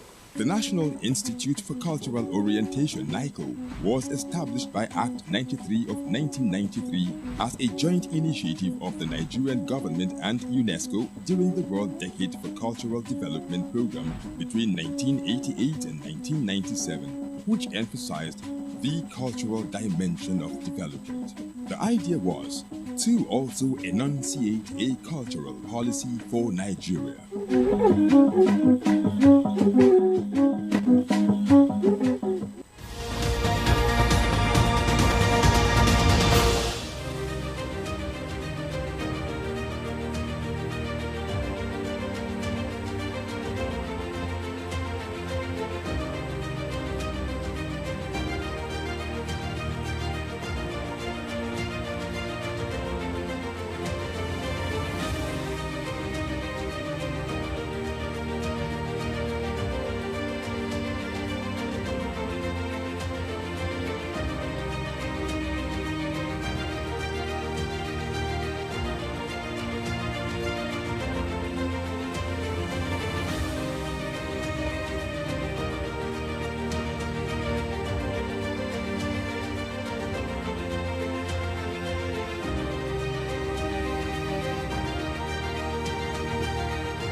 we all enjoyed our lunch.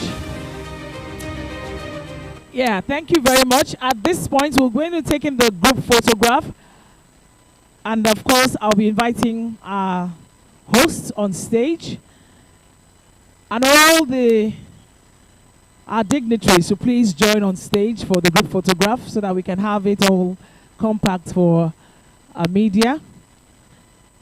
Sorry, can I have the ushers to help with the chairs? We'll do that while we wait for a plaque to come, and then we'll do that simultaneously. And we'll call it a day. It's been a long day, we know that. We thank you for your patience. I know some of us will be traveling back to Abuja and other parts of the country. We're looking forward to spreading our tentacles to Nasarawa State as we've been invited to come and have a second abode there. I'm really thinking about it. Please, can it go so it doesn't block here? Hilary Damisa, please, your attention is needed. Thank you. DJ Soft Music, the man of the moment, is standing there already. Mr. Hilary will coordinate the photo session for us. Thank you so much. Ladies and gentlemen, please, we would get into the award element. We wanted everyone to be done with their lunch so that we would have that ceremonial aspect of this event. But please, for purposes of our archives and documentation, we'll call some dignitaries in no particular order. Please, I'll start from the extreme table. The DG of NASETEM, the Executive Secretary of NICO, I beg your pardon, and the representative of FIRO. Please come forward and have a group photograph with Dr. Bayero Agabi. Afterwards, we'll take the next table.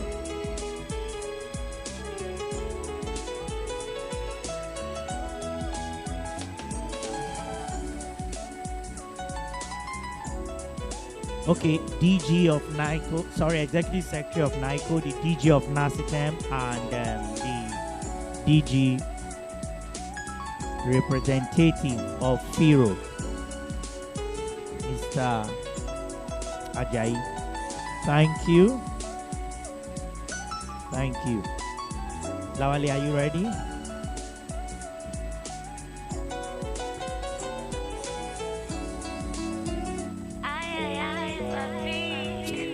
I'm a good boy, normal, and I don't like wahala. Some they try to they put me for ground.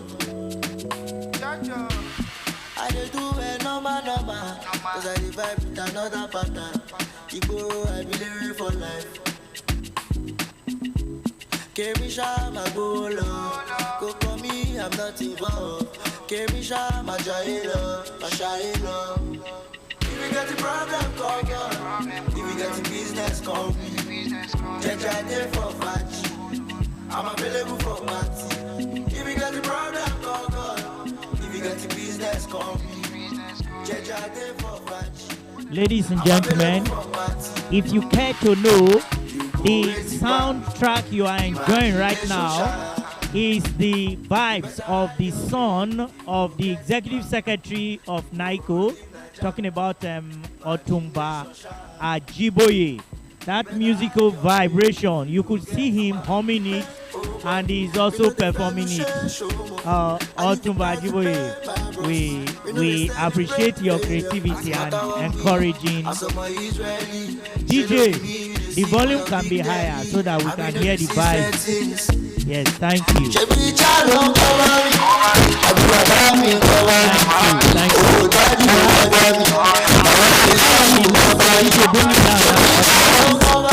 DJ, listen to me. The balance payment of your money may not get to you if you don't cooperate. All right, thank you. We'll call on the next table. I'll invite the representative of His Excellency, Mr. Yakubu Lamai, to join Dr. Bayero Agabi. Chief Yemi Solade, please join them too. Madam Ewok, the head procurement, National Identity Management Commission, please join them. And Barrister Osilama Ozekome, son of revered legal luminary, Barrister Mike Ozekome, Senior Advocate of Nigeria, Officer of the Federal Republic, Commander of the Order of the Niger. Please join them. Thank you so much. If you get the problem, call God. If you get the business, call me. Check out there for Fachi. I'm available for Mati. Okay. I don't understand why Madam Ewok is being marginalized on the airstream. Please. Okay. Thank you. Thank you. Thank you. Dr. Bayero, the microphone said you are not smiling because Chief Yemi is smiling as if he's the okay.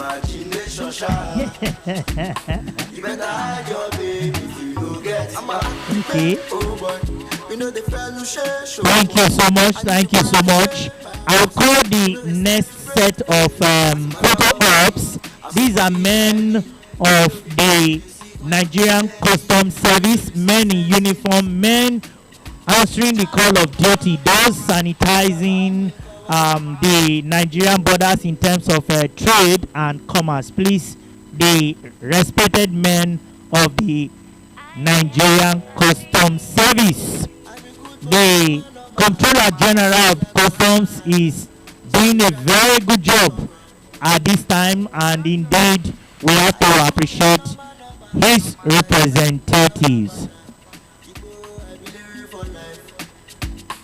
Thank you so much. Please, if you are here, you don't take photographs. Please don't go because the event will not be complete. Do we have express payment team here? Okay, I'll need every member of express payment team to be on standby. If you are eating, suspend the food. Please, express payment, you will be the next to join the photo ops. Thank you so much. Express payment, are you on standby? Please, let's have you. Let's have you. Let's have you. Thank you, sir. Thank you, sir. Thank you, sir. Now, express payment. After express payment, Madam Lisa, that table, why are you talking to my... Huh? What was this table where we have Chief Isaiah? Please, you would come for the photo. Okay, members of Nitra, please. The next set of photographs, please. Nitra. I'm available for Mati. If you get the problem, call God. If you get the business, call me. We are not done with express payment. They're actually in two batches. Join them, please. Join them. Join them. Hold on. Please join them. Express payment. Join them. Okay. Okay. All right. Thank you.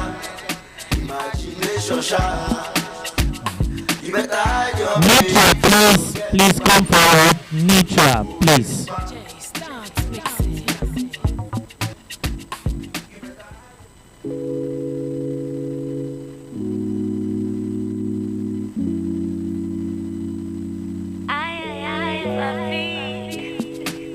Nitra, please come up stage. Nitra. Nigerian Information Technology Reporters Association, the most vibrant arm of the media in Nigeria. These are the people who have shaped this sector, and indeed, Chief Isaiah, Chief Chidebere, Chief Romi, Chief Mrs. Luisa, Dr. Chief Otumba Bayero Agade, Chief Hillary, Chief Moji, Nigeria Association of Technology. Let me learn. Nigeria Association of Technology Reporters. Put your hands together for us. You better hide your baby, you don't get it back. No, not your post. That was too casual, please. We can give them another style, please. Change the gear. Just give them a technological vibe. Yes. And if you Exactly. my bros, we know they celebrate failure. As a matter of me, as I'm a Israeli, she'll be me, you see for your big telly. Okay, alright. Dr. Roslyn, your table, please come forward. And the table before your table, please come forward. Dr. Roslyn and the table before your table, please come forward. Thank you. Please, this table behind the Nigerian Customs Service, please come. Come, please come for the photo shoot, please. Thank you. Please, when you are coming, don't leave your mobile phones behind because we don't have an hologram that will monitor anything. Keep your phone close to yourself. Please come. No. Please come forward. Please come forward. Baji. You better hide your baby, you get it back. You go run leave Naija, imagination sharp. You better hide your baby, you go get it back. You go wait it back. Jay, start mixing. You better hide your baby, go run leave Naija. You better hide your baby. This table, please. Please. You are next. You are next. You are next. You are next. You are next. Please join them for the photo, please. Alright. I'm available for taking photograph. Pause. Alright. I'm available for the next man. You go wait it back, imagination shine. You better hide your baby, you don't get it back. You go run in Naija, imagination shine. You better hide your baby, you don't get it back. Oh boy, we know the value share show more. And if you price the pay, my bros, we know they celebrate. As I'm a Israeli, she'll be me, you see on your big telly. I be know the see settings. She be jalo cover me, I do about me cover me. Oh daddy, oh bother me, now I the hustle properly. She be jalo cover me, I do about me cover me. Oh daddy, oh bother me, now I the hustle properly. If you got the problem, call God. If you got the business, call me. Judge I day for Fachi. I'm available for party. If you got the problem, call God. If you got the business, call me. Judge I day for Fachi. I'm available for party. You go wait it back. Imagination shine. Thank you so much. Thank you. This next group, please. Join up. Yes, join up. Imagination shine. Yes. Join up. You better hide your baby, you go get it back. Okay. You go wait it back. Jay, start mixing. You better hide your baby. Go run leave Naija. You better hide your baby. Shebi jalo cover me, I do about me cover me. Oh daddy, oh bother me. Now I the ESM, please come forward for your photograph. ESM. Oh daddy, oh bother me. ESM, please come forward. If you got the problem, call God. If you got the business, call me. After this, we are going straight into the awards. Yes, we have to because time is well spent. Exactly. But while we were eating and during that break, Dr. Engineer Mrs. General Fanilat O, Head Innovation and Digital Inclusion at NIGDA, walked in. I don't know if she's still around. Okay. Just give us a wave from wherever you're seated. Thank you very much, ma'am, for coming, and we appreciate you. Thank we don't waste much of our time. We're going to go straight into the award ceremony. We have 15 awards here. We're going to do it back to back. In the next 20 minutes, we should be done. Dr. Barrow, you're going to remain on that stage because the very first set of awards will be given by you. Hillary. Yes. Is that correct? Very well. All right, let's do this in the next 15 minutes. All right. So I have flights to catch. batch. Oh, yeah. Very first on our list is the Nigerian Custom Service. Yes. As the most outstanding and digital innovation and efficiency. Indeed, ladies and gentlemen, the Nigerian Customs Service, under the leadership of the incumbent Comptroller General of Customs, has witnessed rapidly within the last 1 year of its appointment outstanding adoption of digital innovation, which has promoted efficiency in customs service delivery. And so we are recognizing them as the most outstanding in digital innovation and efficiency. A round of applause for customs service.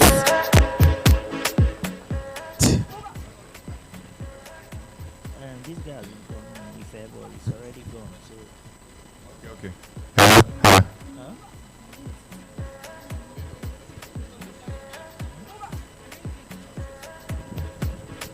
Hello. On behalf of the organizers of Digivation Future Summit and Awards, I present this to you. Congratulations.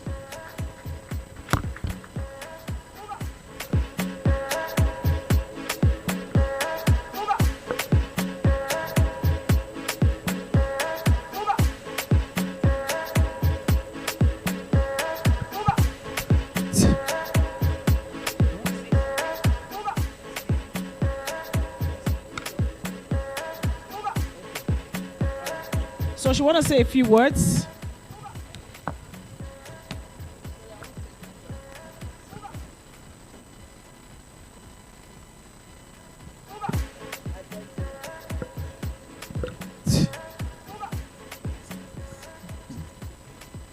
No problem. I beg to stand on the existing protocol. Ladies and gentlemen, I am deeply honored to accept this award on behalf of the Comptroller General of Customs and all those who have contributed to our journey in digital innovation. This recognition is not just a statement, a testament to technology we have developed, but to the incredible people who have driven this vision forward.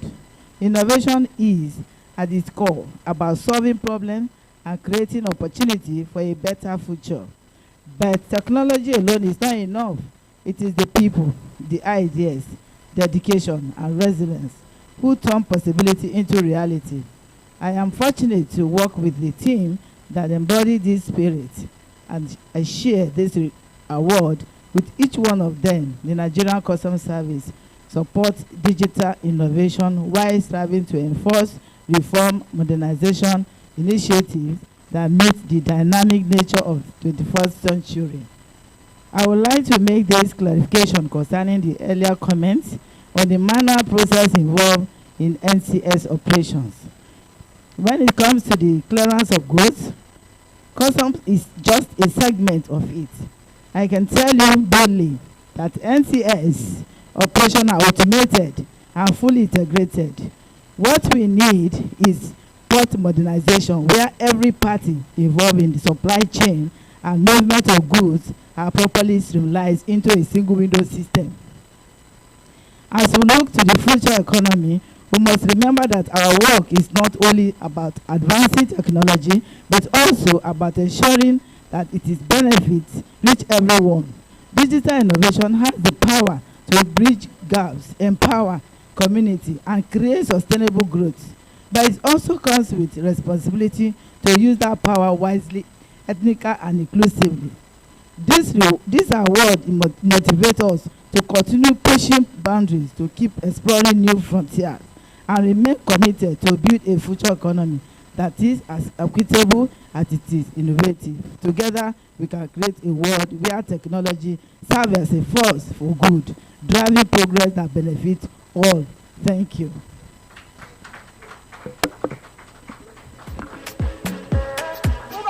Very much, ma'am. Congratulations.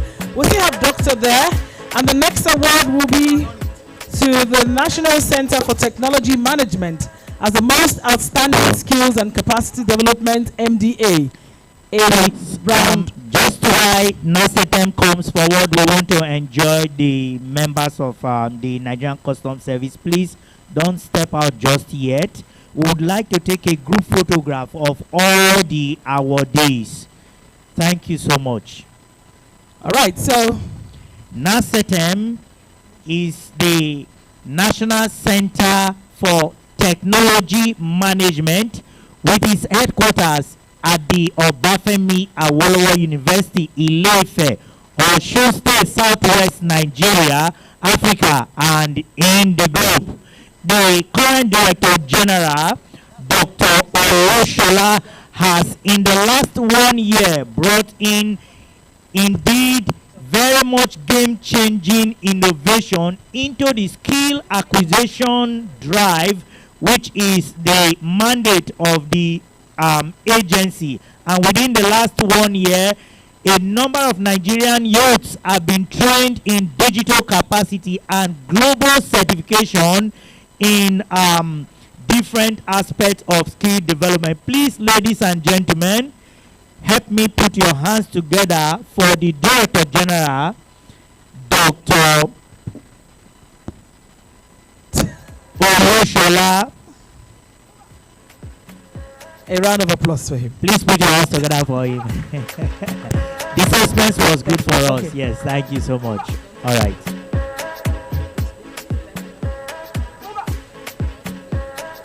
Hello, yeah. Keep it down. Thank you very much again. On behalf of the organizers, I present this to you. Congratulations, sir.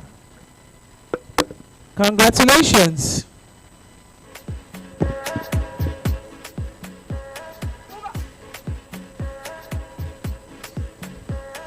All right, thank you very much. Moji, could you please escort Daddy back to his seat while we call on Chief Mike Ozekome, ably represented here, for the most distinguished human rights advocate.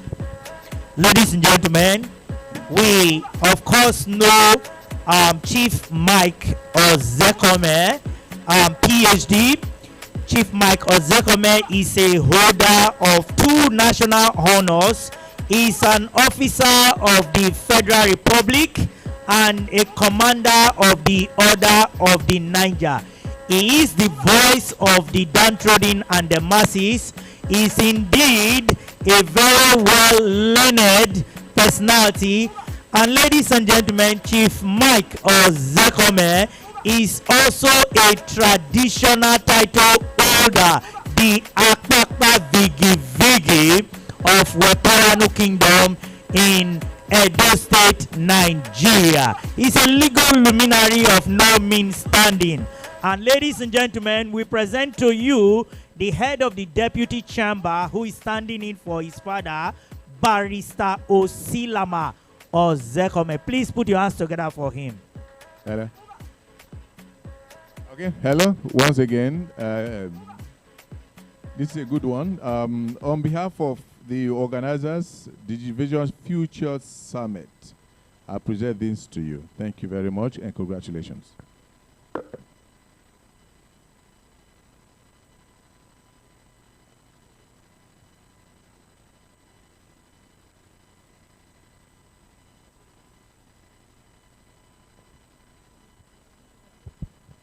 All right, Prof, you have one more to go. Not you, not you. Thank you very much. Yes, the last before we allow you to go sit down is from the state that has been so magnanimous today to invite all of us there. They're able and capable of taking care of us. The Nasarawa state government, a state of solid minerals, a state with all of the bragging rights today that have made me to doubt my existence or stay in Lagos State. Distinguished ladies and gentlemen, please welcome on stage for the award of the best in social welfare, enterprise, and innovation for development, Nasarawa State. Now, ladies and gentlemen, there is something that is very disruptive about the political setting in Nasarawa State. Nasarawa State is so uniquely located in the Nigerian geography that it is very much in proxy to the Federal Capital Territory. From Nasarawa State, you have the shortest distance to any other state across the federation because of its unique location. Nasarawa is one of the most naturally endowed states with a plethora of mineral and natural resources. Now, the governor at the helm of affairs has been committed to exploring the potentials of the state, and he's been attracting a huge level of foreign direct investment. Don't ask me if I'm an employee of Nasarawa State. The state is christened the home of solid minerals. And in the last 1 year, Nasarawa State has brought in a very massive company for the exploration and processing of lithium. If you don't know what it means, please Google. It's a very vital mineral that is important to human race. And ladies and gentlemen, to receive this award on behalf of His Excellency, Engineer Abdullahi Sule, a renowned petroleum engineer, a private sector person, and a political heavyweight within the Nigerian polity, we are presenting the best state in social welfare, enterprise, and innovation for development. It will be received on behalf of the governor by the Director of Strategic Communications and Event Management, a media personnel par excellence, Mr. Yakubu Lamar. Thank you very much. Just for you forgot that Nasarawa State is now one of the oil producing states. Yeah. What anyway, congratulations to Nasarawa State. On Sorry, behalf of Doctor, the please, sorry to interject you. This award, I'm told by the organizing committee, is too heavy to be presented by just one person. So we are inviting the representative of the Comptroller General of Customs to please join. We are inviting the Executive Secretary of NICO to please join. We are inviting the Director General of NACETEM to please join in presenting this award. Thank you so much.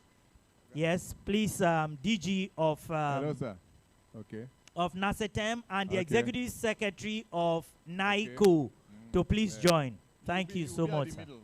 Yes, Yeah, the yes, recipient yes. at the middle will be supported by distinguished gentlemen and officer.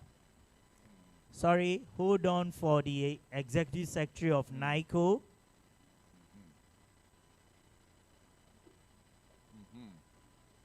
All right. Okay. So, here we go. On behalf of the organizers, Digivation Future Summit, I congratulate Nasarawa State. Thank you very much. Okay, can we please point to the award? Yes, as His Excellency receives it. Congratulations to Nasarawa State.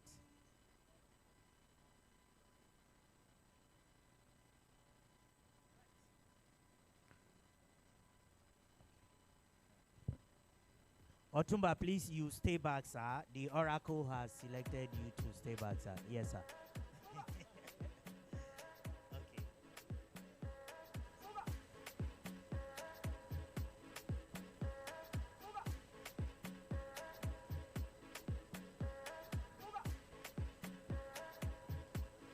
All right.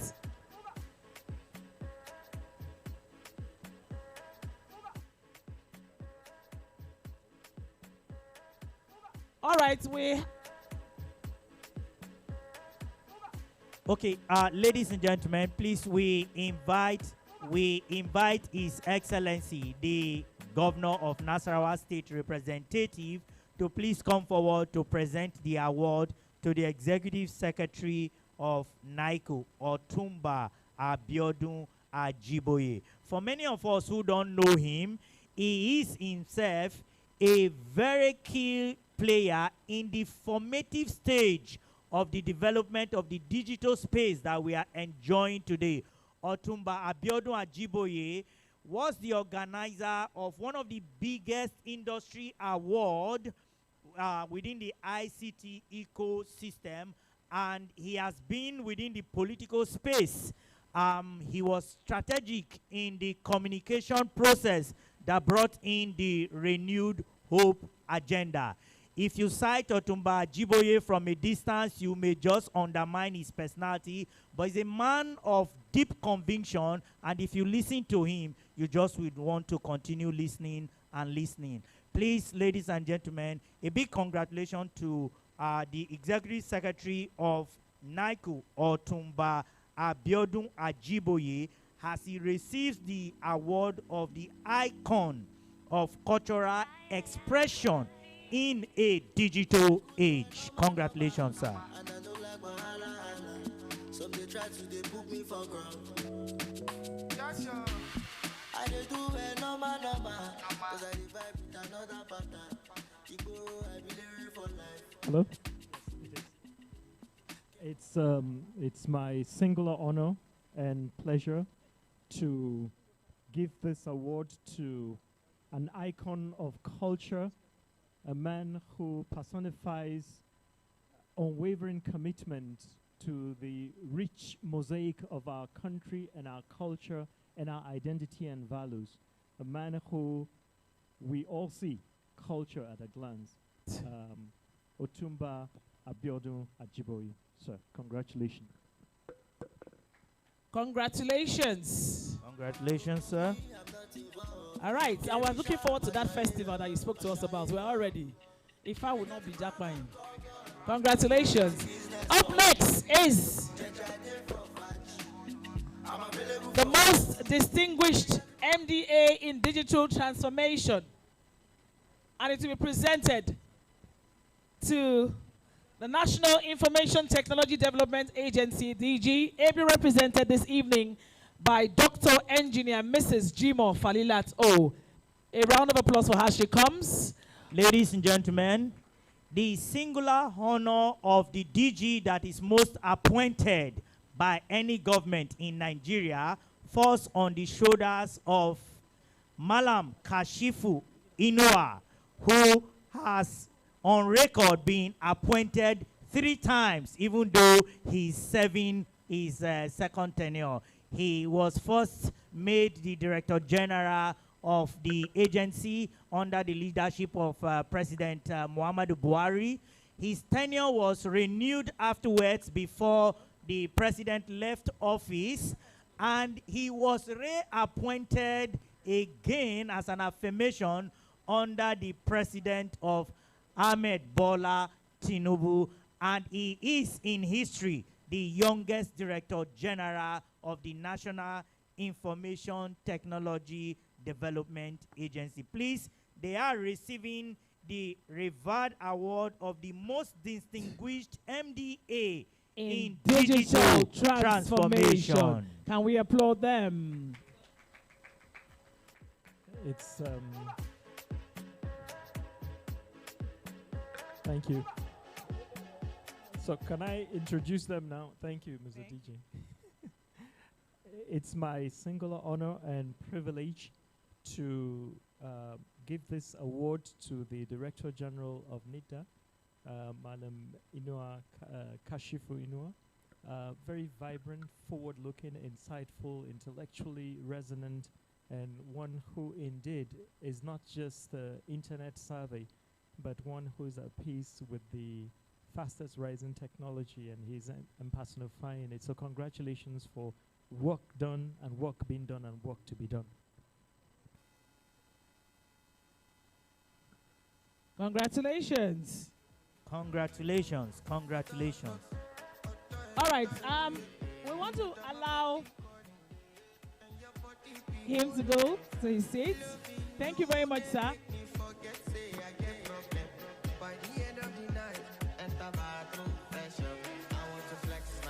All right, next to help us present is Barrister Oshilama Ozekome. Please do us the honors of presenting the next set of awards. Yes. Please, just to note that all of the award plaques will be sent to your offices in due time. Thank you very much for your understanding. And this time around, the award will be going to a veteran Nollywood actor. The man has been watching since when I was small, and now I'm getting old, and he's refusing to get old. Distinguished ladies and gentlemen. Yes, ladies and gentlemen, Chief Yemi Sholade, I'm adding Otumba to his name. Let me tell you something that is very unique about this young old man. Oh, sorry, old young man. Sorry, young old man. Elder. Sorry. Let's leave the age qualification. Old Gen Z. Now, ladies and gentlemen, for those of us who haven't had a close encounter with, I call him Great Yemi for short because he represents my alma mater, Obafemi Awolowo University. Of the greatest Ife. Great Yemi is a bookworm unknown to very many of us. Great Yemi has 3 master's degrees. He has a master's degree in sociology, a master's degree in public administration, and a master's degree in international relations. Please put your hands together for Great Yemi. He has 2 bachelor's degrees. Ladies and gentlemen, Great Yemi was first admitted into the Obafemi Awolowo University to study law. And afterwards, because of his passion for the creative industry, he switched on under the leadership of Professor Wole Soyinka, where he majored in theater arts from the Obafemi Awolowo University. Please put your hands together for him. If I were to do a Hall of Famer in Nollywood, I wouldn't have the hesitation to induct him once, induct him a second time, induct him a third time, and for 7 times I would induct him into the Hall of Fame. A little wonder we have a fellow barrister presenting the award to him. Indeed. And a round of applause for him. He is receiving the award of the Icon of Digital and Creative Economy. A round of applause for him. May I appeal to Otumba Biodun Ajiboye to please join this so that constituency will be well and fully represented. A fellow Ifa. Thank you. In fact, Association of Ifa members. Break it down, DJ. Otumba, it's not time for the VIPs to dance yet, sir. Just match break. All right, please.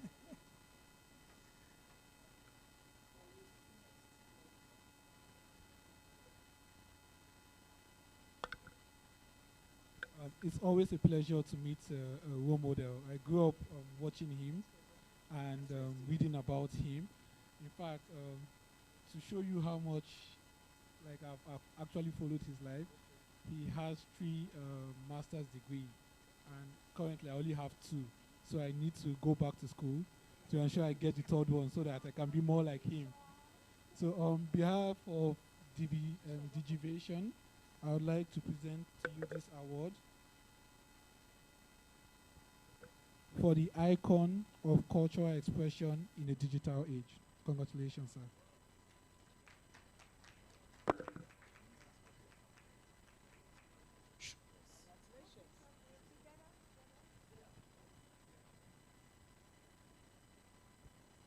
All right, a round of applause for him as he goes back. Thank you very much, sir, and keep doing us proud.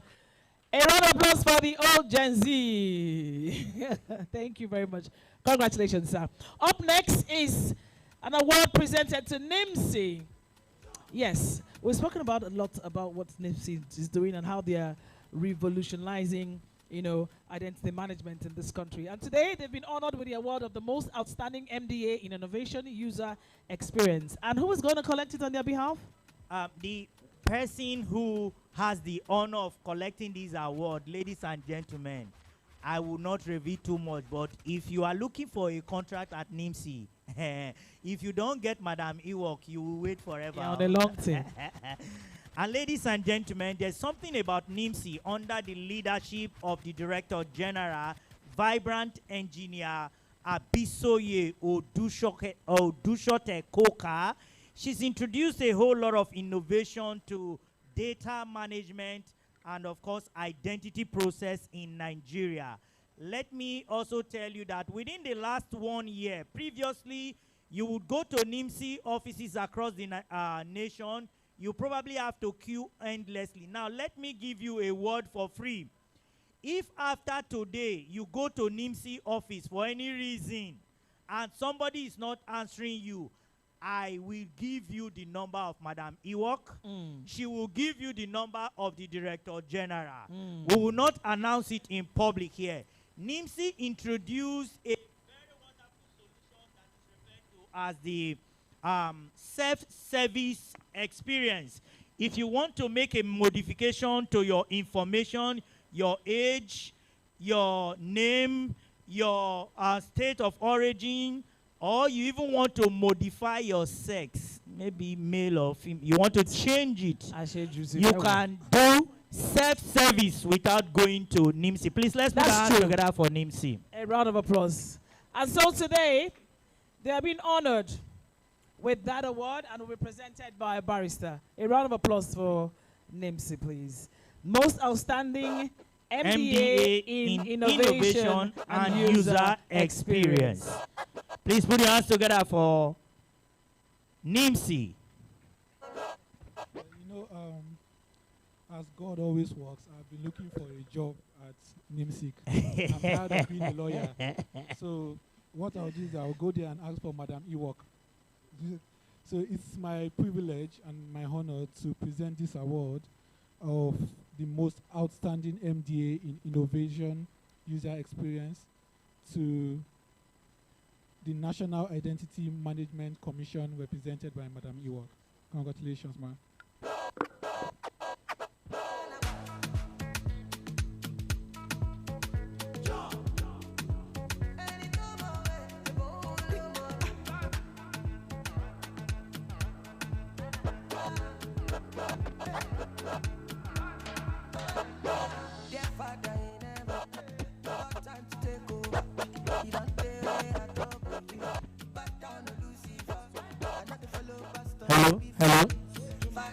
The next award will be presented to Dr. Jumai Adamu Tutua as the Woman of Excellence in Innovation Policy Implementation.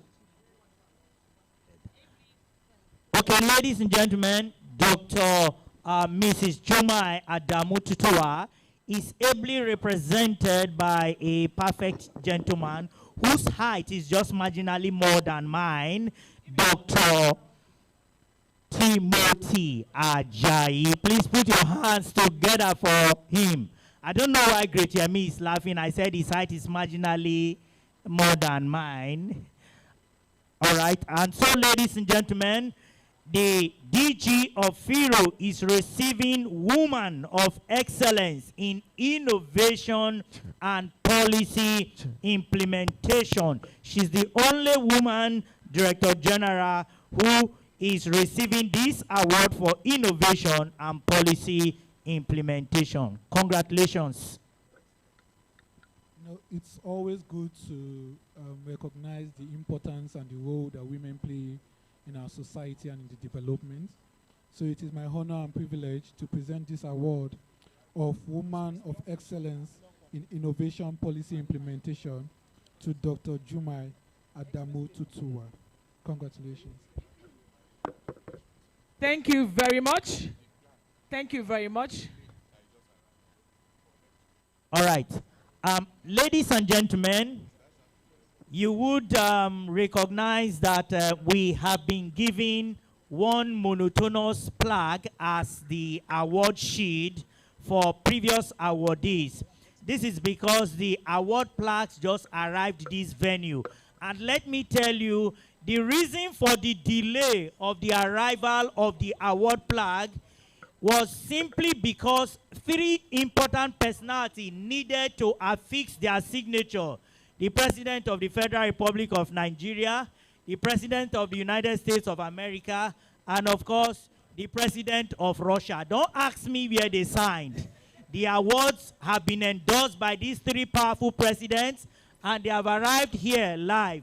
So all the awardees would call you forward to have your plaques. But before we do that, we have the honor of inviting a leading fintech organization, that is Express Payment Solutions. as the most transformative digital payments platform. A round of applause for Express A Payments. round of applause Can for we have the Express representative? Payment? Yes, please come forward. As soon as that is done, every other awardee for tonight will be coming up stage with the original plaque. Indeed, the original plaque that has been endorsed by 3 of the most powerful presidents in the world. Interesting. Were you part of those that waved the Russian flag? No. I don't know the color of Russian flag. But you know Putin. I used to hear that name. The Lord is your strength. So please. It is my most esteemed honor and privilege to present the award of most transformative digital payments platform to none other than Express Payment Solutions Limited. Congratulations. Please, let's have all awardees on stage now, please. Please, all awardees, NICO, Nasarawa State, NIMSI, FIRO, Great Yemi, NASETEM, Nigerian Customs, Chief Mike Ozakame, and please, don't go, please be on stage, please. Our speakers, please also exercise patience with us. Please, no, please come forward, ma. Display your award. Dr. Bairo, you don't have an award, so you may wait for the awardees to receive this and then you join them afterwards. Yes, great Yemi. Please, let's have Yemi. So, no, sir. It wasn't imprinted for security reasons, sir. Yes, sir. Thank you. Okay. Who is this? Nasetem. No, that's Nasetem. Okay. Is Nida still here? I guess she stepped out. So Okay. All right. Smile. Smile. Okay.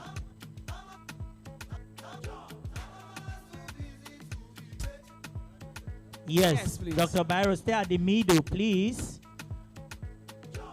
Okay. Okay.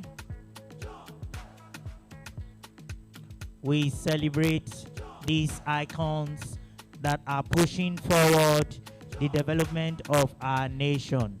Thank you, thank you, thank you, thank you. Thank you very much. Congratulations. A round of Thank applause you. for them. Thank you. Please don't just step out yet. I crave your indulgence. FIRO DG and NASETEM DG, please. Your audience will be needed very exclusively by the government of Nasarawa State. By the time FIRO and NASETEM start doing more engagement with Nasarawa State, you should please remember us in your kingdom.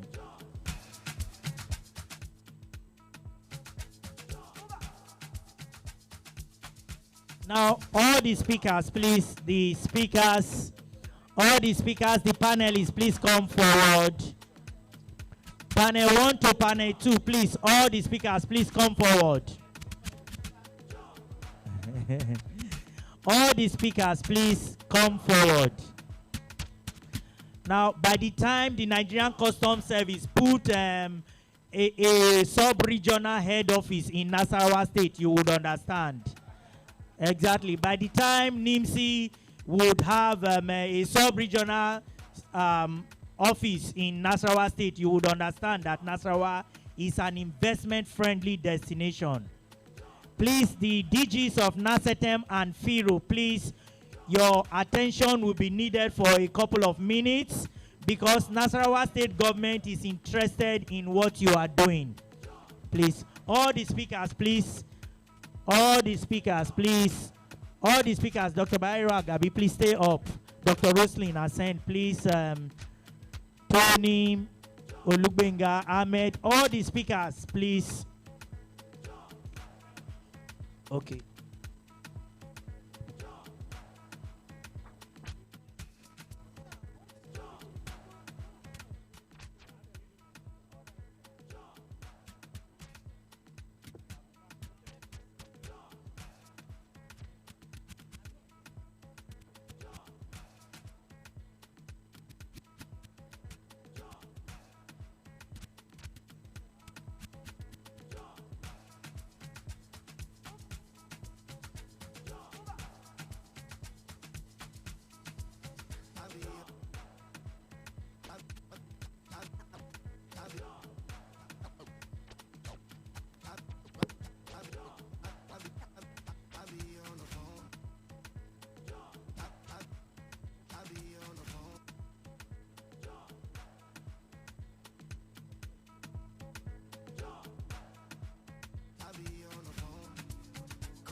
Okay, all the speakers, are we done? Are we done? Okay, all right. Thank you so much. Thank you so much. Thank you. Okay, we would hand over the microphone to Mrs. Ewok to please make a remark on behalf of all the awardees. Thank you so much. Please put your hand together for NIMC. If you don't clap, they will soon ask you for a NIN number before you serve food at the restaurant. If you don't clap, they will soon ask you for NIN before you board a bus. If you don't clap, they will soon ask you for NIN before you dress up. You guys are not clapping. You better clap for NIMC. Oh. All right. Thank you.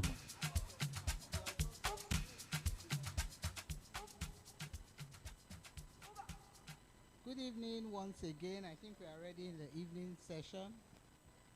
On behalf of all the awardees, I would like to express our sincere appreciation and thanks to Digivation for the award that has been given to all of us. We appreciate it. It serves as a motivation for us to go back and do more, because people are watching us and then they expect the best from us. Thank you so much. Thank you so much, CEO. We appreciate you once again. Thank you, and everyone, I wish you journey mercies back to your respective homes. God bless you all.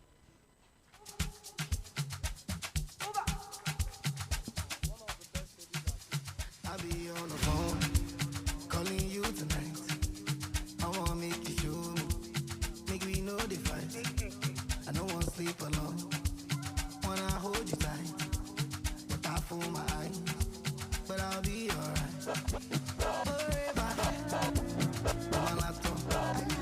Ladies and gentlemen, this event has come to a near close, but I'm going to invite a very strategic and key member of the organizing committee.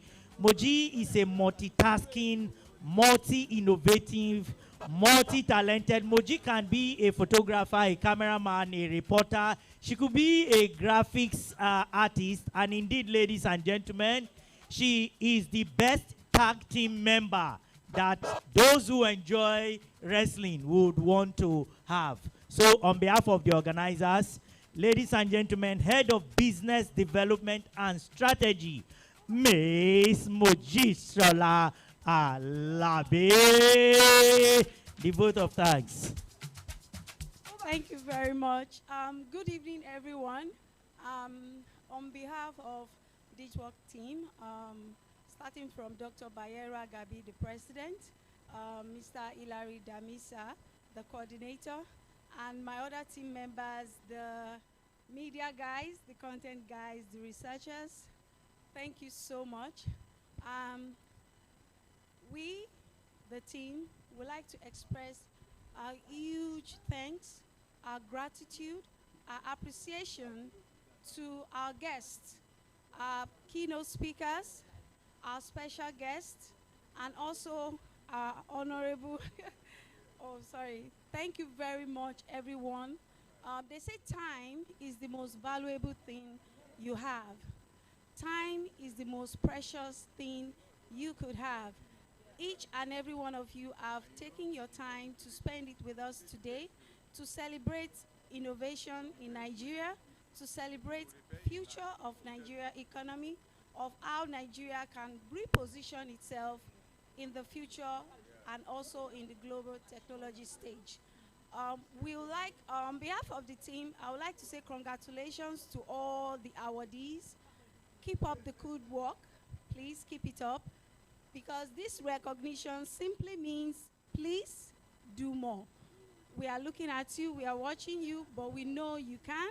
That is why these awards are just to express our anticipation for your future. Please be mindful of your valuables. So thank you all for coming. We appreciate everyone. The media team, thank you. And also, Nitra, thank you so much. The pressmen and ladies, thank you. And also the government officials that are around, the top dignitaries around, still by this time, thank you so much for staying with us. Thank you so much for supporting us. Thank you, and have a safe ride to your various destinations. Thank you very much for that time, and I want to appreciate every one of us that have taken our time here to celebrate a veteran in the ICT sector. Digivation Summit 2025 is already in motion, and we hope to see you next year, bigger, better than ever before. My name is Louisa Olani. I'm your master of ceremony, and it's been an exciting time doing this with you. Until next year, have a fantastic journey home. Thank you very much. Hilary, your attention is needed. Someone is looking for a mobile phone. Please, if you are magnanimous enough to see it, be nice to return it. God bless you. Thank you. Let's be mindful of our valuables, because we have some people with ulterior motives. Yes. Please be mindful of your valuables. Thank you very much. All the Digivation team, come and snap. Oh. Great effect. All the Digivation team, let's do this. Oh yeah, let's go. Let's go. Let's go. Olaolu, where are you? Where are the other girls? Chika. None others. You're not dancing. Your victory dance.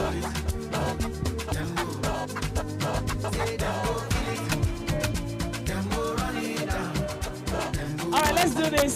All the Digivation team, quickly, let's do this.